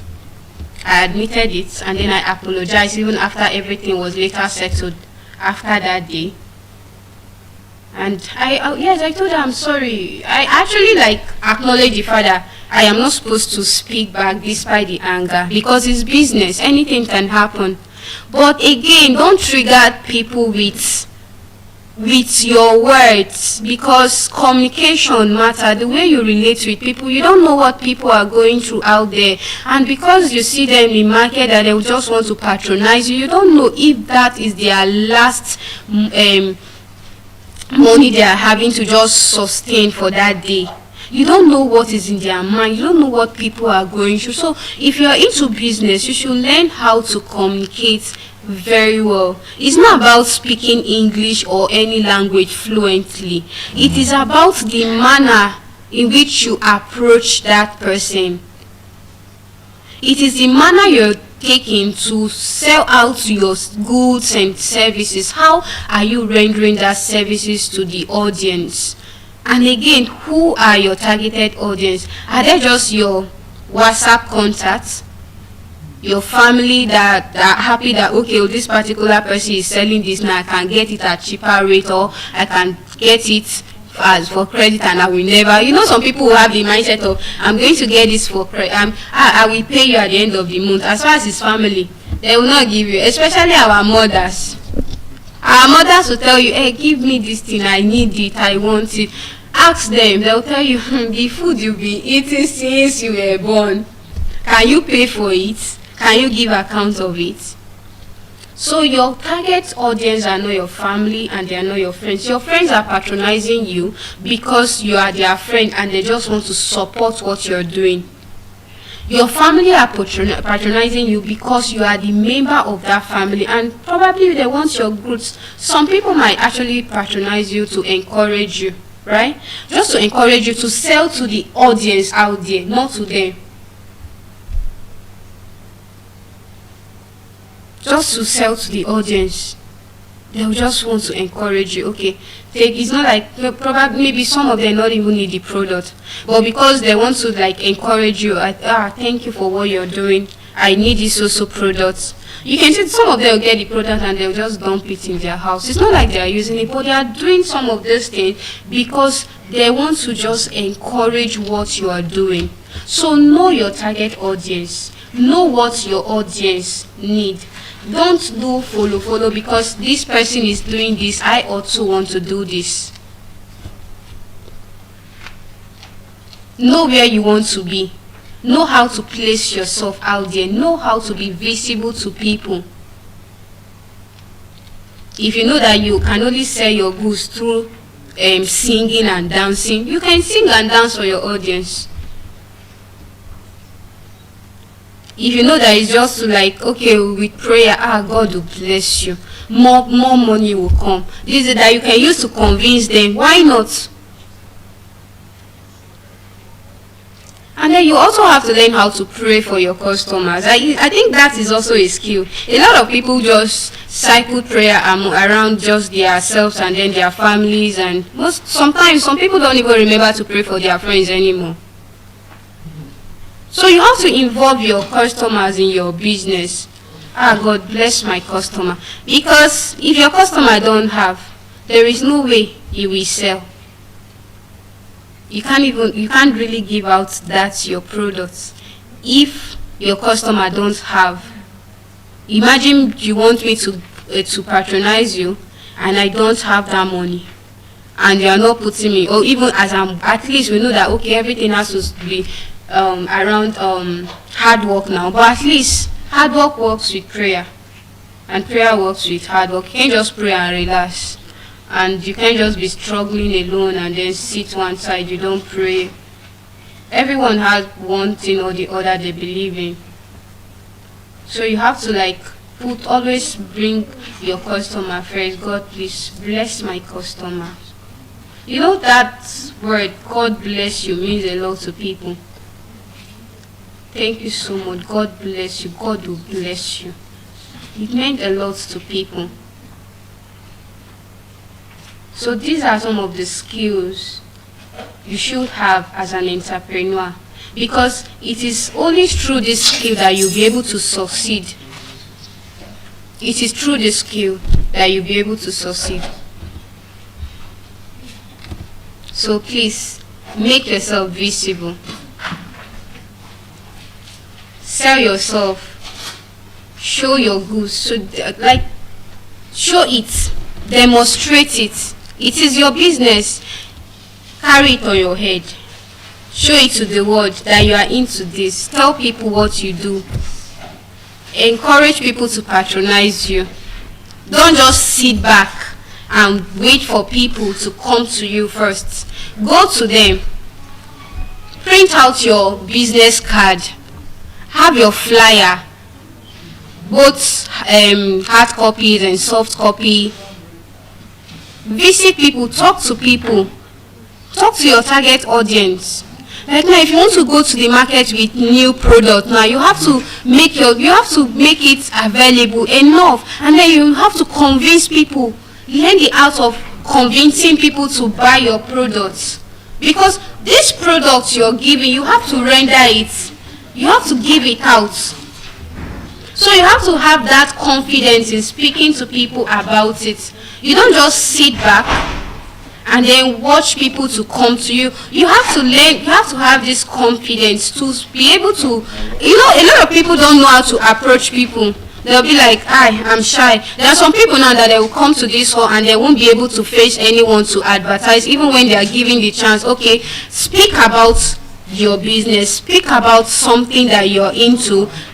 People here want to patronize you, and then they'll be like, actually, I sell clothes. If you tell me actually I sell clothes, it will look more like you are not really serious.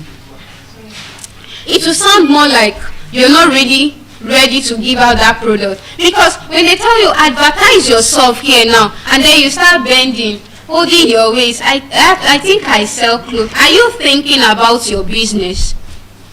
I think I make hair. How do you want to sell that business? How do you want to sell that product? So you have to have that confidence of approaching people. You have to have that mindset to approach people. You have to sell yourself out there. You have to be visible to the audience. You have to have your targeted audience. So today, these are some of the skills so far. But we'll come back with another one, because I actually love the idea of entrepreneurs. I love marketing. I love business. So we'll still be bringing it up as time goes on. Please make yourself visible and have your target audience, and also learn the art of communication. Have that cordial relationship. Have that very good relationship. Build your wall around yourself. Have that relationship with your customers. Only them will they'll feel so comfortable to get your products. So right now, I will be passing on the mic to the next speaker.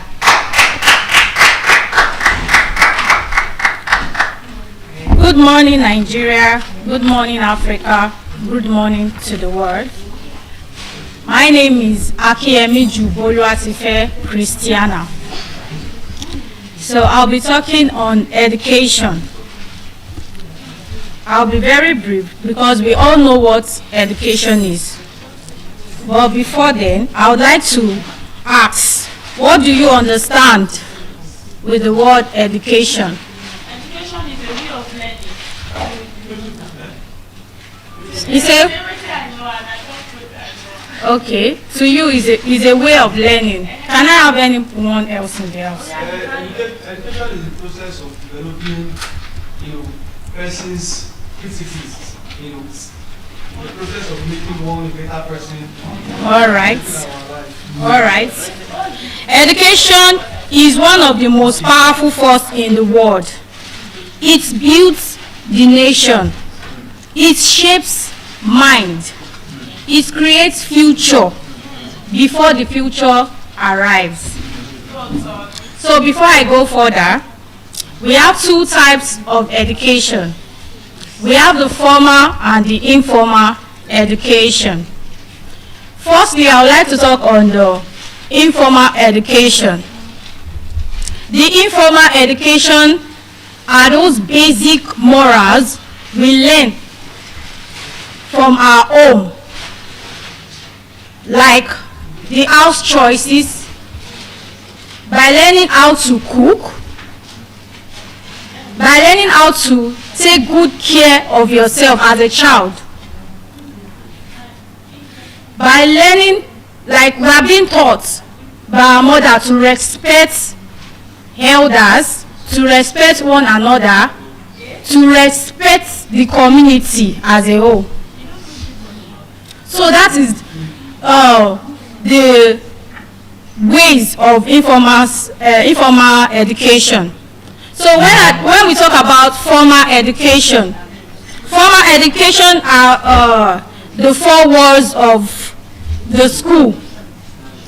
It is the 4 walls of the school. All the things we learn in school, from the primary to the secondary and to the university level until now, because we are still learning. For example, we are here to learn because we coming outside to speak, we are learning from each other, like we are educating ourselves on different topics. And this is an opportunity to keep learning. Even if we are outside the world, we still learn. So that's the formal way of learning. To some people, they think education is just going to school, like going to school or schooling, but education is more than that. It is the knowledge you had from childhood and the knowledge you keep having as an adult. So it is not just by certificate, exam, ranking. The true source of education is to develop your thinking, your character, and how to behave in the society. But today, in many parts of the world, education is drifted. Students memorize but do not understand what they are being learning, like what they are learning. System produce workers, but they can't think. Workers that are working, some they can't think. They are just there. Okay, we flow, but we are no longer connected. Education was once deeply connected to identity, values, and community. It prepared people not just for job. Education did not prepare us not just for job. Okay, I'm being educated. At least I went to school. I studied educational management, and for instance, you know, we that we are currently serving, or some people are about to serve, so they probably study a course in their school, but unfortunately NYSC give them another thing. Probably they are being posted to where they are farming, and you don't even have anything idea about what they posted you to. You don't even have idea about farming. Probably you study accounting in school, then you are being posted to a farmland.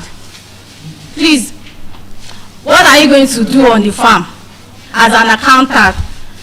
So you have to wait for the people around the farm to educate you, to teach you on how to farm. You might not know all, but you'll be educated on how to operate on the farm land.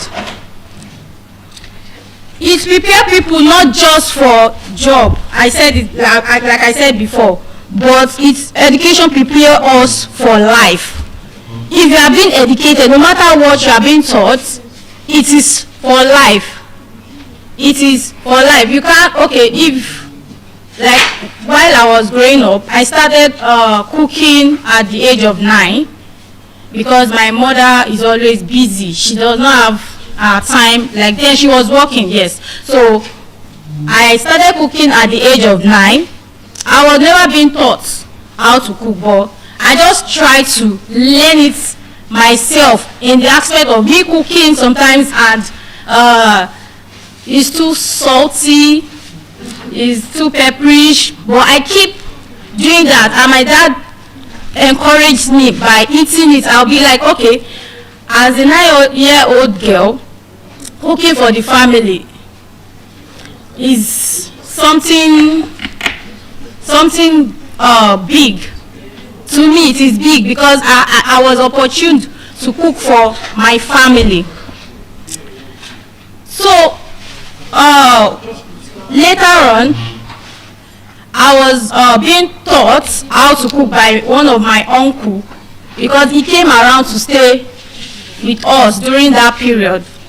So he taught me a few things about cooking, the skills. But okay, this is how to boil rice, this is how to do this is how to. Ever since I was being taught about that particular way of cooking, I have never forget it. It is part of me, like it has been part of my life ever since. So when we go to the area of schooling, most of us, we still remember what we were being taught in primary school. If not all, but the rhymes, we could still remember, rain, rain, go away, come again some other day. We could still remember the rhymes we were being taught in primary school.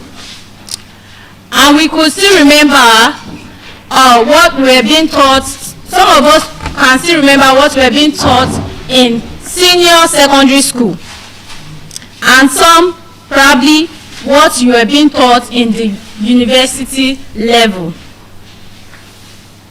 If you are being educated, it is already part of your life. It can't be taken away. It can never be taken away. Anything we are being taught in school or anywhere, because we are learning every day. It's every day we are learning. We are learning every day.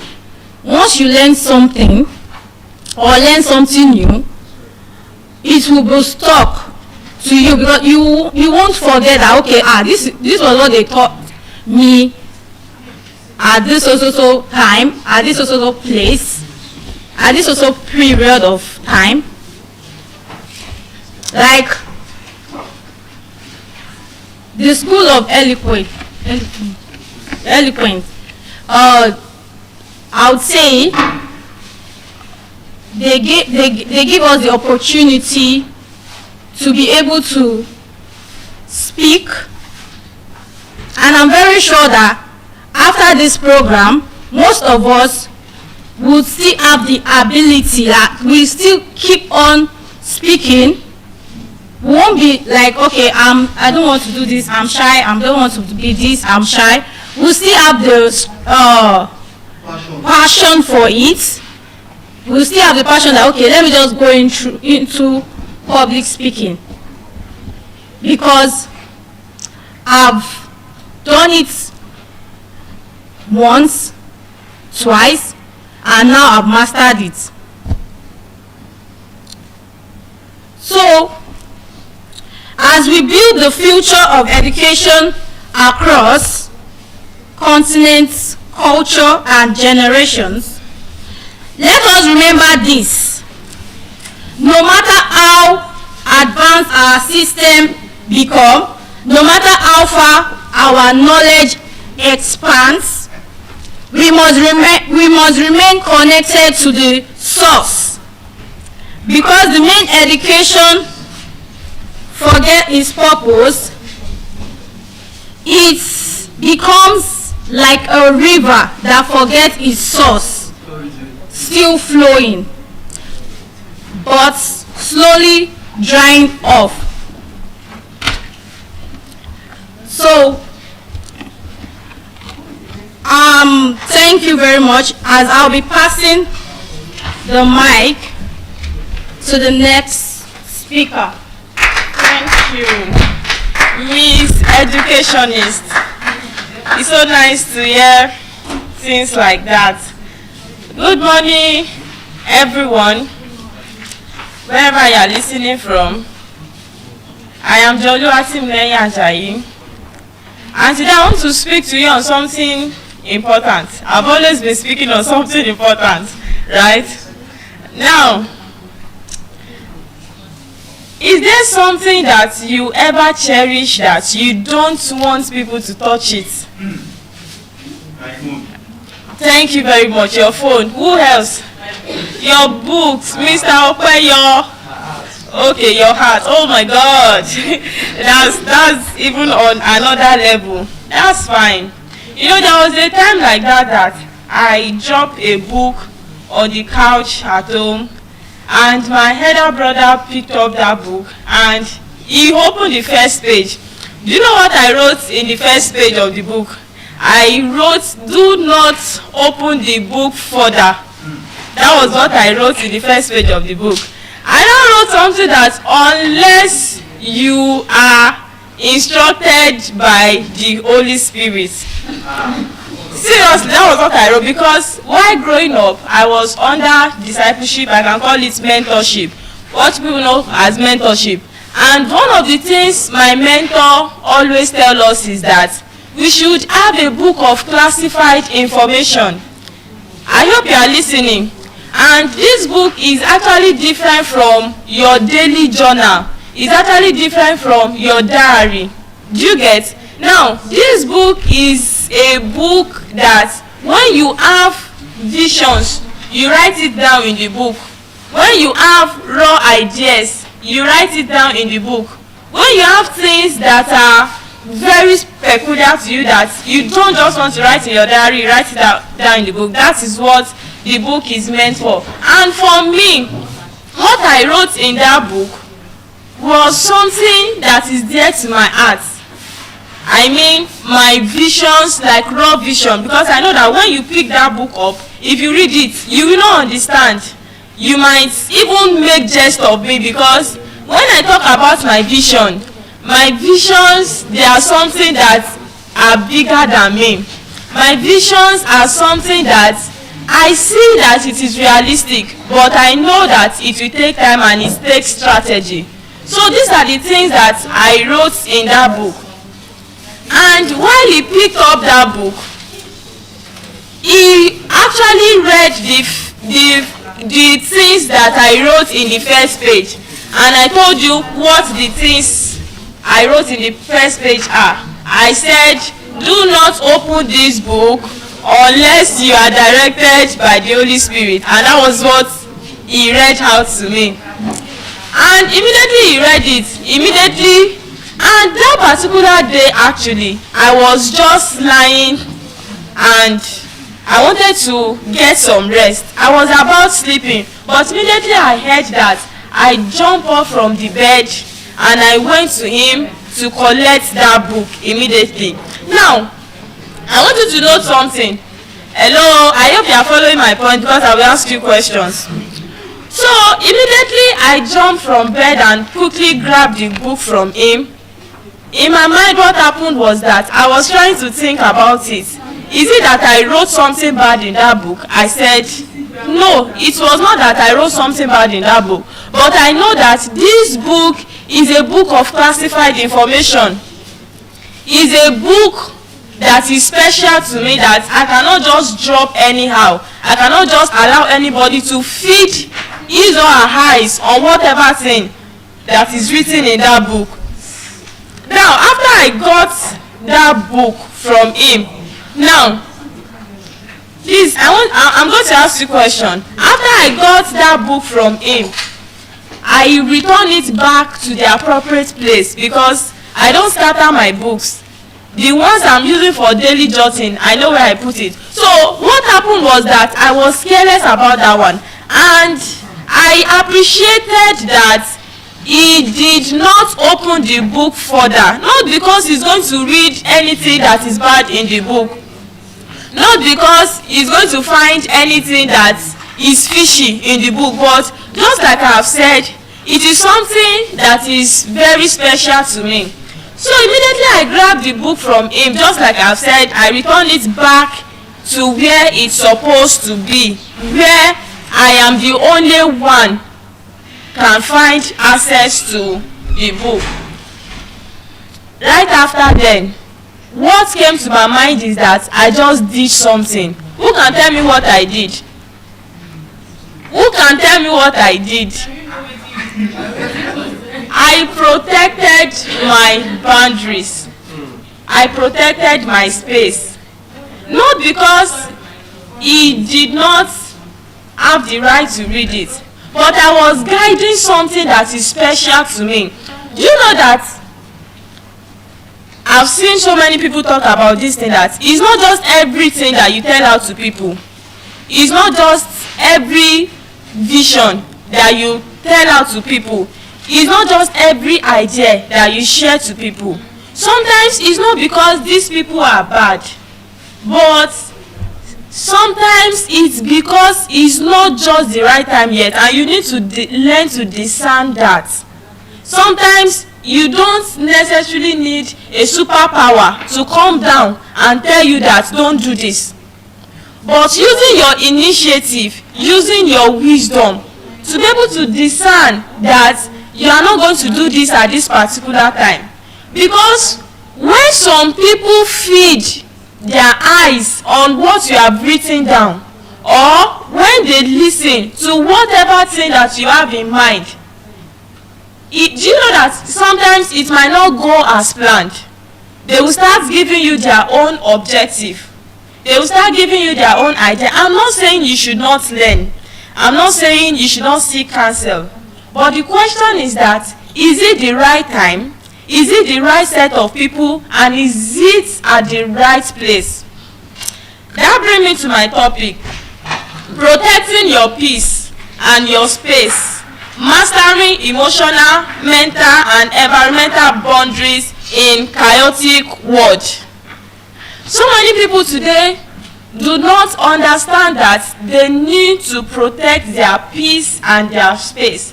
Why do you think some people are having mental breakdowns today? Why do you think some people have gotten to that place of no return?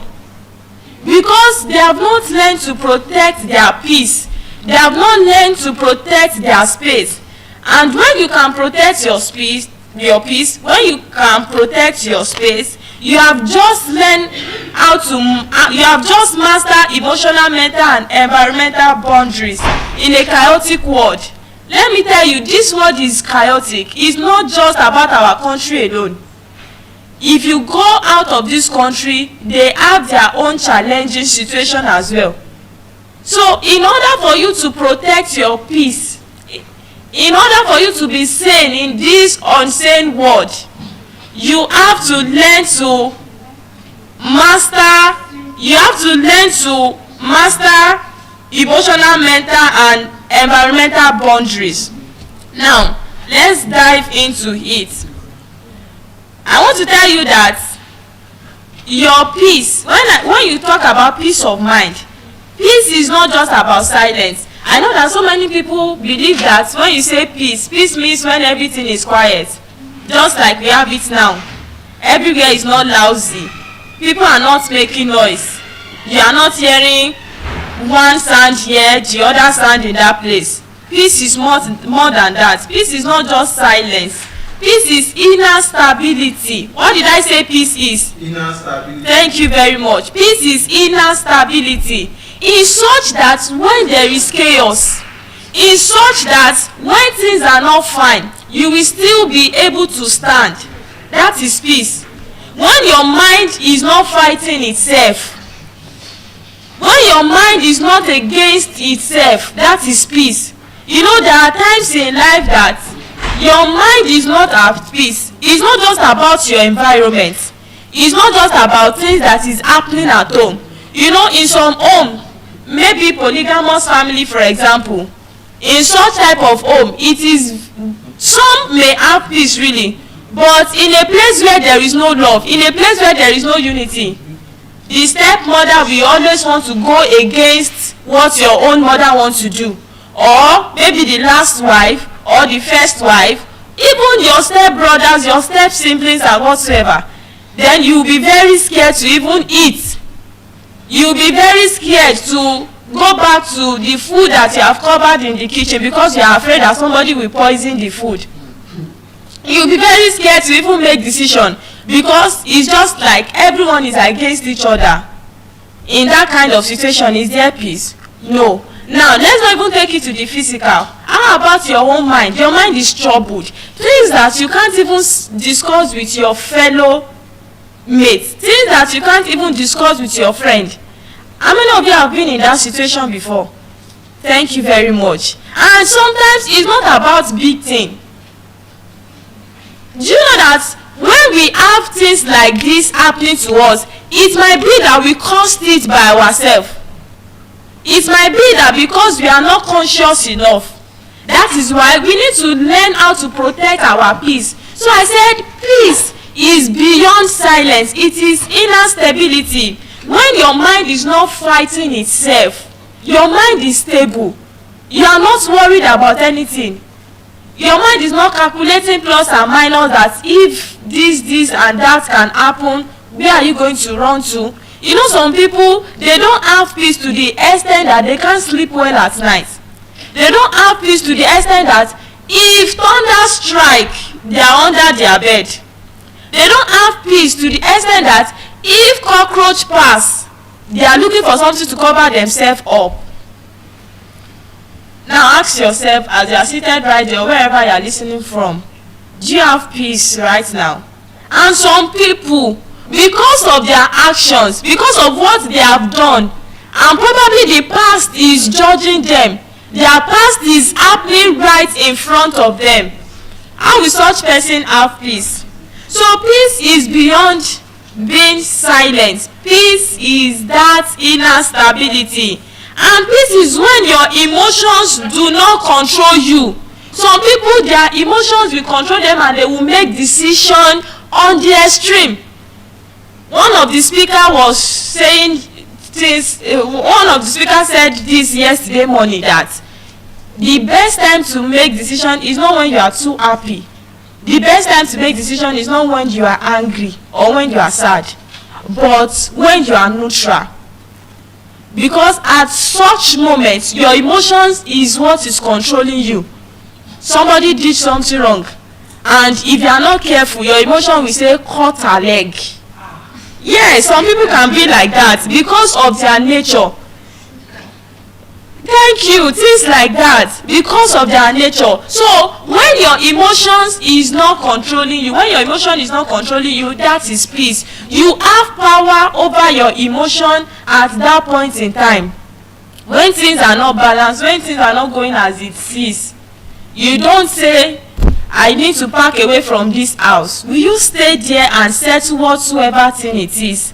That is peace. That is somebody who is having peace. So, to reiterate that, I said peace is not just silence. Peace is what? Inner stability. Now, you begin to check in yourself. Do you really have the inner stability? Can you really withstand challenges? Is your emotions not controlling you? Is your mind not fighting itself? It's because some people's mind are fighting them. That is why they are making some decision on the extreme. Somebody will not just decide and say, I want to go and jump inside river. Thank you. That's it. Somebody will not go and say, I want to go and stand in front of railway. Let anything happen. And you know that there are situations that lead to such decision. It's not just because they find themselves in that place. That is why it is important that we all learn to protect our peace. And not just our peace, our space. Now, to some people it's still not yet clear. What is really my peace? What is really my pace? And how can I protect it? And protecting it is setting boundaries. I hope you are following me on this journey. Yes, we'll land safely. Now, let's look at different type of peace that we have. We have the mental peace. Some people are not mentally stable, and in such situation, we can say there is no peace. But when a person is mentally stable, when a person is not mentally stressed, there is no anxiety. You have healed from past troubles. Even though it might not be easy, you are not seeing somebody that have offended you and you are feeling like the next thing you should do is to just see cutlass and just cut the person like that. That is not peace. For you not to forgive one another, it is not peace, because your conscience will not be at rest. That's if the person conscience is still active. So mental peace is a good example of type of peace. We also have the physical or environmental peace. Yes, this is what some people are used to. There is no bar today, there is no slap tomorrow. As husband and wife, do you have peace in that home?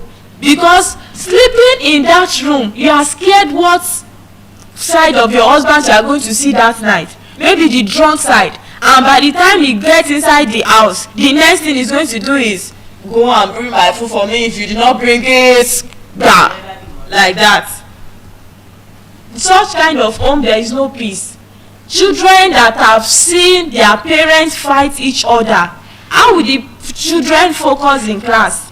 Even if he or she try to focus in class, somehow it's still going to keep affecting his or her mind, because there is no peace. How about peace in the environment? There is no cultists fighting today. There is no Omadugo shooting here and there today. Do you know that in some areas they can't even sleep with all their eyes covered, because they will be very careful of things that is happening in their environment at that point in time. So physical or environmental peace. How about even your friend? You call somebody your roommate, but you are not sure of the kind of life the person is living. You can't cook and leave a leftover because you are not sure if she's going to poison it or not. How will the person have peace? This is an example of physical or environmental peace. We also have emotional peace. I've made mention of that when I was explaining mental peace. Emotional peace, this is when you can process your emotion aright. You can think well, you can feel, you can make the right decision. How many of you have been under pressure before that you don't even know what to do at that point in time? If you really have peace, you will be stable and you make the right decision. Do you know that the worst decision to make in life is a yes or a no? Do you know that? Especially in tense situation, when you are told to either give a yes or a no. I'm not talking about school examination this time around. I'm talking about real life challenges, real life experiences. That is either you go on with it or you step back. So if you are really in your right frame of mind, if you are really having a stable emotions, you will be able to process your emotions and still find peace in such challenging moments. Now, some people are losing their peace today. It's not because they really want to, but probably because of those things that they have been exposed to. A good example is social media pressure. I've made mention of it several times in my speech. Stop comparing yourself with what you are seeing on social media. Do you know that? Okay, let me give this scenario. How many of you have seen apple before? Obviously, everybody. Now, if you see apple and you take a bite of that apple, the other side, you know that it will still be fresh. If you put the other side to your camera, who will know that the one you have, who will know that that other side you have eaten it? Nobody. And that is the life some people are living on social media today. And they are comparing yourself because of what you are saying. That dress that she wore, do you know if she borrowed it? I know some people that they are borrowing dresses for photo shoots because they want to have a very good picture for birthday. And you are there, you don't have up to their standard. And because of that, your mind is not at rest. Why are you bothering yourself? Some people, is their roommate shoe they borrow, their roommate's hair, woman hair, because you want to feel along, because you want to be like them. I can go out there and get a ring for myself and tell you that I'm engaged. Who will believe me that it's not true? Everybody will believe that it is true. I can act to you as though I have it. So that is just to tell you that it is not everything that you see out there that you should believe. Social media pressure is one of those things that is making people to lose their peace today. And because of that, you will not be able to sleep very well effectively at night. You are bothering yourself over things that does not matter. Comparison culture. That is what is happening today. Because your colleague came with a designer bag, a designer shoe, you want to lavish your whole monthly income to get that particular thing. I've told you to appreciate yourself, but not at the expense of your savings. Toxic environment. Some environments are actually toxic. In a situation whereby a child is living with parents that are not united, how will that child be focused? Siblings that are not united, how will such child be focused? Maybe the first child is one hooligan somewhere, the second child one baby mama or something, and she's not even ready to change. Let's say life challenges led her to that.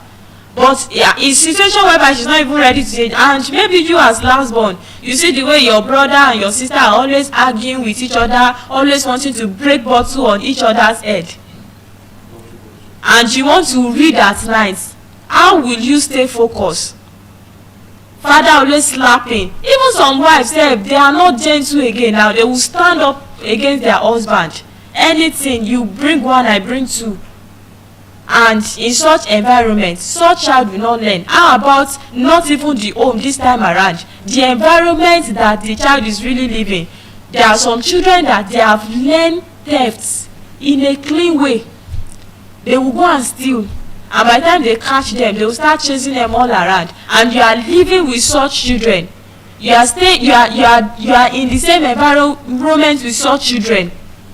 Such child will not have peace. So toxic environment is also one of those things that is making people to lose their peace today.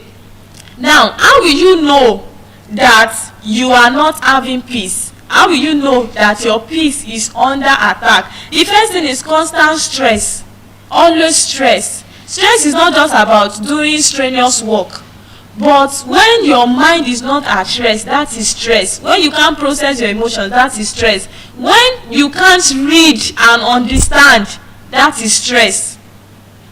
When your body is not at rest, it is stress. So when there is constant stress, such person peace is being attacked. And overthinking, you're always thinking on something. That particular thing is looking like there is no solution, but you're always thinking about it. Such person peace is attacked. And irritability, everything always irritates you. Once things you once enjoy, you don't find joy in those things again. You don't find value in those things again. In such situation, there is no peace. Some people, maybe they like to be amidst their friends, and whenever they are cracking jokes, whenever they are smiling, they always feel along. But something happened and that joy is no more there. You are supposed to be in a particular place, let's say a gathering for example, and this is a place you have always been to, but somehow it starts irritating you. Even food sometimes will start irritating you. Even some people's behavior sometimes will start irritating you. In such situation, we can say that there is no peace. Hello? And I want to tell you that some of us, we are not tired. We are just mentally crowded. Some of you, you are not tired. Some of us, we are not tired. We are just disappointed. Some of us, we are not tired. It's just that our mind is not at rest. Can you really sit down and figure it out? Can you really sit down and discover that, oh, this is what is wrong with me? Can you process your emotion right? Is your mind not fighting against each other? Do you really have inner strength? So that feeling of tiredness you are always having, I'm not talking about lifting heavy load this time around, but you are not just yourself. You can't process things, you can't read or write, you can't sit down for long as you have always been doing. You can't read as students, you are feeling tired. You can't stay in class, your mind is always clouded, you are always thinking on something. Just imagine a student that is struggling to pay school fees, trying to sponsor himself or herself. Do you know that such child will not have peace? Especially when there is already a timeline, when there is already a deadline for the school fees portal to close, for example, Nigerian institution. and there is no parent to sponsor such child. There is no helper anywhere. Maybe the child is just doing whatsoever thing he lay his hand or her hands, and that's the only way he or she can survive. And now there is a deadline. Do you think such child will have peace? No, because she will be troubled. Her mind will be clouded, and it will result into stress. So that is peace. I hope my audience understand what peace is now. Thank you. Now let's look at what your space is, because I said when you master how to protect your peace, your space, and set boundary, you are going to be mentally, emotionally fine. These are the things that are affecting some people today, and they can't even make the right decision because they have not learned to protect their peace and their space. Now, what is your space? Your space is your territory. Your space is where you are and you have control over at that particular time. Now, let me cite a scenario. If you rent an apartment now, and you are the only one in that place, whose space is it? It is your space, because you own it to yourself. So your space is your territory, where you have control, where you can enter and stay. And it's not just about physical this time around, even your own mind. Some people does not have control over their own mind. That is why you will see that some people will be like, I am doing this because somebody said I should do this. I'm not saying you should not obey the instruction of elders, but is it the right counsel at that particular time? Some people find themselves in some situation today because they are pushed into it. They can't stay grounded on their own. They can't make their decision by themselves. Such people do not own their own space. Yes, listen to counsel, listen to advice, but can you control your own mind by yourself? Can you control things that enters your own mind, things that stays in your own mind by yourself? So that is your space. And we have type of space as well. Physical space. I've made an example. You rent an apartment or you build your own house. You own your own car. This is your space, your office space. This is an example of physical space, your compound. And emotional space and mental space now. This is relating to your mind, your heart. You can't just allow anything into it. You can't just allow anybody to just play around with you just like that, and your mind will be affected. You have power to control your mind. You have power to control what you have. And social space as well. People who have access to you. You can't say because you're a jovial person and people will now start playing around with you just like that without respect. You can't say because you are always free, because yes, you are not yet that big person, and people will now start messing around you just like that. You don't even have control over your own body. You don't even have control over things that you have. Even your physical materials. Anybody can just walk into your room and just speak anything and leave just like that. They can just speak anything and return it at their own convenience. Sometimes they don't even return it. You will have to go and knock on their door, and they will not still apologize. Some people will just enter your room anyhow, pick something, leave. I'm not saying you should not be open-minded. I'm not saying you should not accommodate people, but people should respect you. They can't just speak anything anyhow and leave. If you are doing like that, the same thing will happen to your heart, and that is one of the things that leads to heartbreak. Sometimes there are some people that their doors, they can open it anyhow. Anybody can enter freely, walk out freely. Yes, be accommodating, but people should still respect that space. You can control what enters. You can control what stays. The way it's applicable to the physical, that is the way it's also applicable to your emotions, your mind. So that is your social space, and I want to tell you that not everyone deserve access to you. Yes, it's not everyone that can just have that access just like that. We can see our politicians today, so-called celebrities today. Do you think it's everybody that can just bump at them anyhow? No. And you don't have to get to that level before you start protecting your space. It's not until you are the so-called celebrities. You are yourself, what you are. The fact that they can't reach you doesn't mean they can use you anyhow.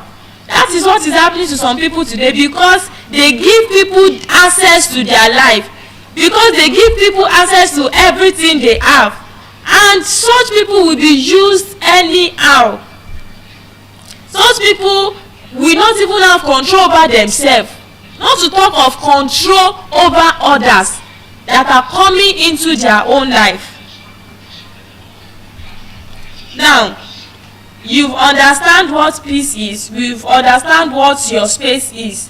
Now let's explain what peace killer is, because there are people that kill peace. It's not that you've not mastered the art of peace. It's not that you don't want to have peace truly.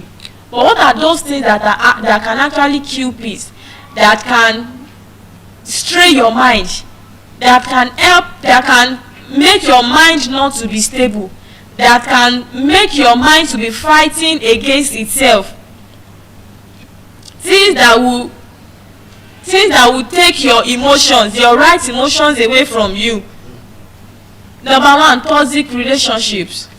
Some people today, what is killing them is because they find themselves in toxic relationship and they don't want to leave such relationship. Somebody who is controlling you and you don't have power to do whatsoever thing you like. Not even bad thing this time around. Such people will not have peace. Even same gender. Somebody who can say sit down there and you will sit down there at the expense of your own life, at the expense of your own dream, your own achievement. You will hear some people today, they will be like, I am not able to do this because this person said I should not do it. And you know that doing it will be beneficial to you. But because some people have veto power over you, some people have power over your own life. And it is because you have subject yourself to it. Such people will not have peace. They will try, they will strive, but it is wrong right from onset. And to start arranging it, to start fixing it, might not be possible unless you go extra mile. So toxic relationship is part of reason people don't have peace today, because they find themselves in toxic relationship. Even at your place of work, are you supposed to be there? Can you make the right decision that I am no longer getting the value I need to get at this particular place that I am at this particular time? If you can make that right decision that you need to leave, that you need to just go out there to be yourself, you are at peace. So one of the things that kill peace is toxic relationship. Another thing is lack of boundaries. Because there is no boundaries, anybody can have access to you. You don't even respect your own self. How will people respect you? You don't have rules, you don't have standard. It is not pride. Make it clear to people when they are coming closer to you what you don't take, things you don't accept, things you accept. Sometimes you might not necessarily talk about it, open your mouth and start telling them, but your actions can speak that. And people that are coming closer to you will know that, no, when you are moving with joy, she doesn't tolerate this. That is how to set boundaries. We are going to look more deeper into that. So people lack peace because there is no boundaries. They don't know how to say no. They don't know how to give people, they don't know the right people to give access into their own life. They don't know the people who they don't need to give access into their own life. And the common slang today is, people now know your password. They know your weak points. And it is not everybody that should have this access, because they will use it against you. And that is why you find yourself in situations that you cannot control, because you are out of peace. We also have people pleasing. These are the things that can kill peace in our life. And I want to lay emphasis on this. You cannot be in everybody good people's list. Because I don't want to offend Mr. A, I don't want to offend Mr. B, so you have to do this at the expense of your own life. Stop it. If you have been good to the person before and you realize that this particular thing is going to earn you more than what you are expected, it's going to take things that you value away from you, don't do it. Some people, because they want to please somebody, they can put their life in danger. You should not. Your rule should be your rule. So you should not be a people pleaser. I'm not saying you should have a carefree attitude. I'm not saying you should have a careless attitude. I'm not saying you should not respect people. I'm not saying that you should not respect leaders, older people. But you know, sometimes some older people, they can push us to the wall. And as a small child or a young adult, you should not, because of that, and say because it is Mr. So that is speaking to me, I must obey. You want to obey at the expense of your own life, at the expense of things that can cost you even what you don't expect. And it's not that sometimes we don't see these triggers. It's not that sometimes we don't see these red flags. You can't be in everybody good people's list. There was a time that while I was in campus, when my roommate graduated, because we have been together since 100 level, she was a year older, she was a year ahead of me. And while she left, I made up my mind that I'm not going to get any roommate again. Not that she is not good, she is very good. I can say that she's a sister. And because she's my roommate, we shared bonds, love, and all of that. We are united. So for me to actually get somebody that is like her, you know, sometimes it might not be easy. Do you get? So I just made up my mind that since she has left, I'm not going to get anybody again, and I will just stay alone. Do you know that after some times, somebody just came to me and was like, somebody wants to come and stay with me, and it's just for a short period of time until she get her own apartment. I'm a very good person. I said no problem. From that time, okay, from her attitude, I was already seeing some things that I can't even tolerate. But I'm this person that don't like problem. I don't like to have issues with people. Do you understand that? And that's a good example of what I'm saying. You can't please everybody. So from that moment, I was already disturbed, because for me to approach you and say you do this thing for me, it will take me special grace to come and approach you. So I have learned to overlook things. I have learned to wave away things that people can do to me, and I am going to just, you know, some people, if you do any slight thing to them, they are going to talk about it immediately. I'm not that type of person. I will overlook it. I will give you benefit of doubt and all of that. So things have been happening, I've been holding it up to myself. Do you not know what happened? Instead of me calling the lady and speaking to her about that particular thing, I was telling my friends. So I will not be ranting to my friends. I will not be able to confront her. And the funny thing is that I was in 400 level, she's in 100 level. So I could not confront her. I will rather be ranting to my own friends and be like this and that. Now, as time goes on, I realized that it is something that I can't even tolerate any longer. The father kept calling that I should still give her more time. At some point in time, I don't know where the no came from. I said no. Because if I should have tolerated it enough, even though it was not easy for me, even though I really want to help, but I realized that this thing will kill me, not just physical, but my own mental health. I will not be afraid to come into my own room that I have paid for. I can't just be sharing some things that she did. I will not be afraid to tell people that I am having somebody as my roommate. Can you imagine something like that? And do you know that after I said no, I said it in a way that is not disrespectful. I had to tell the father and the child, you just have to leave. And after that moment, some new people came and their own attitude was different, and I can call them good set of people. Can you see the difference? At first I accommodated one person and she was not of her best behavior, and it was affecting my own mental health.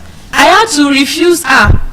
That is protecting your space and protecting your boundaries. And after that moment, I accommodated some people again, and they are of their best behavior. And that is to tell you that it's not that I don't want to be good to people, but it cannot be everybody. You can't be in everybody good people's list. So don't be people's pleaser. You want to please Mr. A, you want to please Mr. B, you want to please Mr. C. Sometimes you just have to be frank. You just have to be stern and be on your stand and say, I can't do this, and don't allow anybody to convince you into doing what you don't want to do. I hope you will not be people's pleaser, but that does not mean that you should be disrespectful. That does not mean that you should not be able to make the right decision at the right time. But it's just that when some people are doing too much, you just have to let them go. Some people have already taken charge of our life to the point that they now have control, they now have access to everything. The way they will even speak, the way they will even talk, they will be like, am I not the one? I don't know anybody who have watched one of this Nollywood movie. This movie that one of our Nollywood actress released in December, Behind the Scene, by Funke Akindele, is a good example of what I'm saying. Now, let me just give a brief summary so that you are going to understand, for the purpose of those who have not watched it and for my international audience, my global viewers. This is it. In that movie, is a family of 3, and the second born, she's the one that is financially stable. She have money, she have access, she has connection and all of that. She's actually into real estate, and you know, real estate sometimes can be a big win for you. So the first 2 series, I'm not sure if it is the first 2 series, but let me say the first 30 minutes of the movie. Now I just want to pick something from there. Do you know that the first child did something that was wrong? And it's not that she have that financial stability like that. It's not that she has that money like that.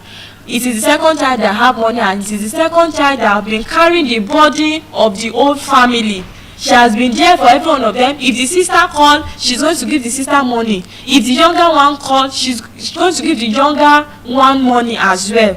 Now, at the point where the elder sister committed a crime and she was corrected, I hope you are listening. At that point where she was corrected, do you know what happened? When she was rescued, when she was bailed, and right when they were heading home, the younger sister that went extra mile to bail her, to rescue her, was trying to correct her. My sister, what you did was wrong, isn't it? for those people who watch it, my sister, what you did was wrong, this and that, you're not supposed to do that. Do you know what the sister said? The sister was like, don't you forget that I am your elder sister. You can imagine that your elder sister, you are controlling your younger sister who has been feeding you all along. And you know what the younger sister did? She kept quiet and she accepted it just like that. If she really protected her boundaries, if she really protected her space, she will be able to talk, not even in a disrespectful way, but reminded her that, you know that this is not your money. It is not pride actually, but you have to put people in their place. If they don't want to stay in the place where they belong, you have to put them in their place so that they are not going to disrespect you, so that they are not going to take full access. It was because the younger sister has tolerated a whole lot of things.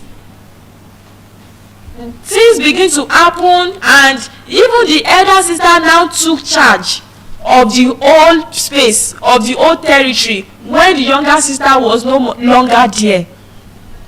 And she could now realize that these people do not really love her.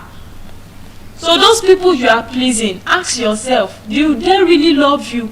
If you are not in that room, what will they say about you? What good will they still say about you? Will they protect you like the way you are protecting them? She protected her sister from crime. She bailed her, she rescued her, but what she gets in return is nothing to even write home about. And that is what some people are doing today. They take charge of others people's life, not knowing what will cause such people. And because you want to be gentle, you always want to be a good person, you can't speak up for yourself. You can't stop it. It will even be hard to stop such thing because you have accepted it in the first place. So stop being a people's pleaser. What did I say? Stop being a people pleaser. Then another thing that can kill our peace is overexposure to negativity, negative news on social media here and here. I know that when you tune in your news today, almost everything will be negative news. Not in this country alone, in other places in the world. And because of that, you are scared. What if it's your own turn? What if it's your own house they are going to come and attack next? Let your mind be at rest. What we feed our eyes on social media, you have seen that this person committed suicide because of this particular thing, and you feel like that is the solution to your own problem as well. No, it should not be. We can't keep exposing ourselves to negativity. When you keep exposing yourself to negativity, it's going to affect your mental health. It's going to affect your emotional health. It's not a good way of protecting your space and your peace. It kills peace rather. And how about internal enemies? You know that some people enemies is not even their fellow human being. One of our greatest enemy is fear. Okay, you can't do this, but why can't you have faith? Why can't you believe in yourself? So because of that fear, they can't make the right decision. Because of their fear, they can't take their stand. They can't be firm. Self-doubt is also part of it. Personal enemy, overthinking. These are our personal enemies that we don't know. Sometimes fear can disrupt our life. Sometimes fear can make us lose things that we are even supposed to have access to. And I want to tell you that if you want to heal, you can't stay in that same environment that is making you to be sick. You have to change your environment. You have to change those people you really work with, you are working with. Because if you keep staying with such people, you will just be there. If you don't leave that environment that is affecting you, as children, young adults for example, you've graduated from higher institution and you are still in that house that you see gbas every day. Gbas means fighting, chaos, and maybe you're already working. For you to have your own peace of mind, I will advise that you leave that place. You don't need to get a very big house. You don't need to get mansion. You don't need to rent one of the biggest apartments. But by living, it means that you are protecting your space, because if you keep staying in that place, you will not be thinking aright. You should leave that place so that you will unlearn those things that have affected you, and you will relearn new things in a new environment. So you can't heal in the same environment that is making you sick. Toxic environment that is affecting your mental health, environment that is affecting your emotional health. You can't heal in such environments.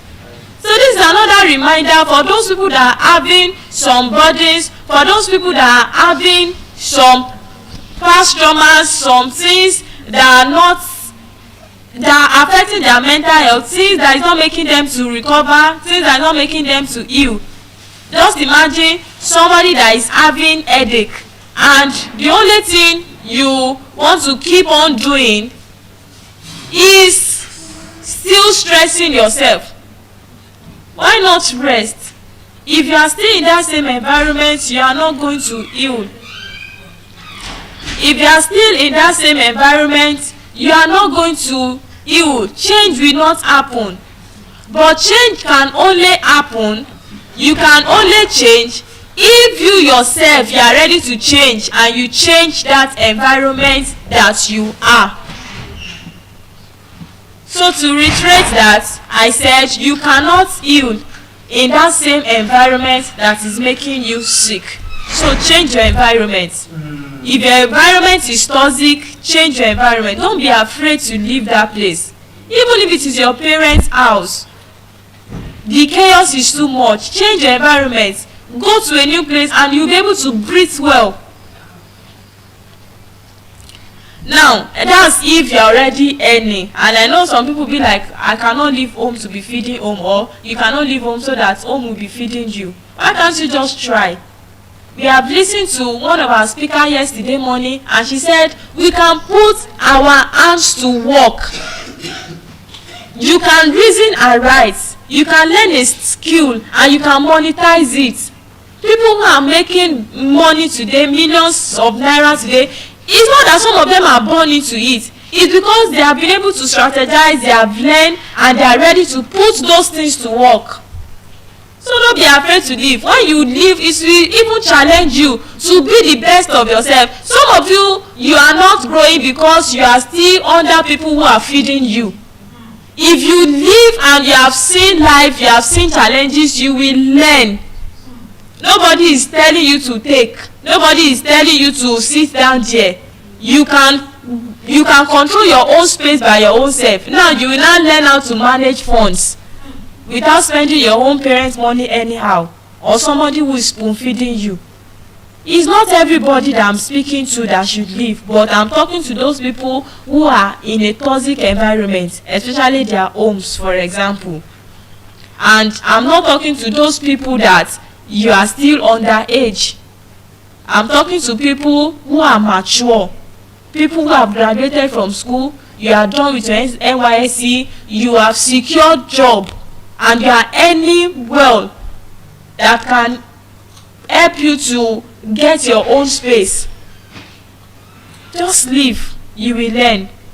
Now, let's talk about boundaries. I hope my audience, you are following.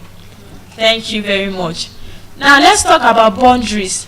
Boundaries, the core of protection. Don't forget, I told you my topic. My topic is protecting your peace and your space, mastering emotional, mental, and environmental boundaries in chaotic world. It is when you set boundaries, that is when you are going to protect your peace and your space. That is when your peace and your space will be protected. I'm many of you have learned to protect your boundaries? Mr. Kasali, have you learned to protect your boundaries? Yes, ma'am. I guided my economy. You did what? I guided my Exactly, that's a very good one. Mr. Okwe, how about you, sir? You have. Miss Omowumi, how about you, ma? Okay. I will be asking you people how you are able to do that. That is how we are going to flow. What did you really do? Because now you've understand peace, you've understand space. Now, let's make it practical because younger people need to learn. And you now, you've seen life to some extent. Some of you are over 20s. Some of you, you've graduated from school. Some of you, you've completed your NYC. Some of you, you are still serving. And you have learned one or two things. Mr. Kasali wants to say something. So I guided my economy, right? Okay. So what I did is, I don't talk about my kids. Thank you very much. That's a very good one. Success is not about showing the world this is what I have become. Thank you. He said he don't reveal his next move to people, and he said success is not he doesn't have to show the whole world that you are successful. Key into that. I'm coming back to some of you, but before I expatiate further and go deeper to explain what Mr. Kasali have just said, let me tell you what boundaries are. When you talk about boundaries, now, picture this for example. You have a house. You rented a house. Now, the calm and the calm atmosphere in that house, that is peace. Now, picture house in your heart. It might not necessarily need to be a building, but you standing right there, you are a house. Do you understand now? So the calmness in your mind, that is peace. And we can take it to the physical as well. Then the house itself, it is your space. Do you get that? You are your space. Your mind, it's your space. The calmness, that is your space. Now, the boundaries now. The boundaries are like the door, the gate, and the padlock that you put into your building. It's very rare for you to see a house that does not have window, that does not have doors, because what will happen? Robbery will happen. Thief will invade the house one day, especially when they have luxurious things. Seriously. But the fact that you put doors in strategic places, there is gates and there is padlock, that is boundaries. That's the simplest way I can explain it to you. So you as yourself now, that is your space. The calmness in your mind, that is your peace. Now, what is your boundaries? Boundaries is not opening up your mind just to anything. You can control what you believe, what you don't believe, what you want people to know about you, what you don't want people to know about you. I told you that some people, just even physically, their room, anybody can enter, anybody can leave. Even dog can enter, goat can enter. But the fact that you say, no, I'm closing my door. No goat will enter today to carry my rice. No dog will enter today to carry my food. Even my neighbor self cannot enter. That is your boundaries. That is boundaries. So boundaries are the limits you set to protect your peace and your space. I told you it's not pride. Anybody cannot just play around you anyhow. I'm not saying that the person will collect gbasgbos, but they respect you for who you are without even explaining anything. Or somebody that will just sit down and they can toss the person to and fro. They can command you to do anything, even while you are in the middle of something. So boundaries now is the limit you set to protect your space and your peace. That is boundaries. Just like we have the types of peace and we have the types of boundaries, type of space, we also have the types of boundaries as well. We talk about physical peace and the physical space. You also have the physical boundaries. We talk about the emotional boundaries and we talk about the mental peace and mental space. So it is for boundaries. We have the mental and emotional boundaries and digital boundaries as well. Now, people struggle to set boundaries. You all already understand what boundaries is. What you don't just allow people to have access to just like that. What you are not careless about. The door, the gate, the padlock of your heart. Some ladies today, some men will even tell them, do you know that I have the key to your house, to your heart? Because by just getting you by just getting you ephemeral things, by just getting you these physical things, you already carried away. And it doesn't have to be like that. Latest phone is some people is a key to access some people's heart. And because a gentle young man have given you the latest phone, has given you the latest birthday party ever, and because of that you subject yourself to that person. I'm speaking to youth, even older women. By the time you are, that's why I made mention that you need to go out there and learn to make your own money. Nobody will be able to just joke around you anyhow because you have your own.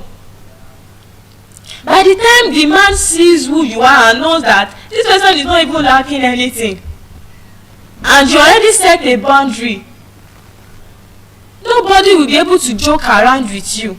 So some people, why is it that they can't set boundaries? Why is it that they can't set boundaries? Number one is fear of rejection. I do not belong to this clique. I do not belong to this set of people.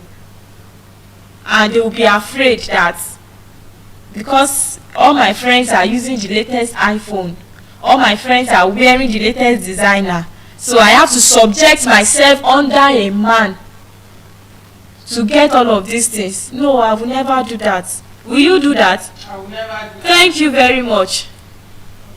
That is boundaries. For you to say I will never do that and you mean it and you are intentional about it, it is boundaries. I'm not saying that somebody cannot give you gifts, but sometimes collecting gifts is like they are waiting to collect something in return. Set boundaries. Don't be afraid. Be yourself. Let people talk about you and say, what's even wrong with this girl? She's proud, she's this, she's that. They hold their mouth. Let them say whatever thing they want to say. It's not going to stick to your body. You are who you are and you have defined yourself. Yes, another thing that make people not to set boundary is guilt. Maybe things that have happened in the past and they have not healed completely, they are still judging themselves. Guilt. No. Some people have not even done some things and they are judging themselves already. No.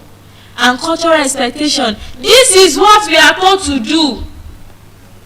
Everybody is following road A, you are following them. And you have not made the proper finding. I no follow who no road. But are you sure that that road will not lead to your damnation? Are you sure that that road that you want to follow will not lead to your downfall?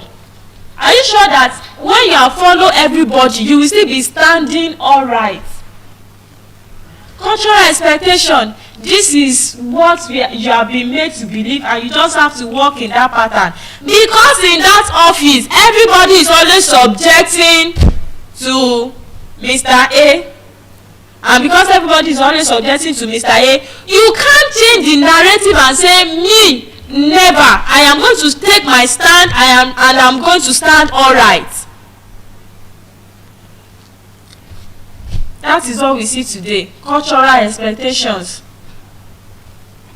And to set boundaries, know that there are times that you will tell people I am not available, and you am not available is I'm not available. Nothing should change it.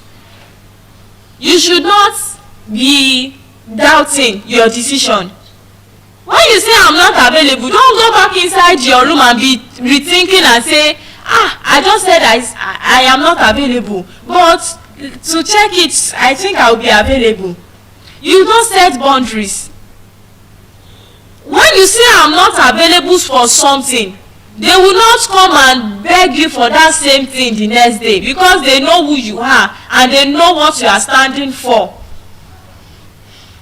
And some people, they are find themselves in problems today because they are available for everything at every time. Mr. Availability, Mrs. Availability. No. There are times that even if it fits into your schedule, even if it fits into what you want to do at that particular time, but because of your own peace, you can say you are not available.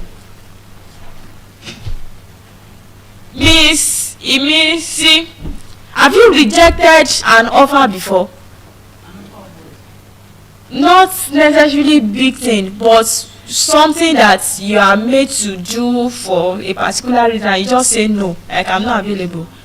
Thank you. It's not everything that you have to show up for. Even parties, even wedding ceremony. I'm not saying the person is not good. I'm not saying those people are not good to you. But check yourself. Does it really, can it really accommodate my mental space, mental peace at this time? If you forcefully add it to it, it might lead to problem. So let's say I'm not available, but let's say I'm not available. And tell people I need time for myself. Your me time, like this is my own personal time, and you are not sharing it with anything. You are not sharing it with anybody. If it is 30 minutes per day, let's say you don't even have that time every day, but in a week, dedicate the time to yourself. Then you are going to think and you are going to reflect your own life, your own journey. You will be able to journal. You will practice mindfulness. This is my own time, and I'm sorry I can't do something else at this particular time. That is setting boundaries. And learn to say no without explanation. You don't have to explain. You don't have to say I am sorry all the time, because truly you are not sorry. There is nothing to be sorry for. I can't do this is I can't do this. Sometimes they will not even ask you why can't you do it, but because you are already feeling guilty, because you are not taking your stand, you started explaining yourself. Learn to say no without an explanation. Learn to say no without what? Without an explanation. Now let's dive deeper into ways you can actually protect your peace. Ways you can actually protect your peace. Number one, I've said learn to say no. I've said that you can't be available for everything, so your no should be your no. And learn to control your environment. It's not everything that work for Mr. A that will work for you.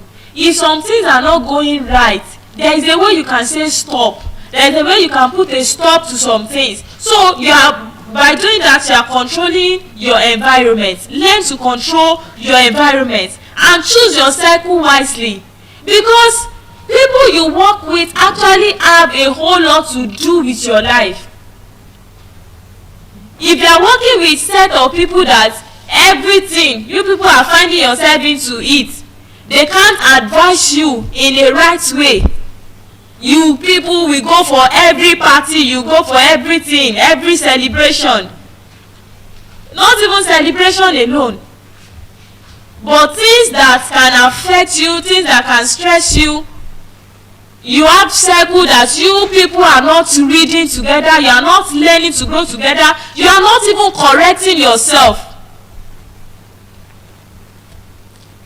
With that, such person will not have peace of mind. When in your circle you are the only one that is having good behavior, in your circle you are the only one that is of your best behavior, in your circle you are the only one that is willing to grow, that is willing to learn, and you are now like threats to other people. Learn to choose your circle wisely. And yes, limit social media intake. Just scrolling, and your algorithm, you have trained it.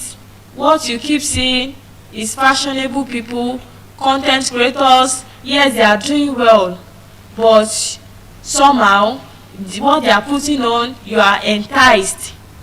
Things that are happening out there, you want to feel belong. You want to have what others are having, and you don't know how they are getting some of these things. I'm not saying it's not all of them that are wrong. I'm not saying it's not all of them that don't really have it. But why are you running cat race? You can slow down. And sometimes you have to practice silence. Just stay silent and think about your own life. Think about your growth, how far you've come, and develop self-awareness. Be aware mentally, emotionally, and even physically. Sometimes what is draining us is because our mind is not present. It's because our mind is far. And I want to ask you, what is one thing that is draining your peace right now? Answer it in your heart and learn to walk away from it and never go back. Don't look back. Your no is your no. Now let's look at how you can protect your energy in every aspect of your life.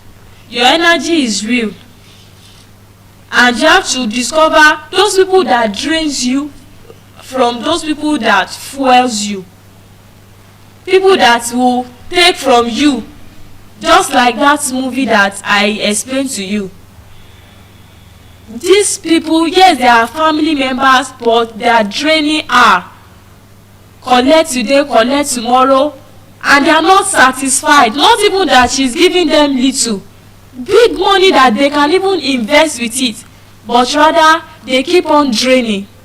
So you self, look at your own life and picture out, filter out those people that are draining you, and those people who are really fueling you, those people who want you to learn, those people who want you to grow, those people who are willing to really invest in your growth. Separate those people, and it is those people who are really interested in your growth, those people who are ready to invest into your life. It is such people that you should stay with. It is such people that should be in your circle.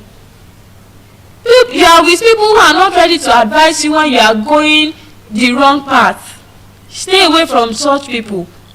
People are ready to make jest of you when you are doing something wrong, instead of them to correct you.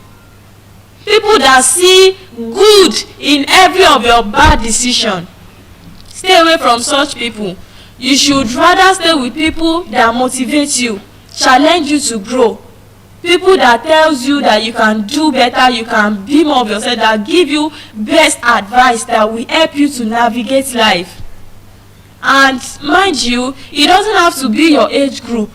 I even want to challenge you, have circle of people who are older than you, people who are responsible. With that, you are going to learn, and learn not to disrespect them, so that you keep getting values from these people. Now, another way to practice to protect your energy is rest. Rest is not for the weak. Rest is not for lazy people. Rest. If you need to sleep, sleep. With that, you will be refreshed. Your energy will be renewed. And practice gratitude and mindfulness. What are those things that you are grateful for, that you really appreciate about yourself? You are beautiful, you are strong, you are you. Nobody is you. You are unique.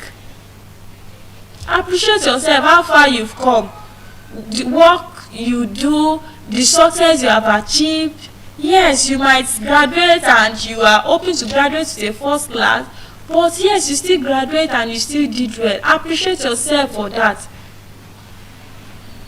Learn to appreciate yourself. Now, okay, I've talked about resting, gratitude and mindfulness. Then letting go of what you cannot control. You have to let those things go. You can't control those things, you should let them go. You don't necessarily need to have those things in your space. Let go of those things that you cannot control, because if you still have it in your space, it will affect your mental and emotional health. Some people like to stay with what they can't control, and it is killing them. We should learn to stay away from such thing. And I want to tell you that it is not everything that needs your reaction. There are some things that you will just look and just stay away from. There are some things that you will just look by and just stay away from those things. You don't need to react to everything. You don't need to give a comment to everything. You don't need to respond to every situation, everything. It's not everything that deserves your reaction. Now, I'll be rounding up soon, and I want to tell you how you can reclaim your space. How you can reclaim your space. The first thing is rebuilding after chaos. Things have happened that have affected you. I told you that you have to stay away from such things. You have to stay away from things that can affect you, and then learn to rebuild. That is how you can reclaim your space. I told you that your space is yourself, and let's take it into physical now. Your room, your house, your rented apartment, that is your space. Let's say something happen now and it take it away from you. Maybe your building collapse or you are sent out of that apartment. You say because of that you will not go to another place. You will go to another place. That is rebuilding your space. And maybe something has happened that have actually affected you. Because of that, you say you won't continue living. You will continue to live. So with that, you are rebuilding your space. Heal from toxic environment. I've told you that you can't heal when you are staying in that place that is making you sick. You have to stay away. Stay away completely. When you say no, you say no. When you've turned back, when you've turned your back to those things, you've turned your back, and that is it. And create a peaceful life intentionally. Intentionally, you should create a peaceful life. Work with peaceful people. When you move with people who are always causing chaos, when you move with people who are always causing disagreement, always causing issue in your environment, with that you are going to learn such attitude. Sometimes I know that some things happen by mistake, but it should not be a part of your life. You should repent from all of those things. I mean, stay away completely. You made mistake and you've discovered it. You are not expected to go back into that thing. Stay away completely. Now, peace is responsibility and not a luxury. You deserve it. You don't need to start going from pillar to post, going here and there before you can really have that peace. And you have to teach people how to treat you. Don't allow anybody to just see your life as something they can just pick and drop. That is one of the latest plans today. Your life is not pick and drop. No. If I am moving closer to you, you have to value me. I am not just anybody. I am not just anyhow. I'm not open to all friendship. It's not everybody that is your friend. Some people are colleagues. Some people are classmates. Some people are workmates. Some people are acquaintances. So it's not just everybody that you will flow along with and you tell them everything. And that will take me back to what Mr. Kasali have said, that you don't tell people your next move because they will attack you with it. They are smiling with you. The people that that are hailing you today, they are the people that will go against you the following day. Your enemy are right around you. They are not far from you. You are living with them every day. So you have to learn. You have to teach people how to treat you. If they cannot learn from your action, I don't tolerate this, I don't tolerate this. If you are the type that you get irritated even when somebody uses your stuff, you don't have to be shy. It's protecting your peace, it's protecting your pace. I know somebody that you can't even share, maybe by mistake share a dress with, like you are close, even by blood. You can't share a dress with such people, and the person will not even be sorry to tell you that please don't put on my dress.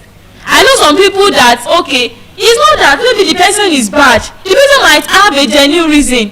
For somebody like me, I can't share my body soap with you. If I share it with you, I will not use it again. So you have to understand this kind of person. If you come to my own space, you can't just use things in my kitchen anyhow. If you are done using whatsoever thing, return it back as you met it.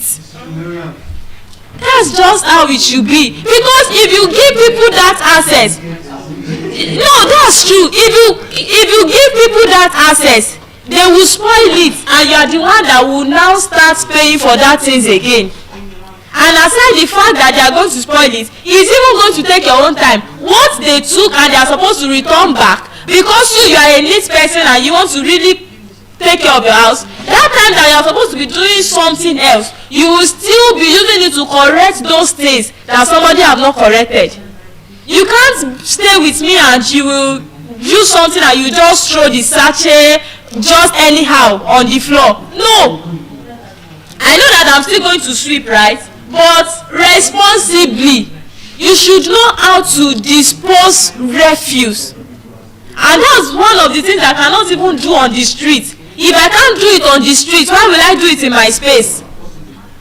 Some people will just eat something, they will throw the nylon anywhere, anyhow.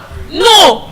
Sometimes if you check inside my bag, you will see some nylons. And why is it there? It's because I'm waiting to get to a place where there is waste bin and I can discard it properly. You will not just drop it on the floor anyhow. And with that, people already know you for that, and they will not be able to do such thing in your own space.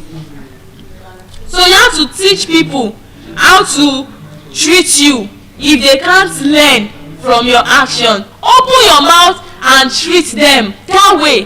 Do you know that? Now, let me say this thing. Maybe you as a public speaker, hello, can you listen to me? Yes, ma'am. Maybe you now as a public speaker, and thank God for this platform, we are already learning public speaking. And for example, people who already know you to be a public speaker, and they want to invite you for a program, they just enter your DM casually and just say, will you be available for this program? I want you to come for this program. No, be official about it. Because I am free does not mean that, because you know me does not mean that you can just do anything anyhow. It is standard. Standard is standard, and you have to learn it. Because the person is your friend does not mean that you can treat that person anyhow. I know that yes, there is freedom of friendship, there is freedom of access and all of that, but you should still respect me for who I am. So you should treat people accordingly and teach them also how to treat you. And protecting your peace is self-respect. Protecting your peace is what? Self-respect. You are respecting yourself for that. Protecting your peace is like your life depends on it, because it actually does. Your life actually depends on it. If you don't protect your peace, your mental health will be affected, your emotional health will be affected, and with that you will not be able to find balance in life. So I want to encourage you this morning that you should protect your peace. You should protect your space. I'm going to hand over the mic to the next speaker now, but I really want you to take this to heart, that protecting your peace and protecting your space will improve your mental and emotional health. Thank you for listening. I'm going to pass on the mic to the next speaker. Thank you, my lord. Hello, good morning. Today my topic is the concept of Ori and human destiny. So now, how many of us here believes that we are in charge of our destiny or we're in control of the way our lives are turning out? How many of us? Millions of your hands. You believe, Mr. Peace, or Mrs. Peace? No, peace delay you. So now, why am I asking the question? My topic is the concept of Ori and human destiny. So this concept says that human beings, before we came to this earth, we have chosen our destiny and the way our life is going to turn out. So for the Yoruba people, or for the Yoruba culture, are you familiar with this man named Ajala? It's Olabisi Ajala. Nobody. Ajala travel. So that type of person now, in the Yoruba culture, is known for his wanderlust and his adventure, how he used to travel, how he went to Vespa bike, he went all around the world before he finally died in past. So some people now, like he made a lot of dignitaries, he lived a very rich life. At the end of the day, he died in penury, he died unknown, he died abandoned. So that type of person now, in the beginning of his life, he had a very rich life, he had a very interesting life, that many people would have even envied him for the type of life he had. But the end thereof was not really so very good. Now why is this important? I'm going to use it as a kind of framework for the concept of Ori that we are talking about. For the Ori literally means head. That is, the literal meaning is head. For the Yorubas, they believe that we have two types of head. We have Ori Inu, that is your inside head, and Ori Ode, that is your outside head. And for the Yorubas, they believe that your Ori Inu is superior to the outside head. That means this Ori Inu is sort of like an unconscious mind or unconscious state. It's basically your spark, your unique traits that you have. So, and for the Yoruba people, they believe that this world consists of two parts, that is Orun and Aye. So for most Yoruba people, they believe that Orun controls the Aye that you are living. Now, why is the concept of Ori important to human destiny? The Yoruba culture and philosophy believes that the destiny you are living now is based on the type of Ori that you picked before you came to earth. That was when you were in Orun as an unconscious mind. It's that type of Ori that you picked that is dictating your life. Now we have the physical body, which is Ara. This Ara is housing the physical head, which is the Ori Ode. Then we have your life force, which is your Emi. And for the Yoruba people, they believe that when you were in Orun, when you were before Olodumare, that is the giver of life, the giver of spirit, basically. It's one that puts the life, that animates that unconscious body to be human. So when you are in front of him, there is a place called Ayomo. So this place is where you go to make your choice for the type of destiny, for the type of life you are going to be living in. And there is a testifier or a witness for you when you are picking the type of destiny. And that is the Orunmila. That is, I think, the deity for wisdom. So it's going to be there as a witness to the type of destiny you've picked. There is a popular story we have in Yoruba philosophy of about 2 or 3 people who were going to Ajala. There is another Ajala in Yoruba philosophy who is the maker or the molder of Ori. So in the Yoruba morphology, they believe that mythology, they believe that your head, the head you are going to choose, the Ajala is the molder of head. So if you go to Ajala's place, and Ajala in Yoruba philosophy is known to be a debtor, so and a drunkard. So once and when you go to his place and you're like, oh, you just imagine, you know, Ajala, I'm coming to pick my head. Ajala will not answer it because he doesn't know if you're a debtor or a foe, or he doesn't even know you're going to come and attack him. So he will run up to his roof and he will go and hide. Now, Ajala bakes lots of heads. There are some heads that he has in the ovens. There are some heads that are freshly baked that he kept aside. There are some that he just molded it. He has not even put into the clay, into the fire. They are just clay and molded, and they look okay. They look perfect.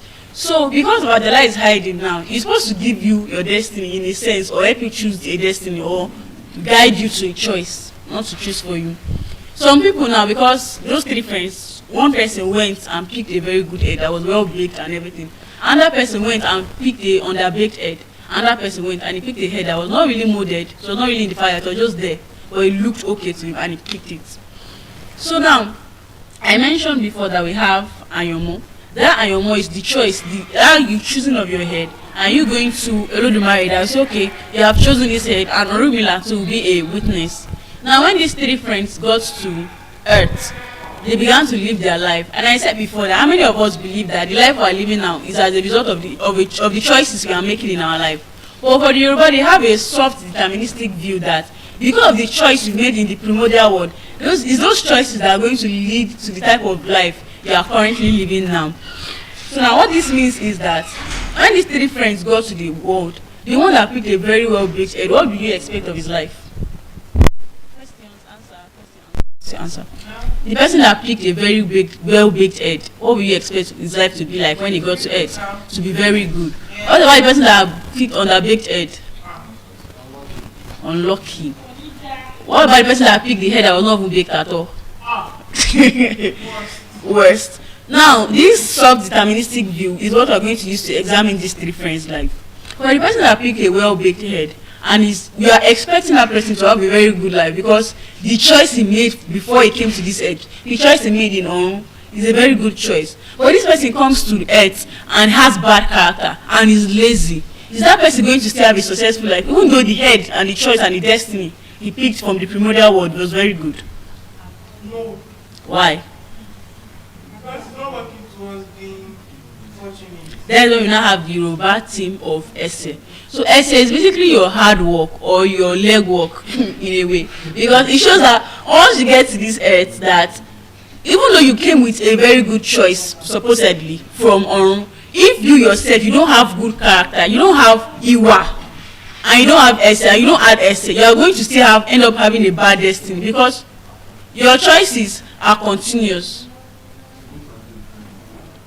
Your choices are continuous. What this now means is that that person that supposedly had a good destiny and that was seen that, oh, he had a good orinu, and you have a popular prayer that my inner head, thank you, that my inner head should not spoil my out. What did you say? Thank you. That my inner head should not spoil my outer head. I'm not translating you very well. So now, the person that came with a good destiny but has bad character is not working towards fulfilling his destiny just because. And Yoruba have, Yoruba is divided into Orun and Aye. In Orun we have the gods like Orunmila, we have Olodumare, and so on and so forth. Why on earth we have deities like Shango, give me some deities, Okoya,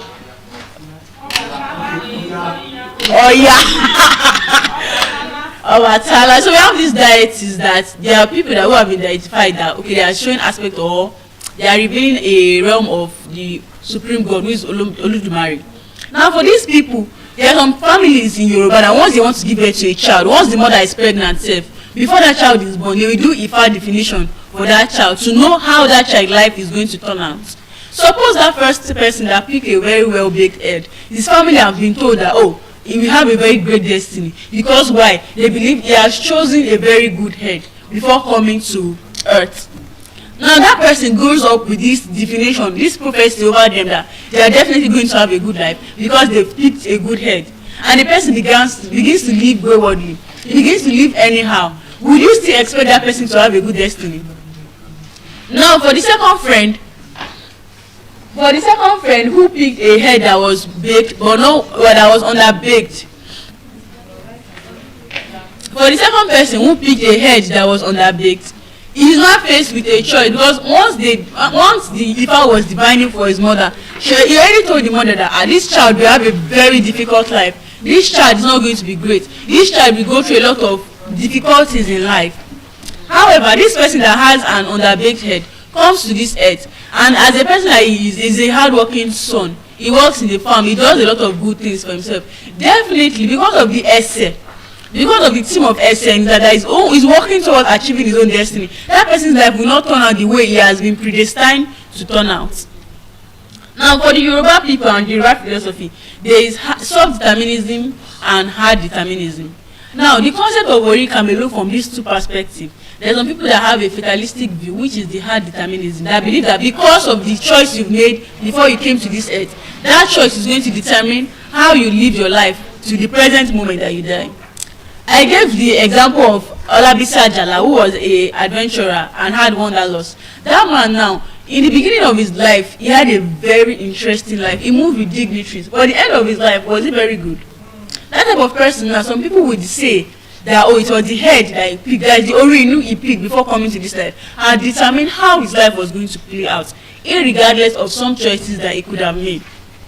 However, that will be taking a hard deterministic view towards looking at the concept of ori in the case of Olabisi Ajala, because if you take a non-deterministic view towards examining that, we will see that maybe at the beginning of his life he was actively working towards achieving his destiny, his dreams. Because I mentioned that he had a bike that he used to travel all around the world, and he met dignitaries, he met important people.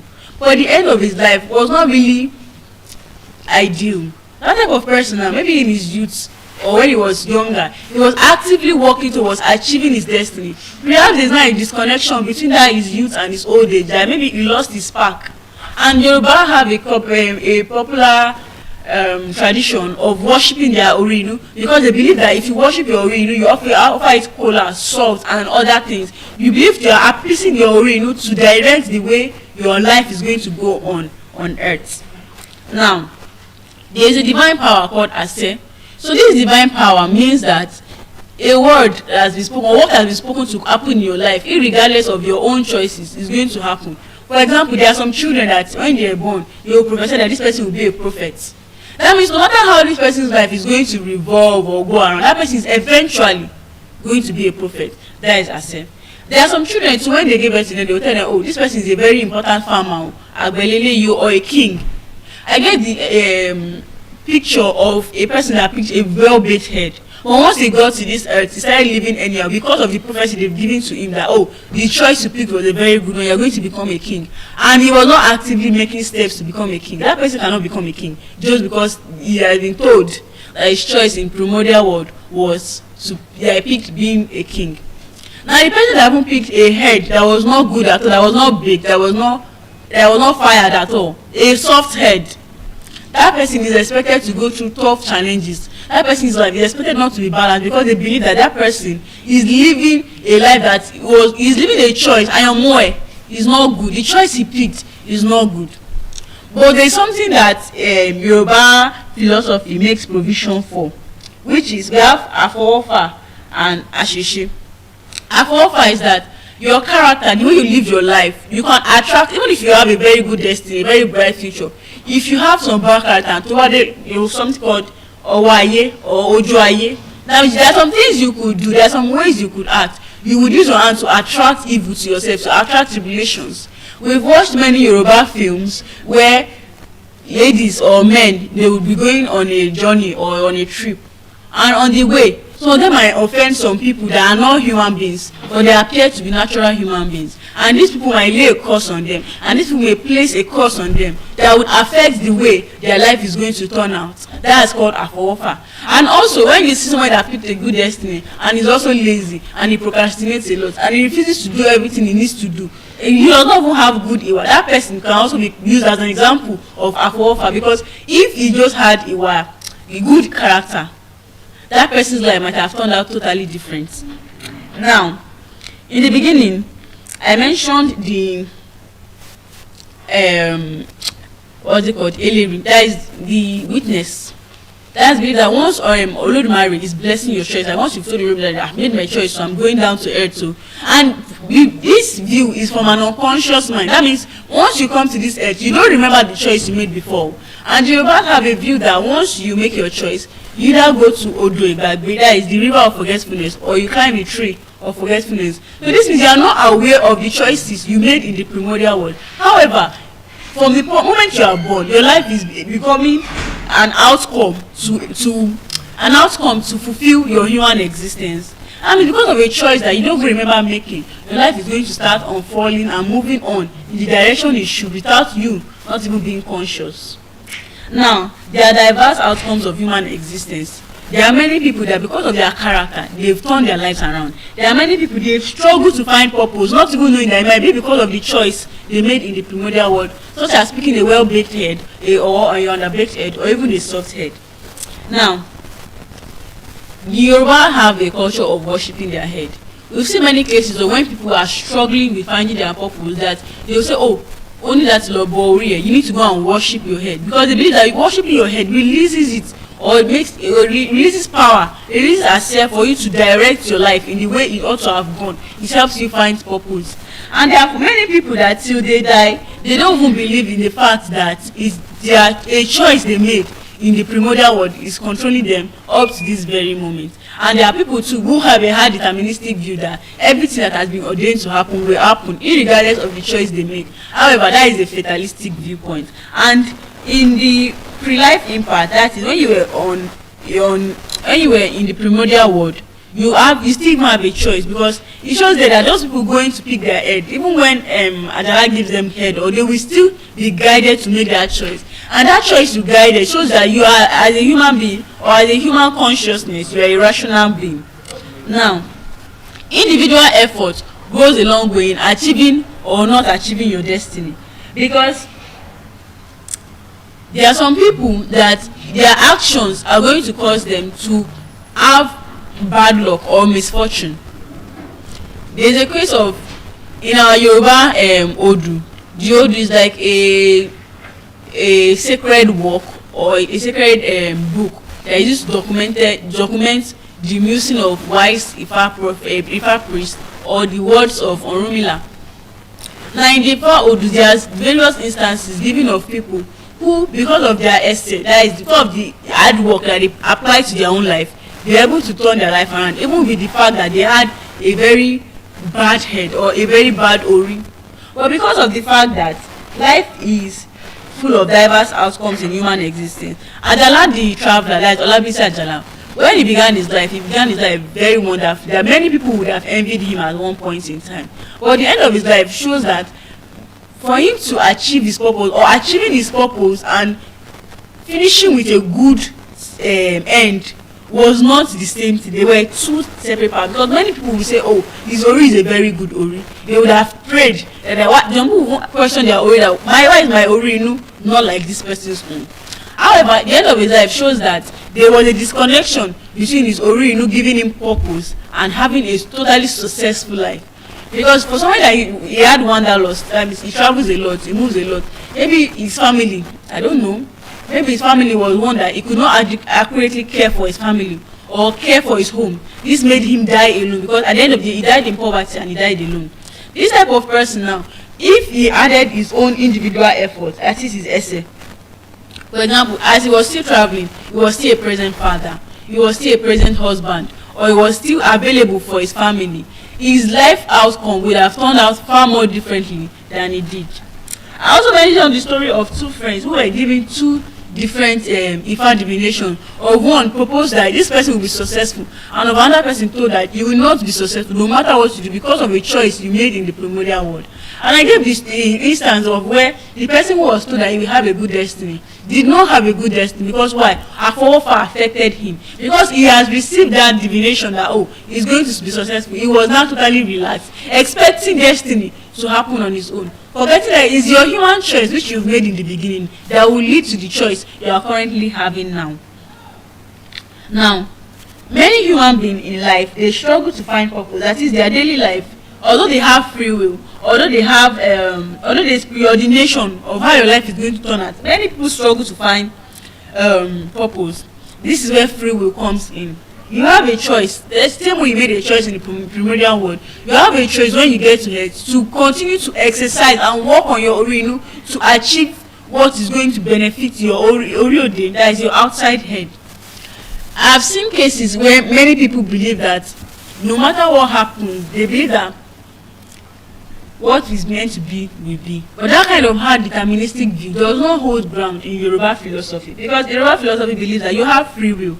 You have free will of saying you want to work hard. You have free will of saying you don't want to work hard. And there are certain checks and balances that has been put into this life that we are living that will make sure that you either exercise your free will or your free will exercise itself for you.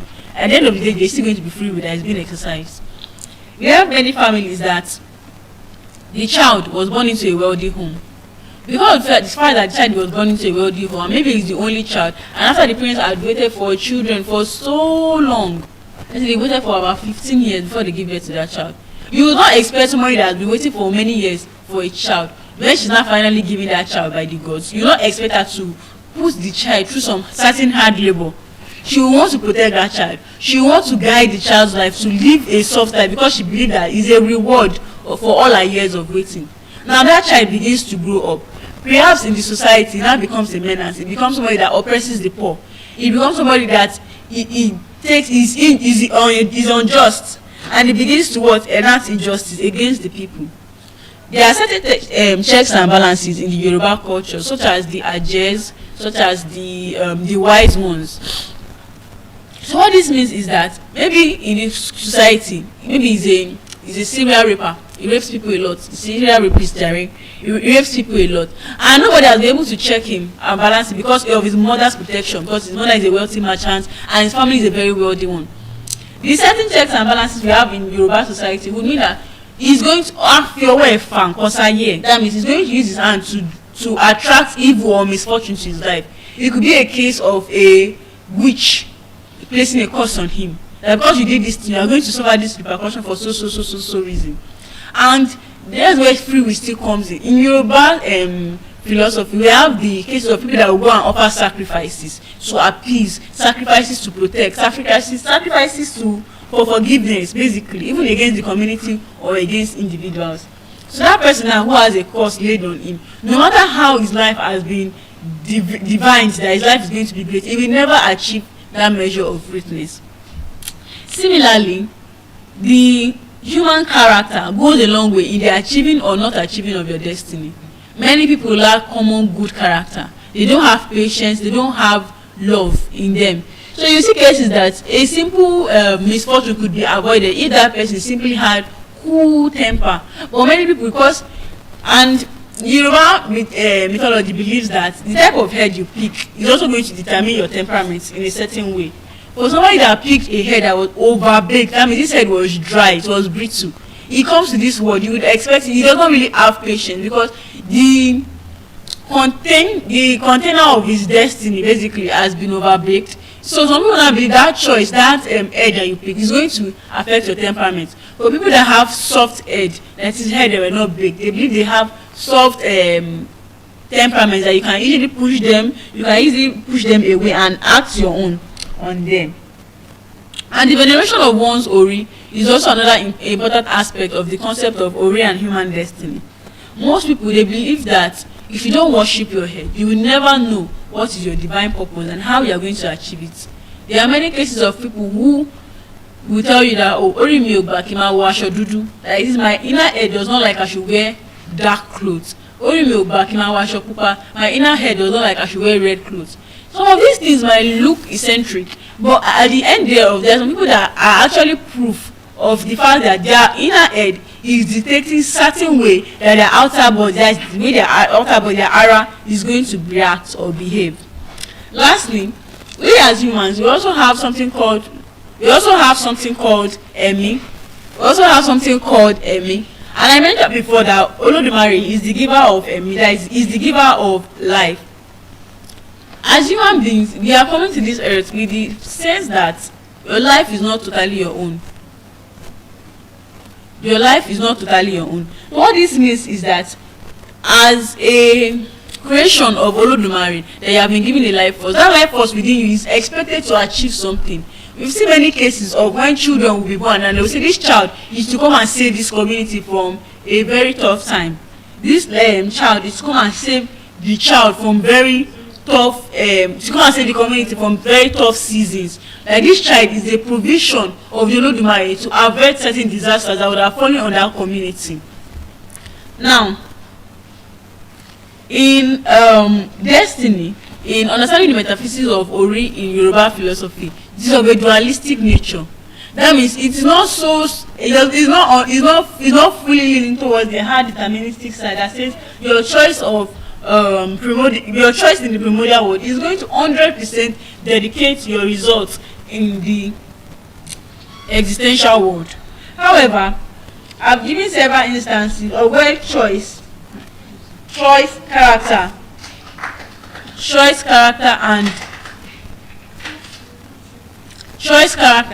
is going to change somebody's life. Now, we have cases like of lived impact. That is, sometimes the beginning of someone's life might not reflect how it's the ending of someone's life might not reflect how it actually began in life. Now, and there are many cases where you would see some people that they will tell you, má ṣe ọmọ yẹ o, orí ẹ̀ máa ń bínú. Like, do not offend that child. Her head is very vengeful, or her head likes to take revenge for her. There are many cases in Yoruba societies where sometimes children are taken to live with other relatives or other people or other rich people, so that the child might be able to get a skill, the child might be able to live with them to ease financial burdens on the families. In such a case, that child comes from a humble background, but the child has a very outstanding destiny which she has picked before the beginning of time. When she gets to that house and the family, they treat her well, sometimes in the family things begins to go well, things begins to move well, there is happiness and peace and joy in that home. However, when that child begins to be maltreated and the child begins to curse, not outwardly, the inner head begins to question, why am I here? Why am I at the recipient of these people's hatred and wickedness? That child's inner head begins to question the sources of all it knows, and the child's head, it can take revenge for the person. The concept of Ori in human destiny in Yoruba is so profound and is indivisible from our Yoruba philosophy and Yoruba culture, because they believe it's the beginning of order in human life. Now, there is divine blessing and personal agency. This means that despite the fact that you've been blessed, that Orunmila has blessed you with access to have your unique spark, Olodumare has blessed you to have your unique spark, Orunmila has stood as a witness to your choice. This divine blessing does not, it means that every human, as you're coming to it, every human has divine blessing, no matter the choice you pick, no matter how the Ori you pick is either bad or good. But there is a personal agency. If you are a human being, you cannot take it upon yourself to achieve your destiny, no matter the Ori you pick, it will never come to fulfillment. That means I have given many instances of where people's choice of Ori and the end of their life thereof was not really balanced and was not okay.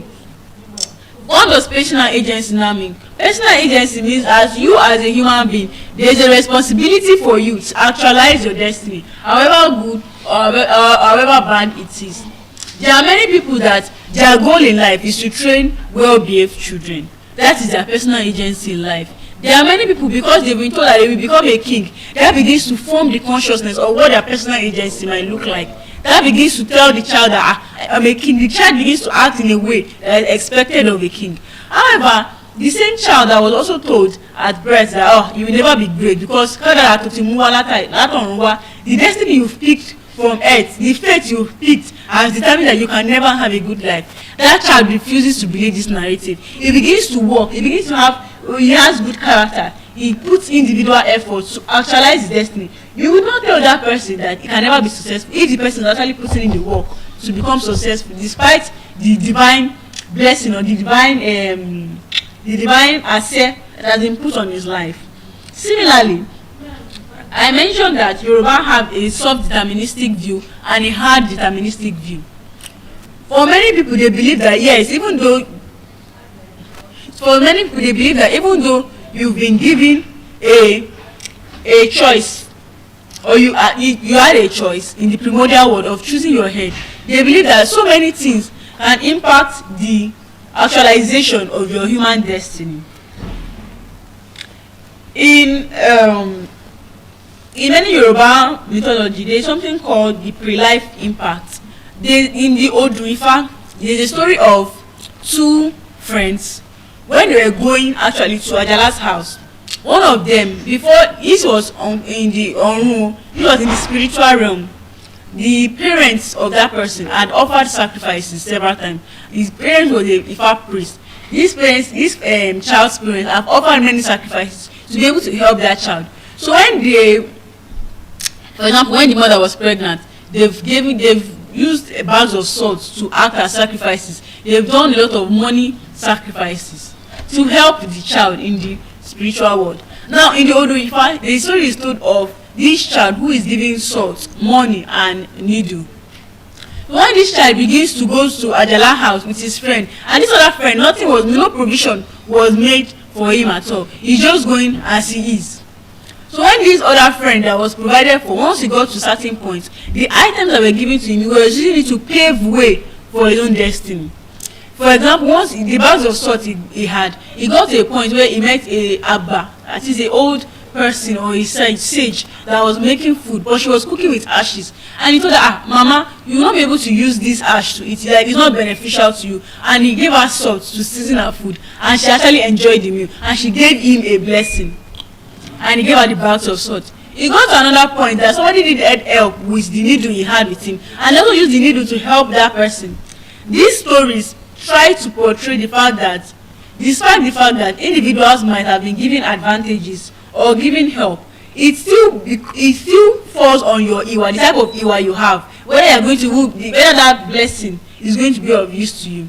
For example, if that person was a stingy person, even though he had 2 bags of salt, he might have refused to give her any salt to season her food, and she might not even know the use of the salt, but she might see him as a rude child. Then from that point on, he can attract misfortune to his life. However, the Yoruba point of view of destiny is not a fatalistic one. Rather, it is one that encourages us to take a deeper look at how we have been formed, at how our philosophy has transformed our lives.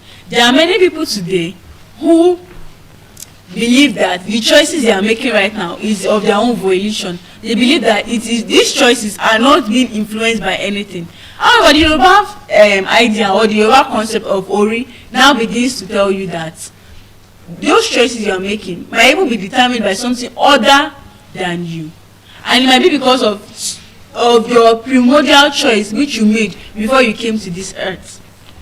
Now, many people in the struggle to find purpose, they go through so many tribulations, they go through so many challenges. Many people would expect other people to have easier lives, but this cannot be so, because each person's portion or each person's agency is totally different. And understanding your personal agency is the first step you need to take in changing or in acquiring the type of destiny you wish to live in. Now, envisioning the life you want. Many people do not have that sincere, hard-driven desire to achieve the life they want. You might look at other people and say, oh, I really like the life of Ajala, I really like the life of Bola Tito. However, your personal agency is not the same as hers. Bola Tito or Ajala has a innate driven desire to succeed. That means no matter what they are facing, you will meet people that pick soft head. You will meet people that are going through misfortune, but they believe deep down that they will eventually make it. Why? They have the desire to succeed. They have the agency to succeed. Many people are not even born with a personal agency to become anything. Many people would rather take what has been said of their destiny than what they can make of their own destiny. Many people would rather choose to believe in a divine blessing rather than personal agency to achieve that blessing, that destiny. In the Yoruba school of thought, it is believed that there is no hard end, there is no extremism, and at the same time there is need for moderation. Because if you choose to go to the extreme end, that everything you are doing now has been preordained, you would never be able to actualize your way in life. You would never be able to sit and say, I can become something of myself because I will, because I can put individual effort to have it. Now, your mom in the modern world does not determine the type of life you are going to live right now. It just shows the type of worldview the Yoruba people have towards the concept of human destiny and how it has shaped our culture and our beliefs. There are some people that will create a sort of shrine to worship their head. They call it Ile Ori. That there are many celebrations that have been centered around the fact that if things are not going, if by your individual effort you've not been able to achieve it, then you cannot go and make you cannot go and have bad emotion. You can go and sit and say, oh, I've done this, I've done that, and I'm not able to achieve my goal. How do I find my path to the right purpose? How do I find my path to achieving my own destiny that will be of benefit? That's why the Yoruba world is a very interesting one, and I would endeavor everybody should take a look at it, because there are still many more sort of complexities that are still involved in it. And so I hope I've been able to enlighten you about Ori, the concept of Ori in human destiny and achieving human destiny. With that, I'll be passing the mic to the next speaker.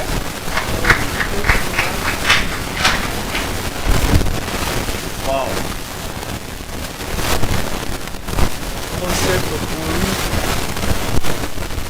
And what I found really amusing about that topic is being able to infuse the Yoruba lexicon even in the English language. Beautiful madam.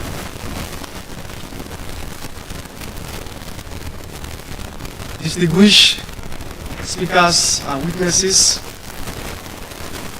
the Dean of School of Eloquence and fellow Nigerians. This morning, I will be regaling us with paying attention to details. And of course, this is a topic many of us are going to resonate with. And I'm sure that at the end, something substantial would have been brought. And I will start, as it is my usual take, with a regaling story. There is a movie titled Exam, The Exam. And there's something fascinating about this movie.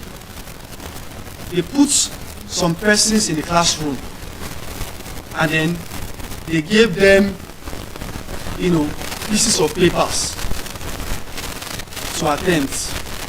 And then I think there was no even rules. If you want to cheat, you can cheat. And they were all looking for an answer. And in that room, I think there was somebody who could not talk. The person could not talk. So they gave them blank papers. And they said that was their exam. They were to figure out what they were to do. Ladies and gentlemen, they did all they could to find out what the purpose of that exam was. In fact, they went as far as using magnifying lenses to look through the papers. Even lenses from different places. In the classroom, every object they could use to figure out what was written on the paper or where the answer was. But they could not find the answer. Funnily enough, the little detail they didn't pay attention to was in the glasses of that guy that was dumb, that could not talk. The glasses of that guy that could not talk in the class was the only glasses they could use to see what was written on the paper. They broke the wall. They did everything they could. Paper on they poured water on the sheet of paper. They had to turn it all around. They magnified it. But the only way they could see it was through that guy's glasses. But then, before they could get that, a lot of things had already been destroyed. Paying attention to details. Another scenario. There was a woman at the ATM stand, and she kept withdrawing. If you are not a meticulous person who pays attention to details, you probably will be angry that, okay, I think this one has too much money, that's why she keeps withdrawing, But you would note to some extent that nobody can be at the ATM stand and will be withdrawing when they could easily go to bank and then cash it out all at once. So some persons have passed by that woman, they ignored. But a particular man who was the actor of that movie, he was like, the way this woman was withdrawing, her hand was even shaking. Everything, something was wrong. And then he moved closer to the woman, and then he asked, the car that you kept on watching, is that your car? She said yes. He said, are you in danger? She said yes, that somebody is in the car with my son, and then he's with a gun, and then he asked me to withdraw, otherwise he's going to kill my son. And then the guy just said casually that, okay, don't look back, just keep on withdrawing, don't worry. And the guy went there and dealt with that person. What did he do? Paying attention to details. As quite ridiculous as it might sound, you're missing out a detail on a detail who puts your life and those around you in jeopardy, would ruin opportunities, would lead to failure of all kind.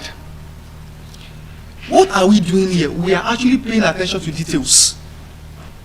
The little things that may not matter under normal circumstances are now mattering now in our attempt to break the Guinness Book of World Record. Take for instance now, at every point in time, we find ourselves looking at the time, isn't it? We want to be sure that we are not missing track of the time. We need to know the time to know the days that we have gotten to. We need to look at the time to be sure that the witnesses could exchange. So all these details are very important. We have taken cognizance of the fact that not less than 10 speakers have to be in the room. Because we know that as little as this might seem like, it could jeopardize whatever it is that we have started. Even from the cameraman, to every aspect of those working to make this success, everybody is paying attention to detail. And this is an important aspect of our life. How do we pay attention to details? You miss it out, it could lead to failure. Another story, before I move into the in totals. I had a very traumatizing experience in my finals. And this experience would have cost me a lot. We did one exam. We called the paper Contemporary African Novel. And we were given 6 questions. Section A, Section B, and Section C. And we were asked to answer a question from each section. That is, in Section A, out of the 2 questions, answer 1. I don't know, because I didn't pay attention to details. I answered 2 questions from the same section. I left out Section C entirely. It was when I got out of the examination. Sometimes it is good that when you are done with your exam, just go home straight. Don't review. Because in the process of reviewing, you can get to be told what you have not even expected. And your heart is shattered to smithereens. So I went out of the examination hall, and then a friend of mine was saying, which one do you do in Section C? I said, what do you mean? I only did number 1, 2, and number 4. And the person was saying, what about number 5 and 6? I said I thought we were supposed to pick 3 questions from all. And she said, yes, but from different sections. And that ruined my day, because I knew that there would be a consequence from answering the same question from the same section. That meant that I have lost out 20 marks from a section entirely. Why? Because I didn't pay attention to details. Sometimes we get on people's nerves and relationships become ruined because we cannot pay attention to little things, details. Somebody who could be very enthusiastic, and all of a sudden the person is not feeling so good, and you cannot even notice that something is wrong. And you still come with the same energy, expecting the same reaction from the person. And the person snap at you, and what happens? You become exasperated. Then everybody begins to, insult. And you lose that relationship, lack of, attention to details. Now, what are details? To begin with, conceptually, details refer to a small, specific piece of information or a particular feature that contributes to the overall understanding of something. Look at what we have here. It is small, infinitesimal, little, but then it contributes to the overall meaning of something. That is to say, you do not need to have an entire knowledge of everything, but that little thing contributes to the entire, understanding of whatever it is that has been discussed or said. If I'll make this more explicit, sometimes what we are doing here, even breaking this record, you might not need to know the processes that we have gone through from day 1 to day 10 that we are approaching to understand the most important thing here, the gist, the detail. The mere telling you that we are here to break and set a record, might have even given you enough clue to know that, okay, in order for us to set the record and break the record, some sacrifices have to be made. Discipline has to be top-notch. Consistency is non-negotiable. All of these things are peculiar, they are pertinent to the success of the program. That is a detail. I don't have to say, okay, in day 1, okay, this is how we sat down, this is what we spoke about, before you know, the nitty-gritty of the program. Are we following, ladies and gentlemen? Yes, sir. So, ladies and gentlemen, details are a piece of pieces of information, sometimes minute, but they contribute to the overall, understanding of something. Now, areas where it is important to pay attention to details, to be very honest with us, every area of our life, every area of a person's life, you must learn how to pay attention to details. Sometimes, some of us do not know that our body is losing its agility. Our body is struck by an ailment, and we will not know until it has gotten to a point of no return, a point where we will not be able to do anything to redeem it. The little thing, sometimes, I don't know, I don't just feel this leg anymore, but that is all. You don't pay attention to it. You just feel like, oh, I think I'll be better. Or just say something like, what is wrong with this? I can't feel this. But somebody who pays attention to detail will know that as little as that thing is, it can cause a lot of danger. It could lead to catastrophe that will not be, handleable. People who suffer some illnesses like diabetes, they would have been seeing signs, of sugar, compiling in their body. They might have been seeing some signs that they are ignoring because they lack attention to details until it now piles up and they get to a stage whereby they can no longer do anything. For every ailment that you get, apart from accident that happens, at an instance, for every ailment that happens, even for before you can fall sick, I do not believe that there is what we call immediate sickness. Maybe you just fall sick immediately.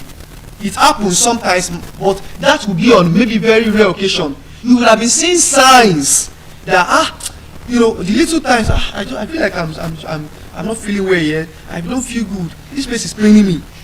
But sometimes we ignore these details until the things have gotten out of hand, and then our system are totally broken down. That is when we now start running scatter.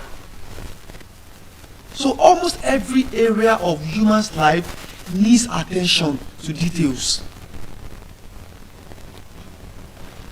Marriage, the little things that you do not pay attention to, it doesn't matter now, that could be what will ruin, your spinach, your marriage spinach. So I say, okay, I'm not a calling person, but you know that the person you are with love to be called, and you just ignore, and that you're not being able to call might actually, bring the marriage to an abrupt end. Is it religion? Is it tribe? Finance. Some people lack financial discipline. They lack financial discipline, and but they don't even pay attention to details. Money comes into your hand in the next 1 hour thereabout. You cannot even account for how you spend it, and you're like, well, it doesn't matter. Money is meant to be spent. What if I die tomorrow? That statement is a statement that is born out of lack of critical thinking. It is not a statement that is said for you to enjoy your life. That what if I die tomorrow? Let me spend recklessly. You know, what if you live tomorrow? So you want to live in abject glory. You have to say, what if I live tomorrow? Even if you die tomorrow, you have nothing to lose from being disciplined. No matter how, wherever death meets you, you always have something, that you will not be able to take with you to heaven, and that is the truth. You say, let me enjoy my life. Now, what if at least money is meant for spending. It is lack of paying attention to it, because even when you spend recklessly, you are unable to account for your money. Then life goes on the following day. Then you find yourself begging, even from places you shouldn't be begging from. However, paying attention to details, I'll focus on three main areas. Number one is education. Education.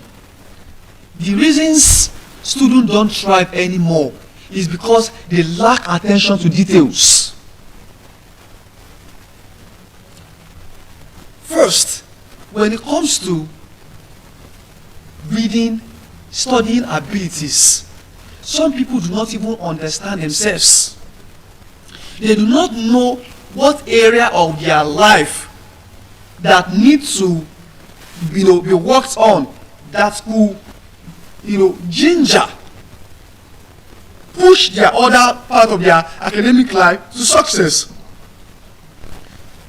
For instance, some people do not even know which kind of reader they are. Are they day readers? Are they nocturnal? They don't even know. So when they are now reading and they are finding it difficult, they say, I just think reading is not for me. Whereas they have not even figured out the kind of reading person they are.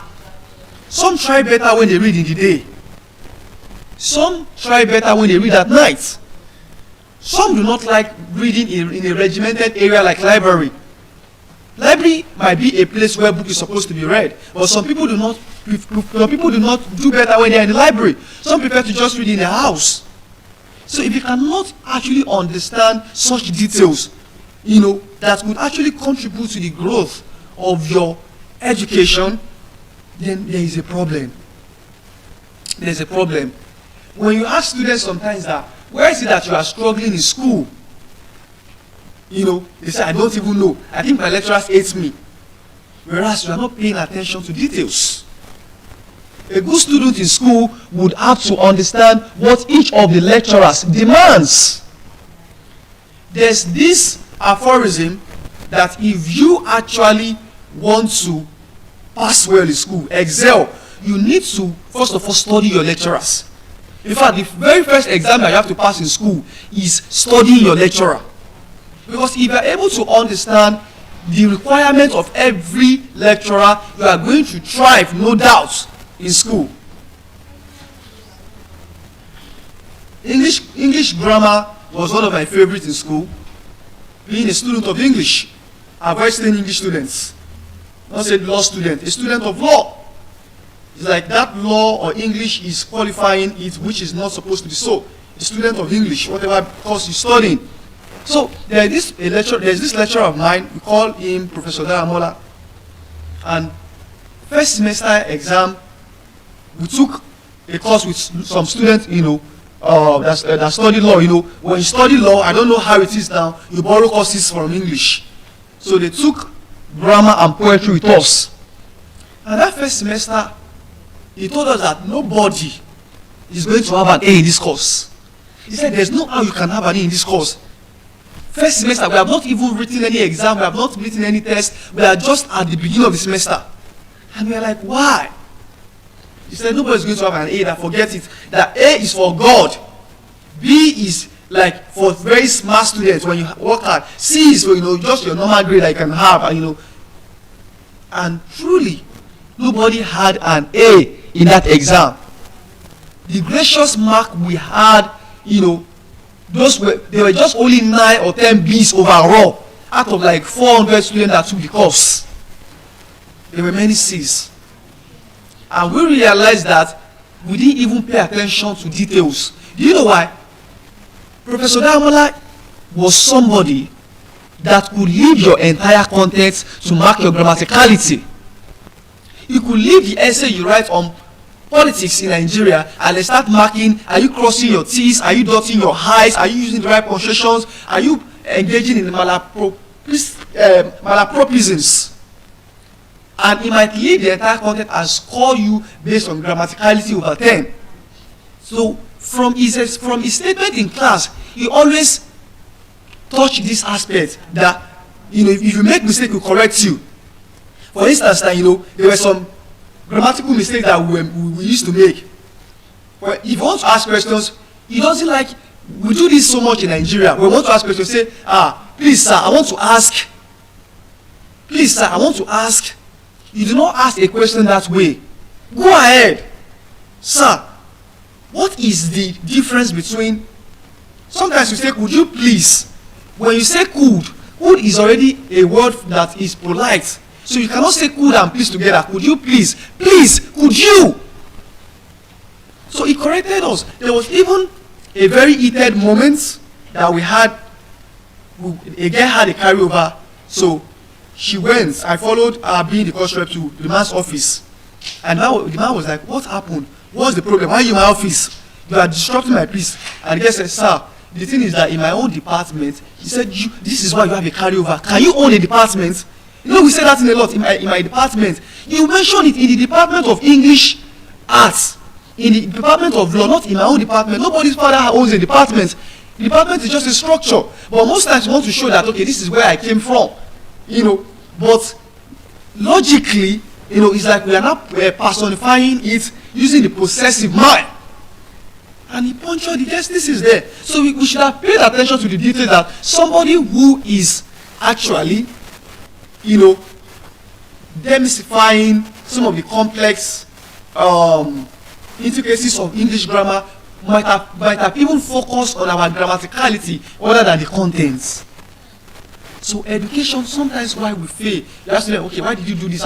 My lecturer is so bad, I know what I did. You could be a head boy, a smart student in your secondary school days, and university you be a struggling student. Because you are going to meet a lot of very intelligent persons. This challenge is another kaleidoscope for us to view ourselves. Some of us came here as very hot speakers. We know that, okay, we are very good. But I'm sure that when you listen to other people speak, you have listened to other people speak, you will be surprised at the breadth and length and the extent of other people's knowledge. If you think there is something you know, you'll be surprised, you'll be shocked to see that there are people who actually know way better. People who have spoken even much better. So that is to say that we have to pay attention to details, non-negotiable. So apart from education, we have business. Business. Now, when we talk about the ambit of business, sometimes we do not pay attention to details. Why is it that you keep selling, you are not making profits? And then you are wondering, what am I doing wrong? Sometimes, where we could have been analytical, we rest it on the threshold of spirituality. This is one of the cankerworms eating deep into our business sector in Nigeria. You are selling, but you are not making profit. What comes to your mind is that there's somebody, who has brought something in front of my shop, or somebody who is fighting some spiritual battle with me. But it might be that we're not paying attention to details. My mommy, I'll use her as, an example here. My mom was selling, she had a shop in Lekki, so Ajah rather, and she was selling packs of drinks and the likes and everything. My mother had a problem, and the problem is engaged giving. Engaged giving. And the moment I would realize the problem that my mother had was, one time I visited my mom in her shop, and a beggar came, Bambiala, that, madam, give me water. Because there was no, pure water or even normal water, my mother gave the beggar table water of 200 naira. But you know, sometimes when you do these things, you want to be moralistic, so you don't want to sound too privileged, and then you start, you know, jam talking. But I said, more in me. If you keep giving people 200 naira, you know, table water as charity giving, I'm telling you, there will be no profit. Said, no, that she doesn't do that. My friend followed me one time, you know, she regaled, she entertained us with vigil meat as we were going against them. Take coke. I said, you don't do it this way, you know. So she sometimes said, our business is not good. And I'm like, sometimes the 2,000 naira giveaway that you do every day, if you put everything together, you know, with the other money you make, you know, you will see that business is moving. She's not paying attention. She didn't pay attention to the little details. You are the one selling something. Your wife is the one selling something, and they are coming. Please give me one thing here. Give me this one here. Before you know it, you would have checked around. And you will be saying that you are not making profit. What's the problem? Lack of attention to details. Little things matter. So we need to be very intentional in terms of business-wise. If you pay attention, a business-oriented person, you know, will be able to analyze every aspect of the business. There are some persons that they have so much mastered the art of business that they can calculate the profit, you know, that they will make at the end of the month. And even if it is not exactly the same, it will be so close by, because they have paid attention to every detail.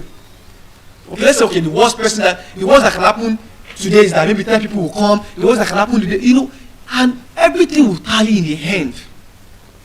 So it is not everything that has to do with you bringing in spiritual water or oil and then firing the entrance of your shop and say, okay, everything. Sometimes you have to pay attention to details. You want to start a business, and then in your environment already, there are already a lot of people doing the same thing. And then that's okay. And then you are not there, and you want to make profit as well. Whereas you are not selling, they are selling biscuits here, you're also selling biscuits here. So it means that if there are 5 people, you could get 2, the other person could get 3, because it might be shared. Pay attention to details. I gave somebody some pieces of advice in my community. He said he wants to start a business. What business? And I paid attention to details. I said, look at this place that we are. I have toured almost the entirety of this neighborhood and community. I noticed that they have a problem. There's no any standard full selling center here. There's no any standard full selling center here. And you know what? Even the place that before you can get food, there my neighborhood, good food, maybe from here down to under the bridge. So if you want to start, I say, start food business. You know, it could be jollof rice, fried rice. It could even be the local dishes. Or swallow. Start something here. Because one of the businesses that move in Nigeria is food. Everybody must eat. Nobody argues with food seller. I'm telling you about cook food seller. Everybody, you see people coming to meet you. And if you now have the opportunity to go advance, in the sense that you can now make your business, you know, much better. You can put in some places, you know, food business is a very lucrative business for those who know what it takes. My mother is a food seller. She's a caterer. So I know what it takes. People will need your services always, especially if you have proved to be good. The person took to the advice, and the person is saying, and the person told me again that, how would I get people to come? Say, this is easy. Cook the first day with your money and give it out to people freely. If you could do that, if you want people to come to your shop, as a cook the first day freely, prepare different kind of dishes. It doesn't have to be too much. Then announce that there will be free food today. People will come, you know. Nigerians like free things. That very first day that it is free, you see boatloads of people in your place of in your eatery. They want to come and eat to their satisfaction. You know, feed them. But that food, I'm telling you, for every food they eat, they are going to vomit it in food, in money to your account. And the person took that advice. Today, the person is making wave. Power of what? Paying attention to details.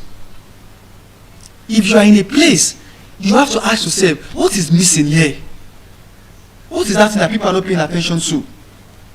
Like when they were cleaning this room one time, sometime this morning, I wanted to stand. I didn't pay attention to detail. KSO had to now tell me that you have to see that the camera is there. You know, I had forgotten, but he paid attention to that detail. No, if you do this, you understand, you neglect it. That is why most of us, when we want to pass out, we have to go through that back. Because we know that, okay, little neglect on that part would jeopardize the entirety of this record. So I've spoken on areas like education, business, and health care. In terms of health, I've said you have to pay attention to your body system. There are people that have never gone for checkup before. They have never gone for checkup before. And their reason is that I've not had any reason to be in the hospital. You don't have to. It's not until your leg break. It's not until you contract HIV before you find yourself in the 4 walls of the hospital. You know, personally, you just have to go and check your body. There's always something wrong with our body. We are never on 100% health. How do you find out? You could have a genetic illness that you have not found out because you have not gone for checkup. I, for instance, I ensure I go for checkup every month. Money is not there, it's not easy, or every 3 months sometimes when I'm sack mad. It's good to check your body system to know what is wrong. Pay attention to every detail. You cannot move this hand. I say, well, let me just find something to do, or it will get better. There's some sickness that it goes beyond you just that. If I sleep, I'm going to get okay. You know, something is wrong with your health. So we have to pay attention to this part of our body and know what exactly is wrong. There was this man that I lost sometime 2016. May his soul continue to rest in peace. I thought he swallowed death. Not a type of ridicule. But he was looking honky. And I realized that, you know, being huge or being friendly is not a sign of good health. Some people could look so healthy, but deep down they are rotting away. And some could just look casual, but they are very healthy. You know, that's why some people could be living with even deadly illness like HIV, and they will still be fresh. It all boils down to how attentive you are to your body system. Go for checkup. When Major was a bouncer, you think that he could bounce death away, but when diabetes took him, you know, we were gripped with sadness. In fact, he got to a stage, he started urinating with pipe, breathing with oxygen. He was finished. Some would not know that their cancer had gotten to stage 4 or stage 3 until it had piled up. But some would have realized from stage 1 so they could see if it could still be treated. You don't know all these things if there's no checkup. Sometimes there will be lumps that you should have gone to check. You say, oh, I think it's just normal to go away. Paying attention to details. Now, I'm going to move on to what are the characteristics of detail-oriented person. If you call yourself a detail-oriented person, what are the things we expect you to have? You know, what are your peculiarities? Number 1, you must be observant. One of the tenets of science is what? Observation. Science do not believe in emotions.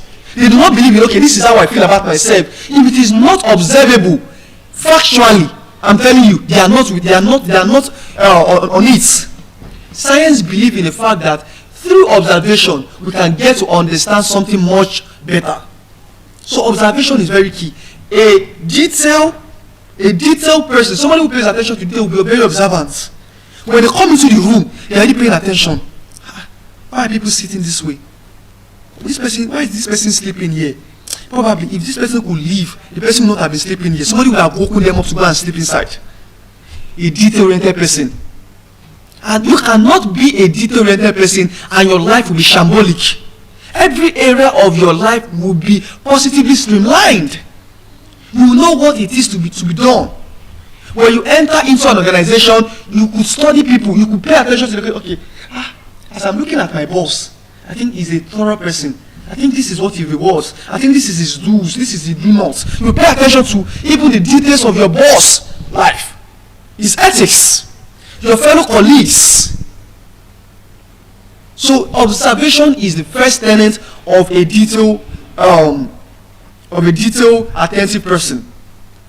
The second one is meticulousness. You know, they are painstaking. Patience. A detailed person is not in a hurry. You know, you don't see them running at a skelter. You don't see them scuffling.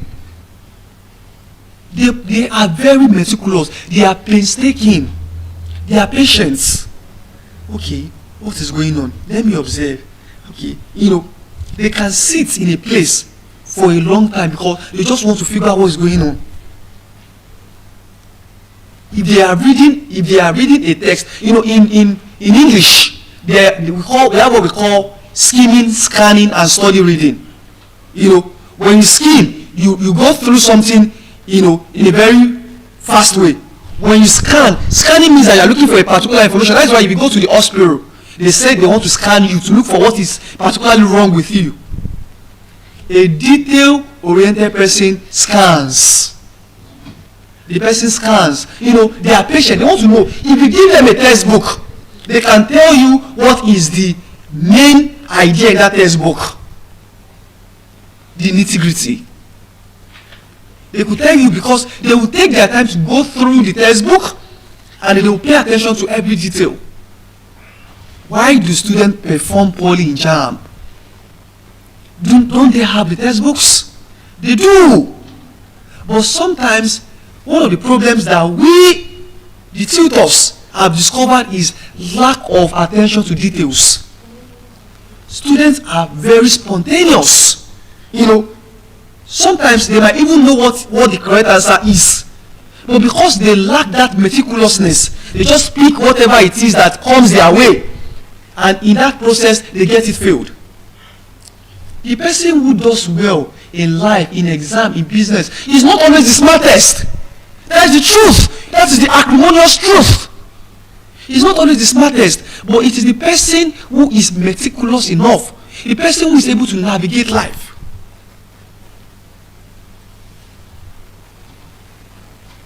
In my 100-level days, I'll keep using my university as a point of reference because that is where I accumulated most of my experience. I was close to what you could call a nerd, a geek. I looked so bookish, and I didn't make the best grade then. I had the worst of grade in the level I didn't drape. The level I looked like what I was going through, I had the worst of grade there. But when I now found out the trick of passing grade, I realized that you don't even have to spend 100 hours in the library for you to pass an exam. I realized that you have to eat the past questions of the ones that have come before you. You have to attend the classes and know the areas that the lecturers have been emphasizing. And then, as a student of English or any student in humanities, you have to know how to write. How do you structure your essay? How do you bring up supporting points? When I found that out, I'm telling you, I was even able to make a 5.0 in the semester. I could bet with you that it was not about me being smartest. It was just about me paying attention to details, knowing what mattered most. Ladies and gentlemen, patience, meticulousness. The next one is organized. Somebody who pays attention to detail is organized. They are not shambolic. You know, they have their life put together. You can't find them eagerly. At a point in time, okay, this is what I want to do. You know, okay, this is how I should structure my life. They are not patterned. It's not, you can't see them moving here and there. Okay, I'm looking for this, I'm looking for that. Everything is structured. So they now have the ample of time to focus on what really matters. Because they are organized. How organized are you? Are you a attentive person, you need organization. You need organization. Okay, if this thing is not well put, this camera can fall. Okay, let me arrange this thing very well. A detailed, attentive person will do that. But somebody who is nonchalant, like a bicycle, not care. You can fall, or they say, oh, I didn't even know. I didn't know that it was there. You sat down on somebody's phone and you broke the screen. I said you didn't know. Usually, the first thing you should do when you want to sit down on the chair, you're supposed to even look, is there anything there at all? It's just like you want to enter the toilets and you didn't knock. Just sorry, I didn't know you were there. Both of you are at fault because a little attention person will close the door too, knowing full well that anybody can just come in a toilet which is not the personal toilet where people keep coming in. But you as yourself, part of ethics, attentive, paying, you also have to knock regardless. Again, a detailed attention person, another characteristic is focus. They are always focused. They do not miss out, the gist of everything. They do not miss out that detail. Their attention span is high. Their attention span is high. If they want to get something, you cannot distract them. They want to ensure that nothing escapes them. That everything is well captured. Again, they are analytical. They are analytical. Very analytical.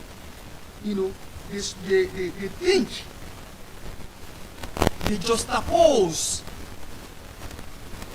They are the real definition of 1 plus 2. 1 plus 1 rather, gives you 2.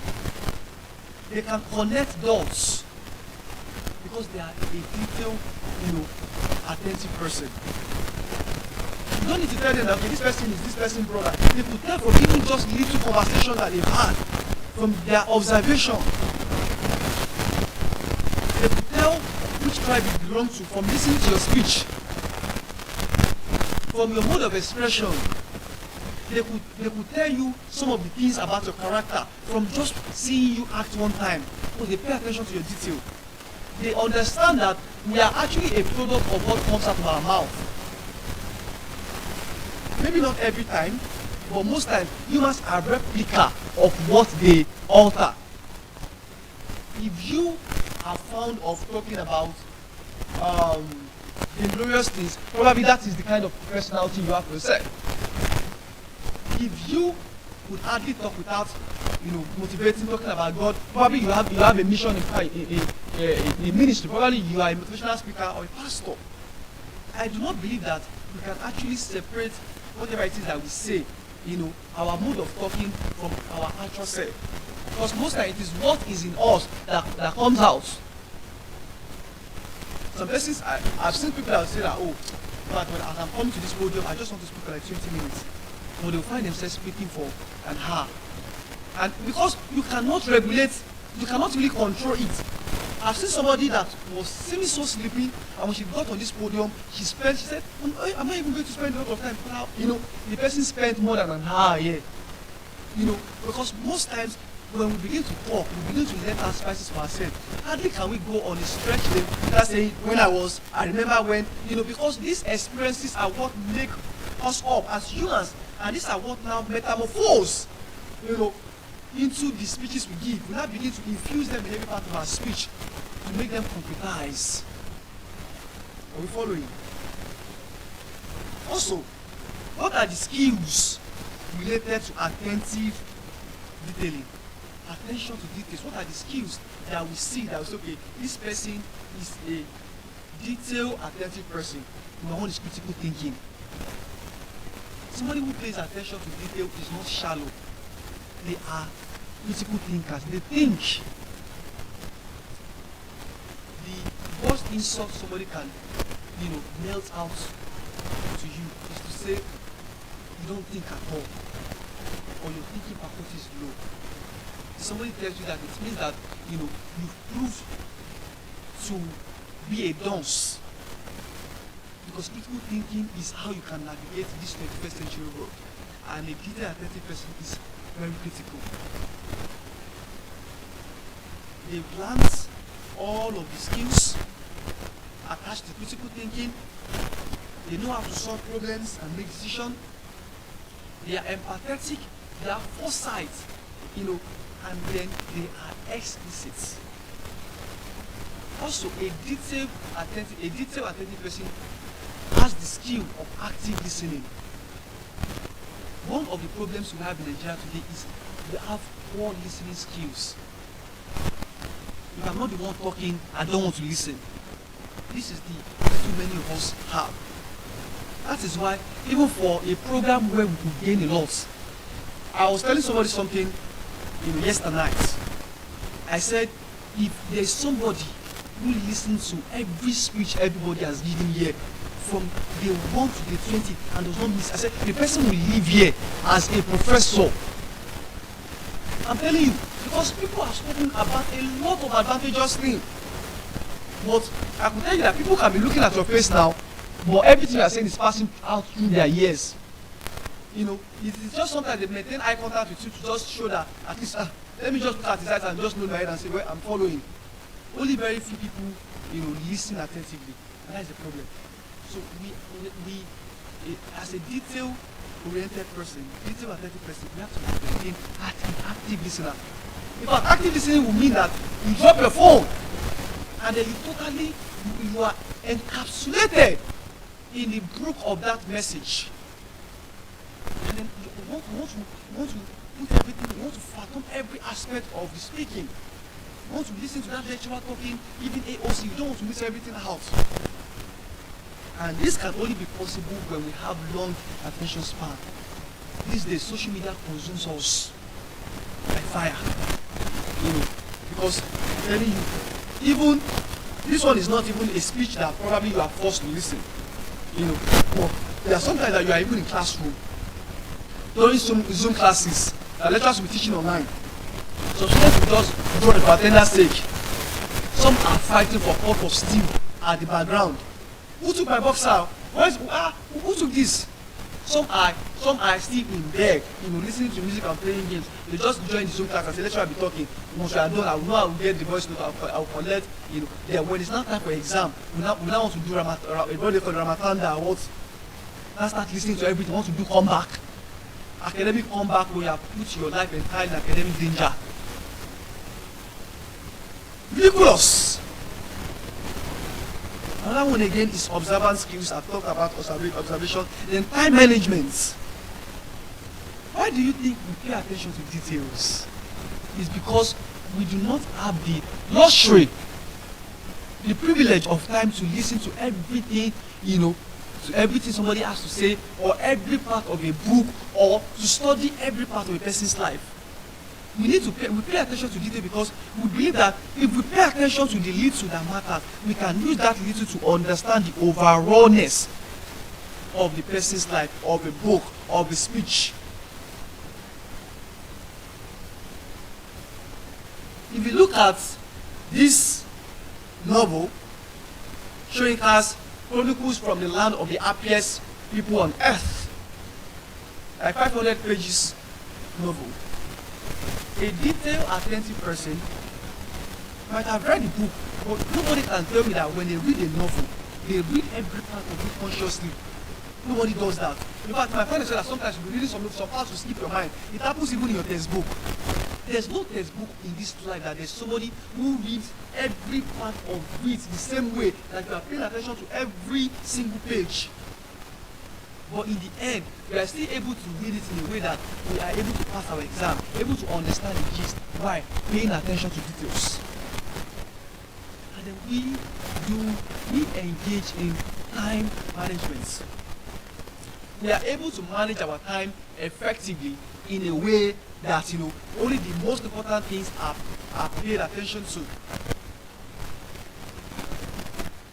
If you want to go into a relationship with somebody, I can bet you cannot know the entirety of their life before you ask them out, or before they ask you out. That is the truth. So you want to say, okay, first of all, I want to know about your eating life. One year. I want to know about your dressing life. Another year. I want to know about your attitude. 3 years. Nobody does that. But these days, men are not even patient. They are not patient. within 2 weeks they have shot their shots. But what makes you confident enough to say that I think I want to go into relationship with this person is because the little attention you paid to some things, some part of them are enough to spoil you to even take a bolder step to wanting to start a relationship with them. Paying attention to details. Oh, I know the way she spoke when she saw my family member, she was being good to them. Okay, there was a time I said I didn't have enough, she assisted me. You know, okay, I love her views about life. You know, I think she's ready to build. I think she's ready. You know, these might be things that even within having a conversation, you can tell who the person is. Some time ago, satanically, I was in love with a girl. And I'm telling you, there's a way a girl will build you out of the love you have for her. A girl will build you out of the emotions you have for her. You know, they will build you and then the love will die. I'm telling you, and then you will lose feelings all of a sudden. They will build you and you lose feelings. I'm serious. We started talking, we were on the talking stage, it was going smooth, you know. All those, how are you doing? How's your life? Have you eaten? You know, next thing, just heard, I want to change my phone to iPhone 13. What can I use to assist me? You know, what can I use to assist me? I look at my own phone. I'm using, you know, a gracious Android phone. She said, I want to change my iPhone 13. No, I know. But she just said, well, anything can use to assist me, but at least I expect nothing less than, you know, nothing less than 100K from you. She built me out of that emotions, out of that feelings. So a girl can build you out of your emotions, I'm telling you, and then you just lose interest. I said, let me pay attention to details. This is beyond even red flag. You know, this is ash flag. This is, you know, and that's the truth. You pay attention to details. When you are on a date with a man and the man said, sometimes when my woman is not doing well, I can just discipline her small, I can just say, okay, you're not doing well, so I just beat her small in her hand. You already know that even if the man does not talk with his mouth, you return to a punching bag. When you marry that man, pay attention to details. Pay attention to details. If somebody is telling you okay, one instance, I had a friend who is very rich. He has money. But it is into online scamming. So one time we had a conversation and I'm like, Brother Lee, show me love now. I said, Brother Lee, show me love now. And he said, bro, I can't lie to you. If I give you any money, it is not a clean money. I don't know if I do my job and if I give you out of any money that is with me, I understand. It is not a clean money. You wouldn't like it. You wouldn't want it. You know, it is not a clean money. You wouldn't want it.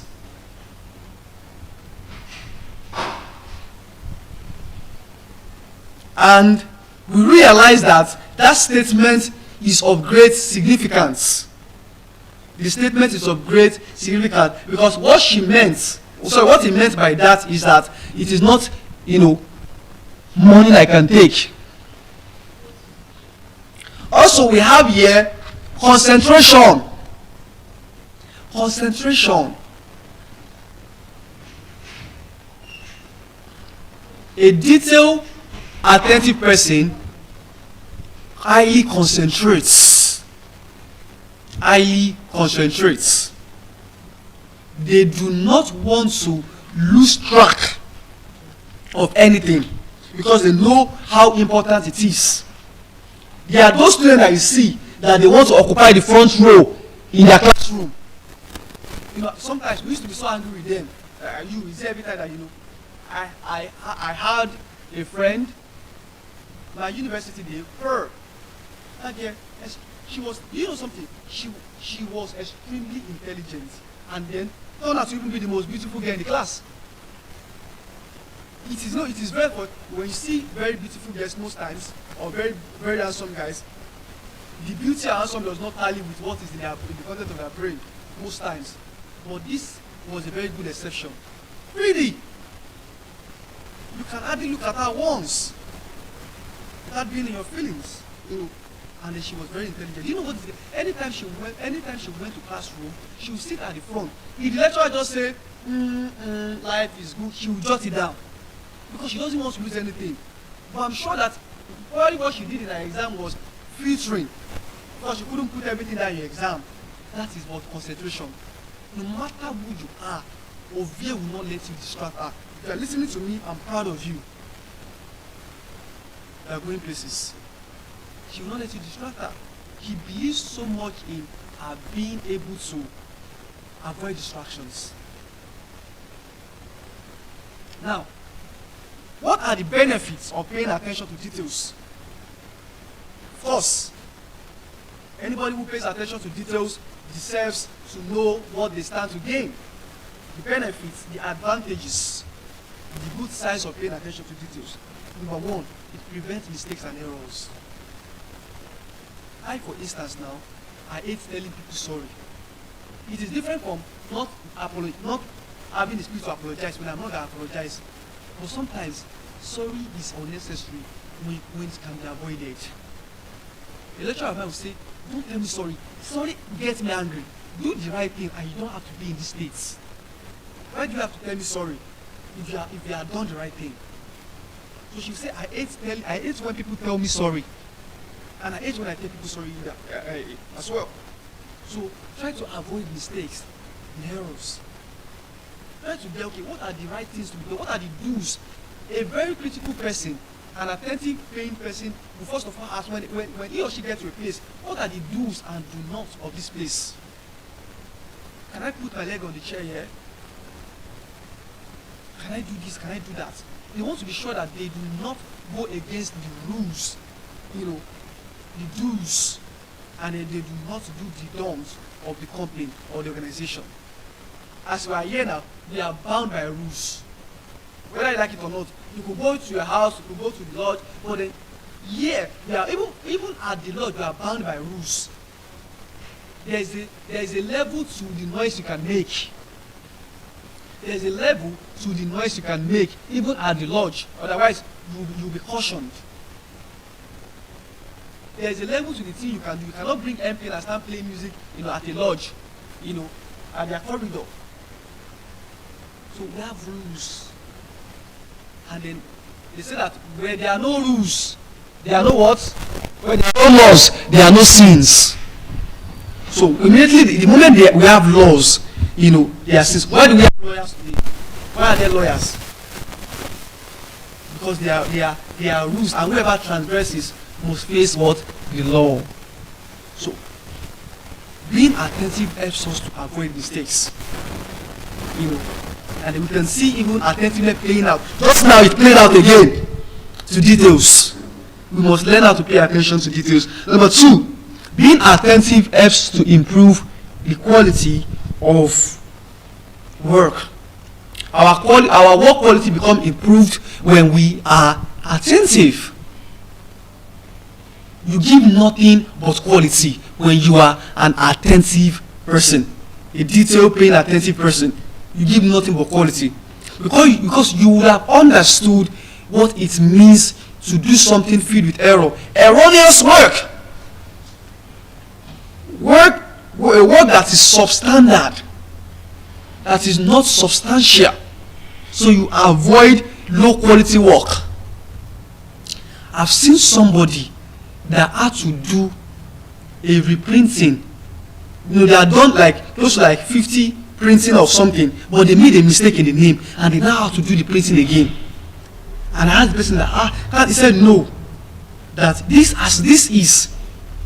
mistake is, that I think that maybe I can run like that, it can actually spoil the reputation of this company.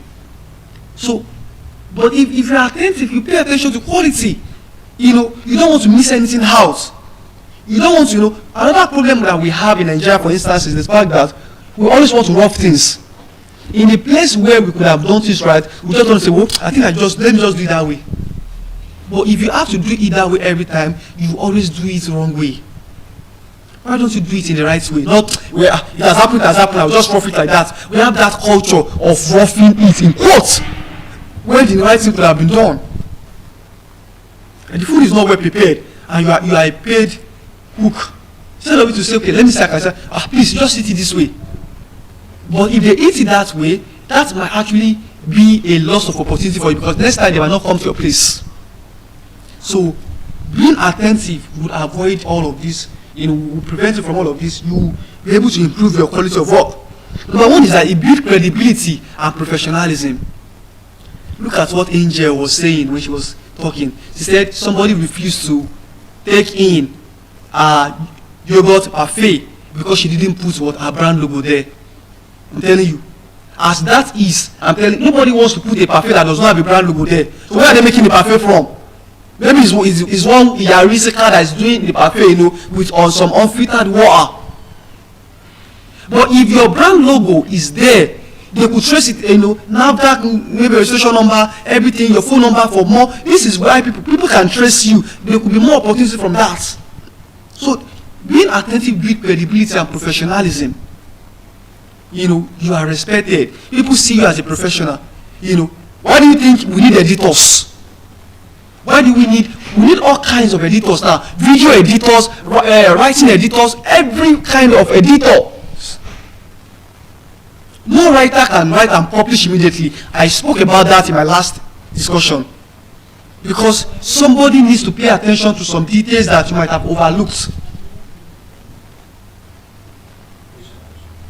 I was reading a book for a young colleague of mine, and he told me to go through the story. In the story, he started with a name of a character, but you know what? Towards the end of the story, it was another name of another name entirely that he was mentioning. So from Tokumbo, you are seeing Jide, and first of all, I thought it was another character, and I realized that the person had forgotten the name that he used in the beginning. How was I able to figure that out? Because I paid attention to details. I was the editing body there. Now imagine that the person was egoistic, self-absorbed. I can do this myself. Nobody, at least the person would have lost out. And that single mistake would cause the person his credibility. People say, okay, if you yourself cannot even remember the names of your character, what much are you expecting from us? Please, pay attention to details. Also, paying attention to details helps in decision making.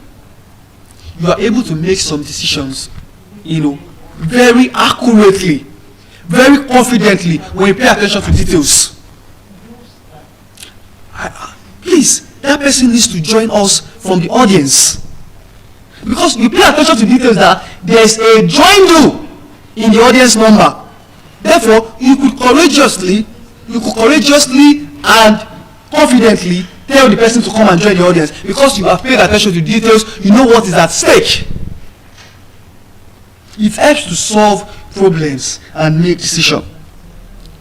It also leads to high level of productivity and efficiency. Become more productive and efficient when you pay attention to details.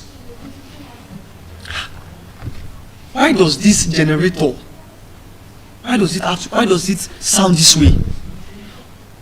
Why does it sound this way? I remember when my brother when he bought his big gen, he noticed that before you know it, they just started sounding boom, boom, boom, boom, boom, boom, boom, and we're surprised. It had not spent enough time. We expected it to have worked to some great length before it could start, showing such pattern. But unfortunately, it was. And then we said what would have led to this would probably be due to the engine problem. And what was the first thing we explored? The plug. When we explored the plug and saw that the plug was not giving us any difficulty, we changed the oil. We now realized that the oil that came with the generator, it was not a better oil. So we got a better engine oil, and since then it has stopped sounding that way. What do? We pay attention to details, and that led to higher productivity and efficiency. To the last part, what are the consequences of lack of attention to details? What are the consequences? The last part, what are the consequences of lack of attention to details? What are the problems that will militate against you when you fail to pay attention to details. Number one, there will be misinterpretation. A person who does not pay attention to detail, will either misinterpret or will be misinterpreted. Because in a place whereby you should have paid attention to details and you should have ensured accuracy, precision, you get it all clouded and then you begin to misinterpret. You will not even be able to tell what is the thesis, the gist, the major points of anything or anybody.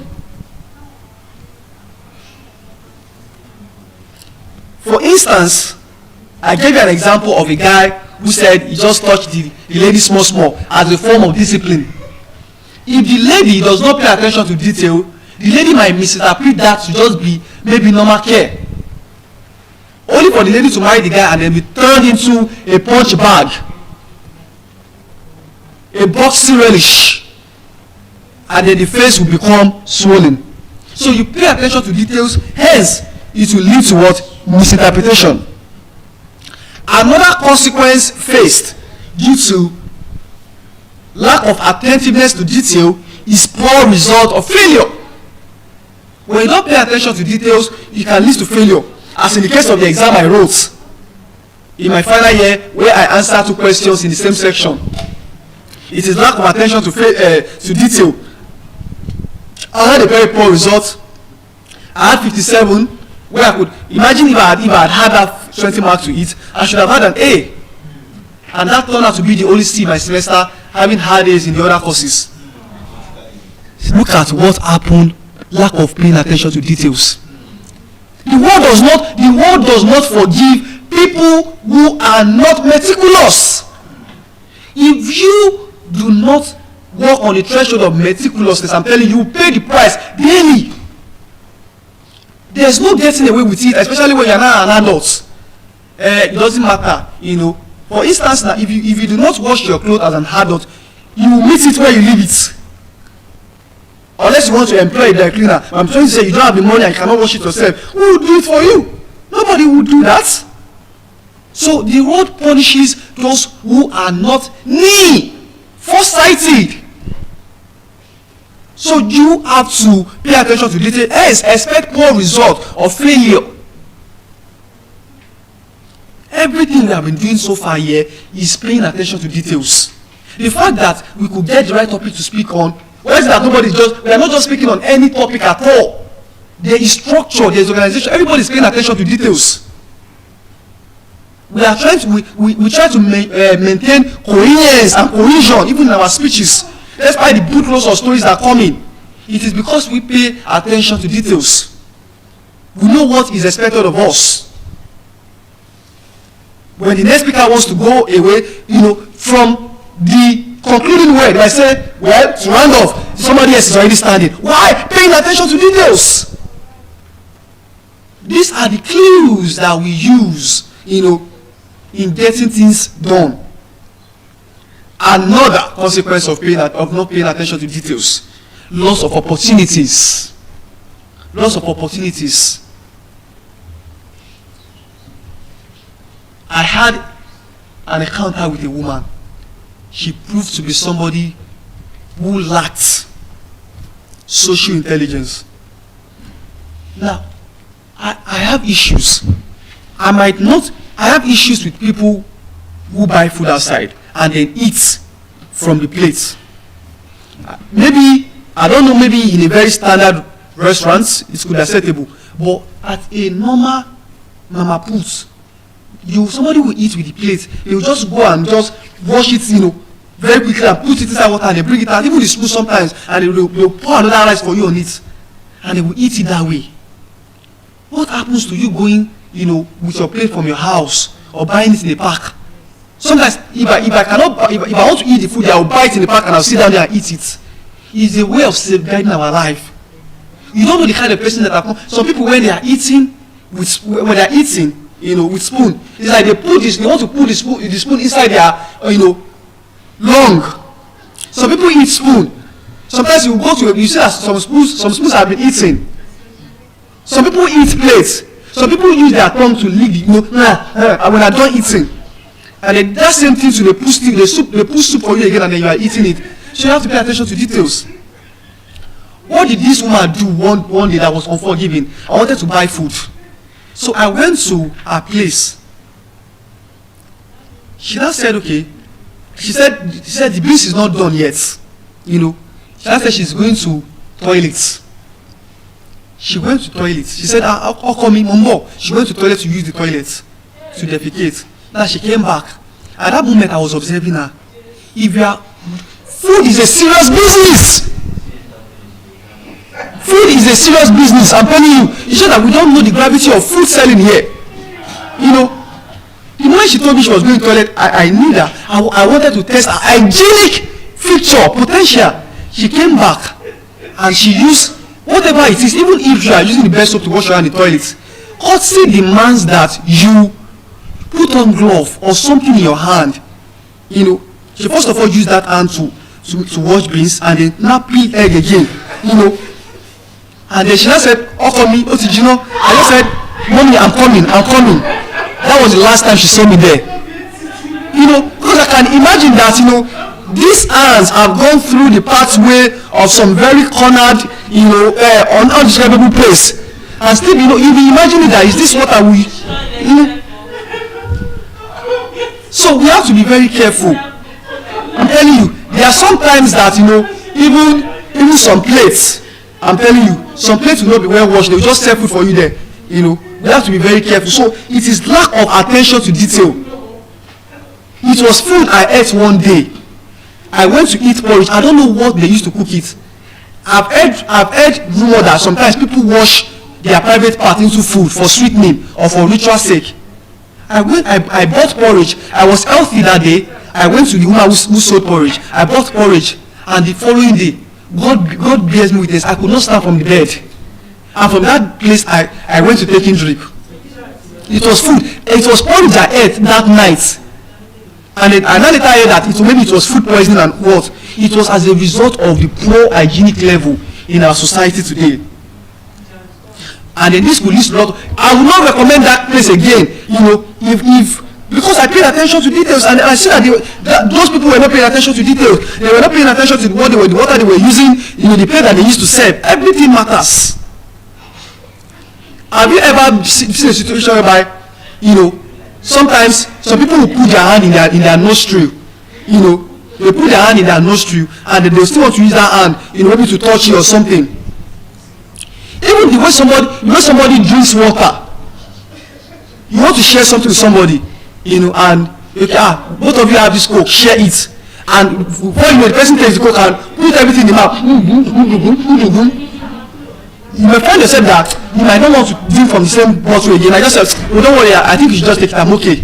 Or even if you are a courageous person, you can tell the person categorically that I don't want to drink from the same bottle with you.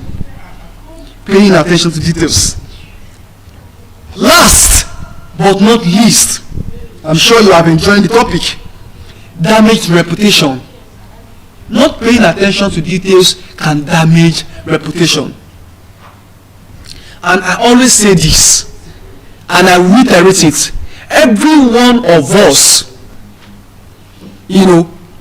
actually pay attention to what people have to say. Sometimes we say, I don't give a fuck. Whatever you think about me is fine. I've learned how to, to not give a something about people is a lie. In fact, people who push too much that they don't care about what people say, they are the one in reality that care so much about what people say. So and whether you like it or not, we all have a reputation to protect. Reputation is not until you become a celebrity. It is not until you become a Wizkid or a Davido or a Dangote. No. For us to have been here, either as corpers, as parents, as workers, it means that we already have a reputation. Can you allow people to see your need out there? Just like an instance that happened in Unilag some time ago, Professor Boniface, God continues to forgive him, and then he's not there, you understand, but he's out of the academia. I helped the man to carry his bag one time to his office. His office was like, a comfort zone. It was one of the reasons I was even interested in academia. But they brought that man down with what? With woman. A pastor, he was a pastor in England too. But what happened one time, he liked women, and he went to, they put camera on the lady's body. It's the truth that if they want to catch you as a man, they can use, there's nobody that cannot be caught. I don't know how strong you are. The man had been doing it for a very long time, so they put camera on the lady's body, and the lady went into the office to meet the man, and I was like, so the lady was like, sir, I'm waiting my exam, I'm waiting for admission. But the man was not saying that, you're not small now, you're not a small girl, look at you, The man was was blabbering, was jam talking. Then he began to say some very nasty things. That was how camera caught him, and then the man was arrested. And everything, people began to come out. He didn't pay attention to details. He didn't even know that the lady was extremely welcoming. The lady was saying that, sir, but I'm still young, sir. Sir, I'm just like a child to you. Sir, you could even give birth to me. But Buchie Mechita was right. She says, men are like animals when they are consumed by their desires. If you see a man in the spur of sexual intercourse, you'll be surprised that it's the same man that come out and then that is official. We are animalistic, whether a man or a woman, when we are consumed by our desires. So always pay attention to your details. Your reputation matters more than pleasure, than spondylics. Because that little thing you neglect, the person that's telling you that, please, I don't want to do this. You say it doesn't matter. The person might be the one that will put you in great jeopardy. So, ladies and gentlemen, I'm sure I've been able to educate us this morning on paying attention to details. We have explored what details are, the areas of details, what it takes, the characteristics of a attentive or detail-paying person. Please take me picture. Yeah, I love that. Benefit of paying attention to details, and last but not least, consequences of lack of attention to details. This said, I would now like to pass the mic to my next reputable speaker, Mr. KSO. Please do justice to it, sir. Thank you very much, sir. Thank you for handing over properly. And for the fact that my predecessor had handed the mic properly to me, I would have to employ some styles that I use, the storytelling style. At first, I would like to ask us a question. Você sabem Antonio Emilio Leite Couto? In English, do we know who is called Antonio Emilio Leite Couto?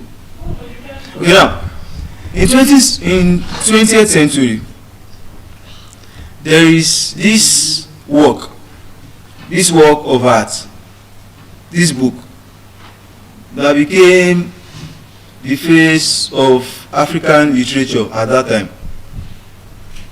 The book was titled Terra Sonambula.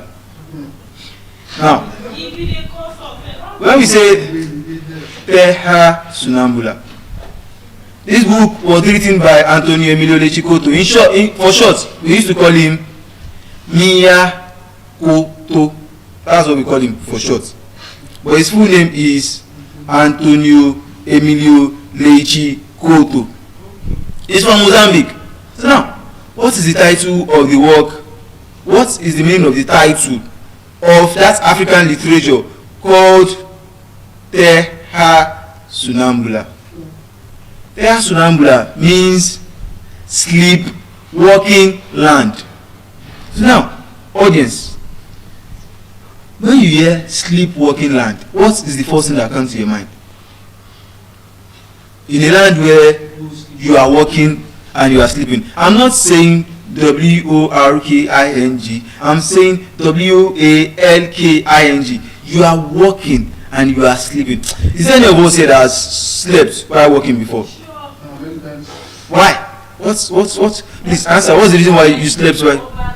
You did overnight. That means you were working overnight. So now you did not have enough time to sleep. So that was the reason why you were sleeping while you were working. At times you may ask, that why is it that is it possible to sleep while I'm working? You understand? You begin to ask that, is it possible to sleep while I'm working? So now, I'll tell you my topic ahead of time. I'm coming back. So my topic is where are you from? That's the topic. Where are you from? So now back to Antonio Lechikoto, the author of Terra Sonambula. Don't forget, Terra Sonambula was published in 1992. And I said this artwork was the face of African literature in the 20th century. So now, what was Antonio Lechikoto was saying in Terra Sonambula? He was talking about the Mozambique Civil War. He was talking about the Mozambique Civil War. He was talking about how bloody the war was at that time. He was talking about the state of unrest. He was talking about the loss of modesty. He was talking about when humans lost what it means to be an humanitarian. He was exploring all of those technicalities in his work. So now, if you look at it very well, Antonio Emilio Lechikoto, popularly known as Miyakoto, he was talking about where he was from, the place he is from. Do you understand? He's talking about where he is from. That was why I wrote about what? Terra Sonambula. So now, you may ask, what is it about? Why are we asking where are you from? I would always like to remember us, distinguished guests, respected leaders, ladies and gentlemen. I'm humbled by your presence, energized by this historic moment. The topic of my work today is where are you from and what is the aim of this topic. Of course, we are in a global stage brought to you by School of Eloquence, a Nigerian renowned school. So now, what is the message? It's not just that we'll be talking to the world for 20 days, but it is important that as we speak to the world for 20 days, we are correcting, we are reorientating, we are resetting human minds. So our environment, so humanity can enjoy better. So now, the origin of the title, Where Are You From? I'd come to notice that many persons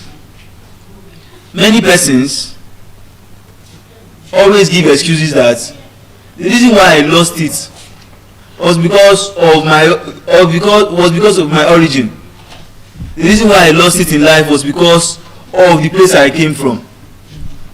Distinguished guest, sometimes you might feel like, oh, the reason why I didn't have a first class was because I don't have that sponsor I need. The reason why I didn't become rich was because I didn't have an uncle who would give me loan like Mr. Easy when he was 19 years old. At times, some of us will feel like, if I was Dangote who had an elder brother who gave him loan, I wouldn't have been poor like this. Do you understand? So this is the message. Many of us used to give those excuses of the reason why I am not a better person in life is because of the place I am from. Some of us will say, the origin of my problem was my origin. So what are you expecting from me? So now this is the message. There are many persons who are from a very brutal origin who still navigate their way to success, to treasure. So now what are the things you need to know? So now I'm asking you today, where are you from? Of course, if you tell me your story, if you are telling me that the reason why you became unsuccessful is because you have limited advantage, of course I will listen to your story. As a matter of fact, you might attract pity from me when you narrate your story to me. That KSO, I am from a place in Sao Tome where we could barely eat for once a day. This and that happened to me, and because of my origin, because of the place I'm from, I could not do very well in life. Of course, as human who has emotions that I am, when you tell me about this, it will attract pity. I would always feel like, oh, I'm sorry to hear about the place you come from. But after attracting pity, will it change your story? It doesn't change your story. This is the more reason why you should stop attracting pity and start working and start changing negative situation to what? To positive situation. Now I'll start from a story. The story of a young man who was my classmate then in primary school. Okay? During the period while we were in primary school, this boy, where is he from? Where is he from? When I say where are you from, I'm talking about the origin, the place you are coming from before you got to this seat you are at right now. So now, this classmate of mine, then in primary 5, so I've known him to be this guy that is not very academically brilliant. You know what I'm saying, academically brilliant? Huh? I don't have the right to say he is not brilliant. I can only tell you that he is not academically brilliant. The reason why I said I don't have the right to say he is not brilliant is because brilliancy is an extraordinary intelligence, is an extraordinary creativity and skills in a person. See, the person might not be academically brilliant, but when it comes to food, he might be brilliant. So you wonder how he finish 5 portions of rice in 2 minutes. Then you are struggling with 1 portion in 5 minutes. He will tell you how he does it.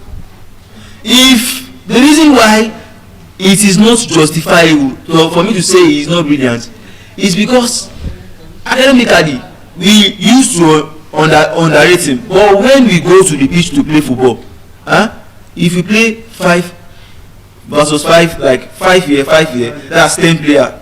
So you got 5 players facing each other. Anytime we play, this guy will dribble all of us, all the 5 players, then he will go and score. Are you saying he's not brilliant? Brilliance is an extraordinary skill. Isn't it extraordinary to dribble all your classmates then go and score? I can tell you for a fact that he plays better than J.J. Okocha. Yes. I can tell you for a fact that he plays better than Lionel Messi. But this person I'm telling you about, he is not academically brilliant. That's why I said, that's why I put the conditional word, the academically brilliant. This is also to let you know that it is not healthy for you to address people as people that are not brilliant. They always have their own ways. Some persons they are good speakers, but if a good speaker who is not a good writer find himself in an environment where only writing would make him survive, writers there will tell him he's not brilliant, isn't it? Yeah. But if those writers come to a gathering like this at School of Eloquence, we will bury him. Yes. Then he will realize that he can't even hold the mic for 3 minutes, but he can only write. The fact that you have a lot of story to tell does not mean you know how to tell the story. The fact that is more reasons why some persons will go to the police station. They are not at fault. They are on their rights. Do you understand? But the time they start to explain, they would be the one that will be prosecuted. The police will have to lock them up. Then you ask yourself, they will just start feeling like, well, I didn't do anything. The person at fault is Joy. Joy was the one who left the hall, knowing fully well that we are only 9 here. So she deserves a sentence. Do you understand? You start to think that, why didn't do anything now? But because Modino is someone that does not even know how to explain. Then she now start saying, of course, okay, Joy, she told me that she was going to leave. I was the one that told her to go. I said I counted. She's not here. So, in the space of 3 minutes discussion, then the judge, the next thing you are going to court tomorrow, and the judge is there to judge her case. Said the fact that after 330 something minutes, 230 something hours of speaking, you broke these people's efforts. So by so doing, the court hereby sentence you to 10 years imprisonment. You understand? I'm telling you about brilliance here. I'm telling you that the reason why this person is suffering is because she does not know how to expression. So the fact that this person cannot express when it comes to spoken ability, it doesn't mean she cannot write. Someone told me something. He said, how come these players, they can't speak English? Then I asked him, what language was he speaking at the interview? He said he was speaking Spanish. I said, Spanish is a language. He said, well, at least he should be able to speak English. It means he's not brilliant. I said, so because he can't speak English, he's not brilliant. Of course, Spanish is a language. The man who speaks English is his language. I understand the fact that English is the most geographically dispersed language. But why are you not talking about Mandarin? That is the most spoken language in the world. Of course, most of the things I am using today was gotten from China. Despite the fact that I can't even speak Chinese language. So you have to understand that. The fact that this person is not good at a field, at a particular field, it doesn't mean that the person is not brilliant. Do you want me to go into feed? Or I should continue? Okay, I will leave feed for now. If you want me to talk about feed, I'll talk about field of discourse. I'll talk about mode of discourse. I'll talk about tenor of discourse. That's under what? Jargon. Jargon is not what you call jargon. But it's a topic for another day. Let's continue from where are you from? So I don't lose where I am from. So now, the story of this young man who was my classmate at that time, we have always known him to be someone who is not academically brilliant. So we go to the field to play ball together. Then at the field, he is always the man of the match. At the time when we do our inter-house sports, where we have different houses, inter-house sports in Nigeria here is an event, is a competition between students of the same school. So now, the difference between the students is just that they have different houses. At that time, I have always belonged to Red House from the beginning till I left senior secondary school. Red House, Red House, Red House. And that was where I realized that I think it's my calling that I become a Liverpool fan. I said Red House. Someone said up Mayu. Why do you call Mayu Red? The only football club in England, take note, that wears complete red is Liverpool. Mayu will wear complete red, but their socks will not be red. Go and check if they are playing tomorrow. So the real red is the Anfield Liverpool. So at that time, when it comes to inter-house sports, his performance is always outstanding. He always have an outstanding performance. Then Lady B one day told him, she said, the boy name is Kayode. Kayode was talking. Then Lady B said, Kayode, you are always not making sense. Anytime you speak, you don't make sense. Then I was like, you shouldn't have approached him that way. The fact that you feel he's not academically brilliant does not mean he's not brilliant. Of course, if you go to the pitch, he plays better than every one of us. And from that day, Kayode said something. He said, I promise you that I will move from someone who you call doesn't make sense to someone that the world will start listening to. I thought it was a joke. Then Kayode switched from the pitch to the library. So every day you see him go to the library to read. Of course, he struggled. The reason why he struggled learning fast is because of the foundation. He's from this home where, from the beginning, he was taught to speak Yoruba language. He can read Yoruba language better than any one of us. Don't forget that this person we are saying is not academically brilliant. We that are calling him a dull boy. We can't read Yoruba language. We are Yorubas, but we can't read Yoruba language. When he comes to school, he would read Yoruba language word for word. He will translate for us.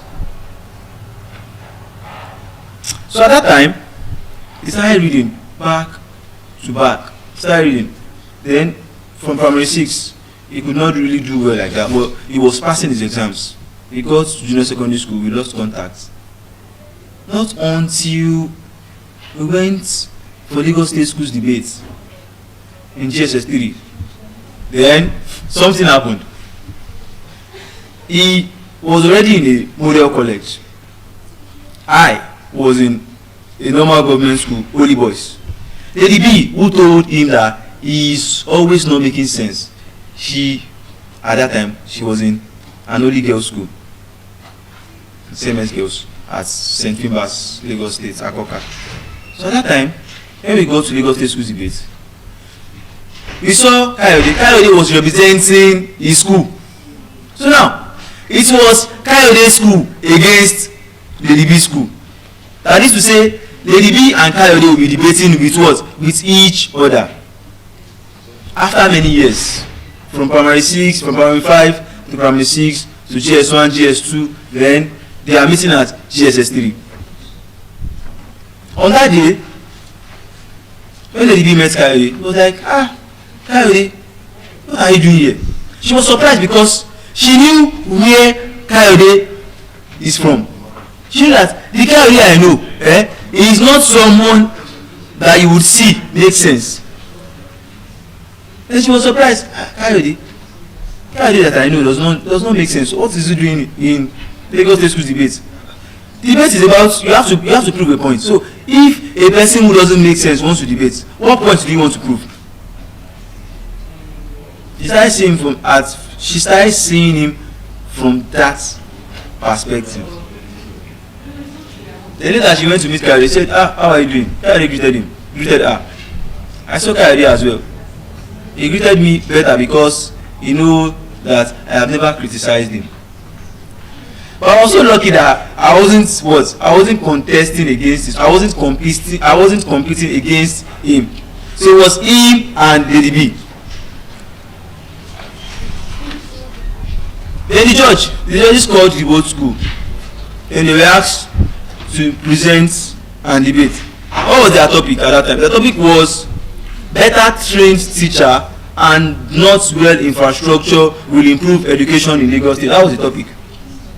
And they started debating. You know what happened at the end? At the end of the debate, Kayode was over 70 points above Lady B. What was the lesson here?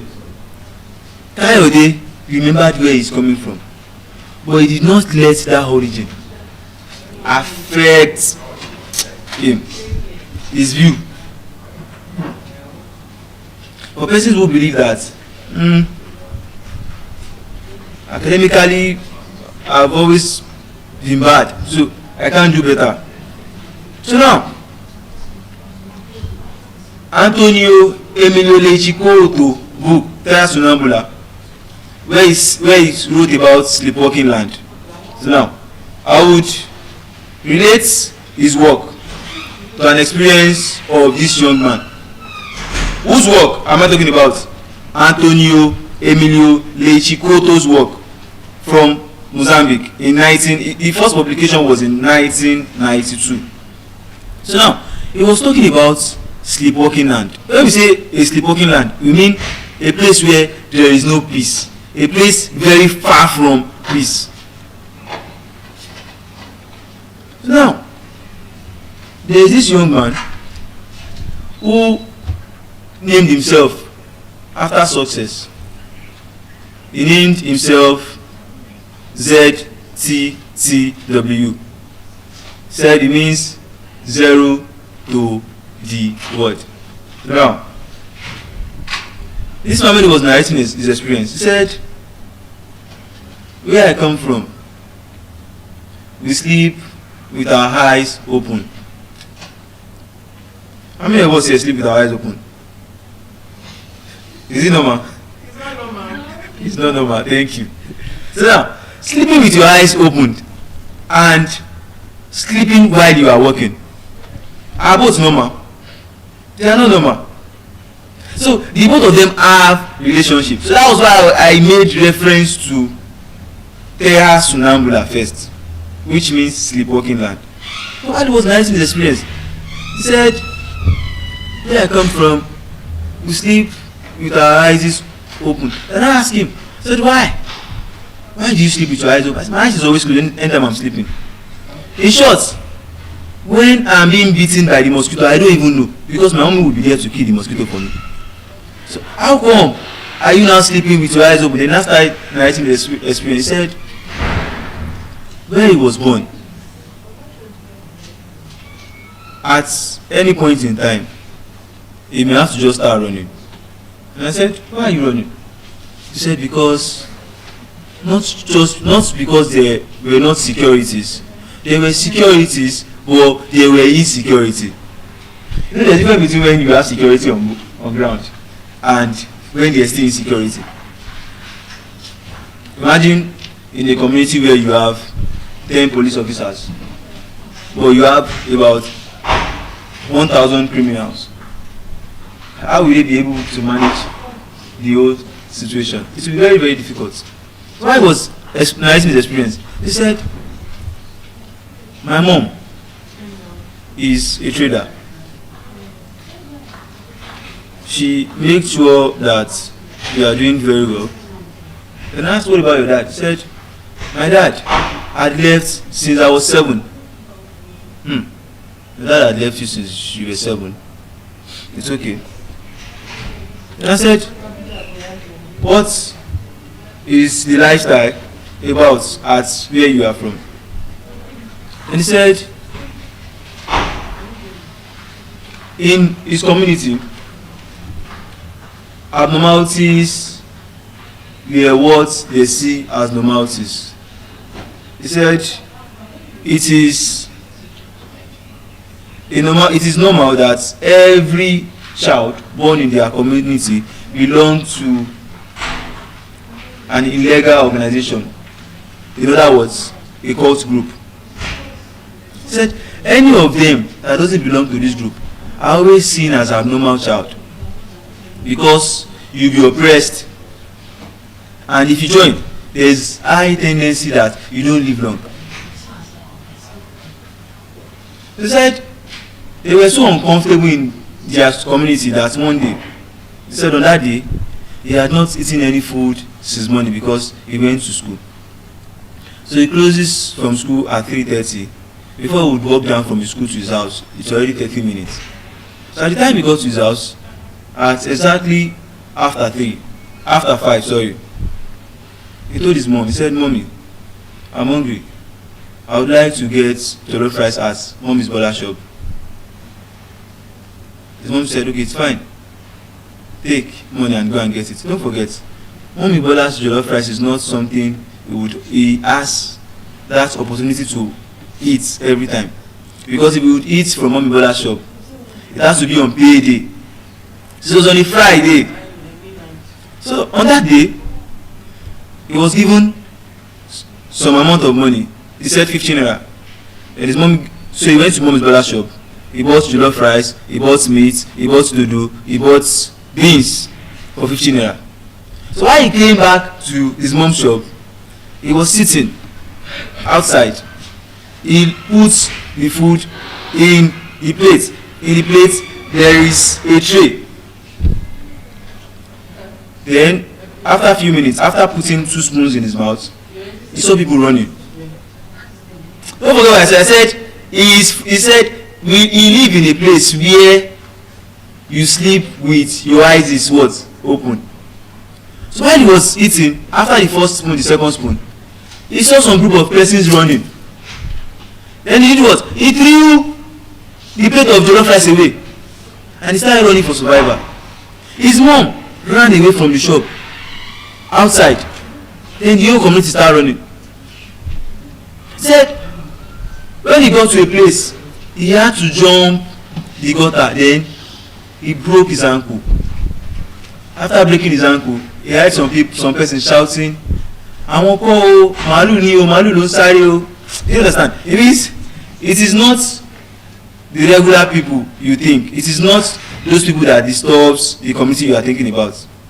It is one cow that is making everybody run. Then he started crying because the moment where you realize that, so the reason why I was even running is not even the reason. And now I threw my jollof rice away. Then the pain it's what different.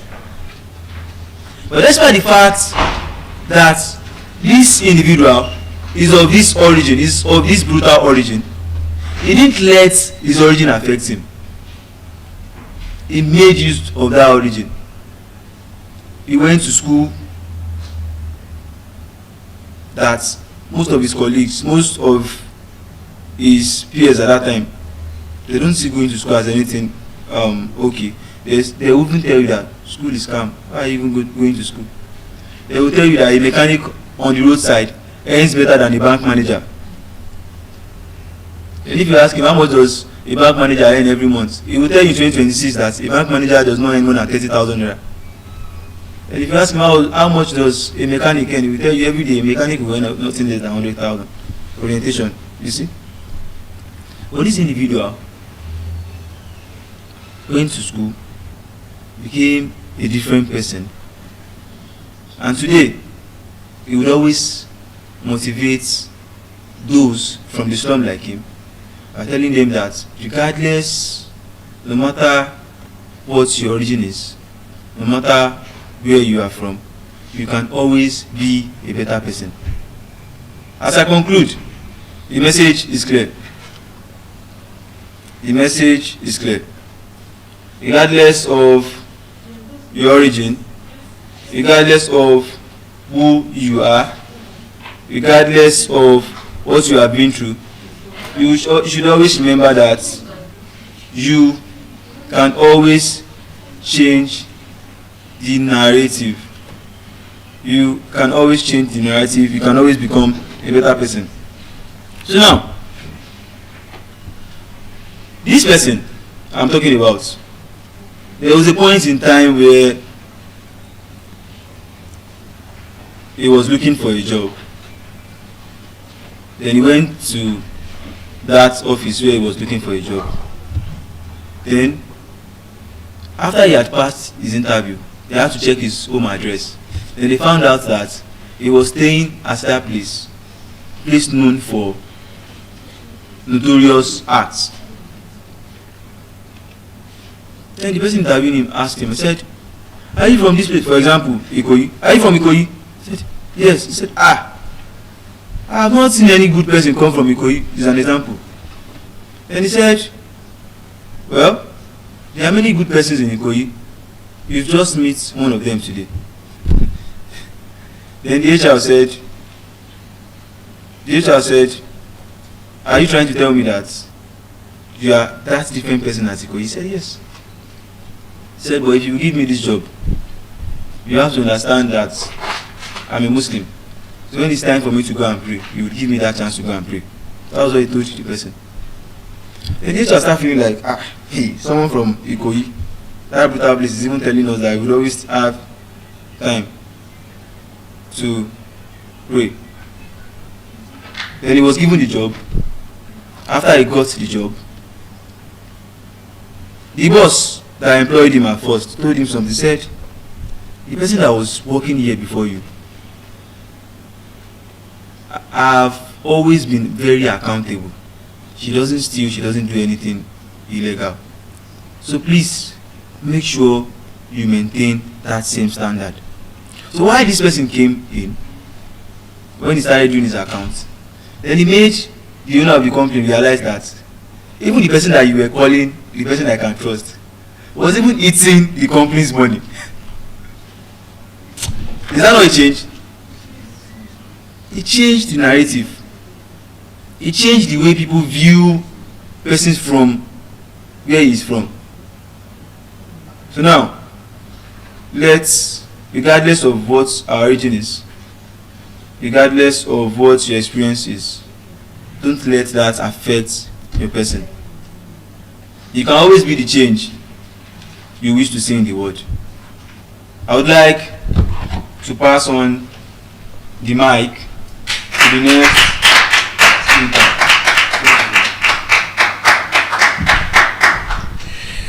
Okay, good morning everyone.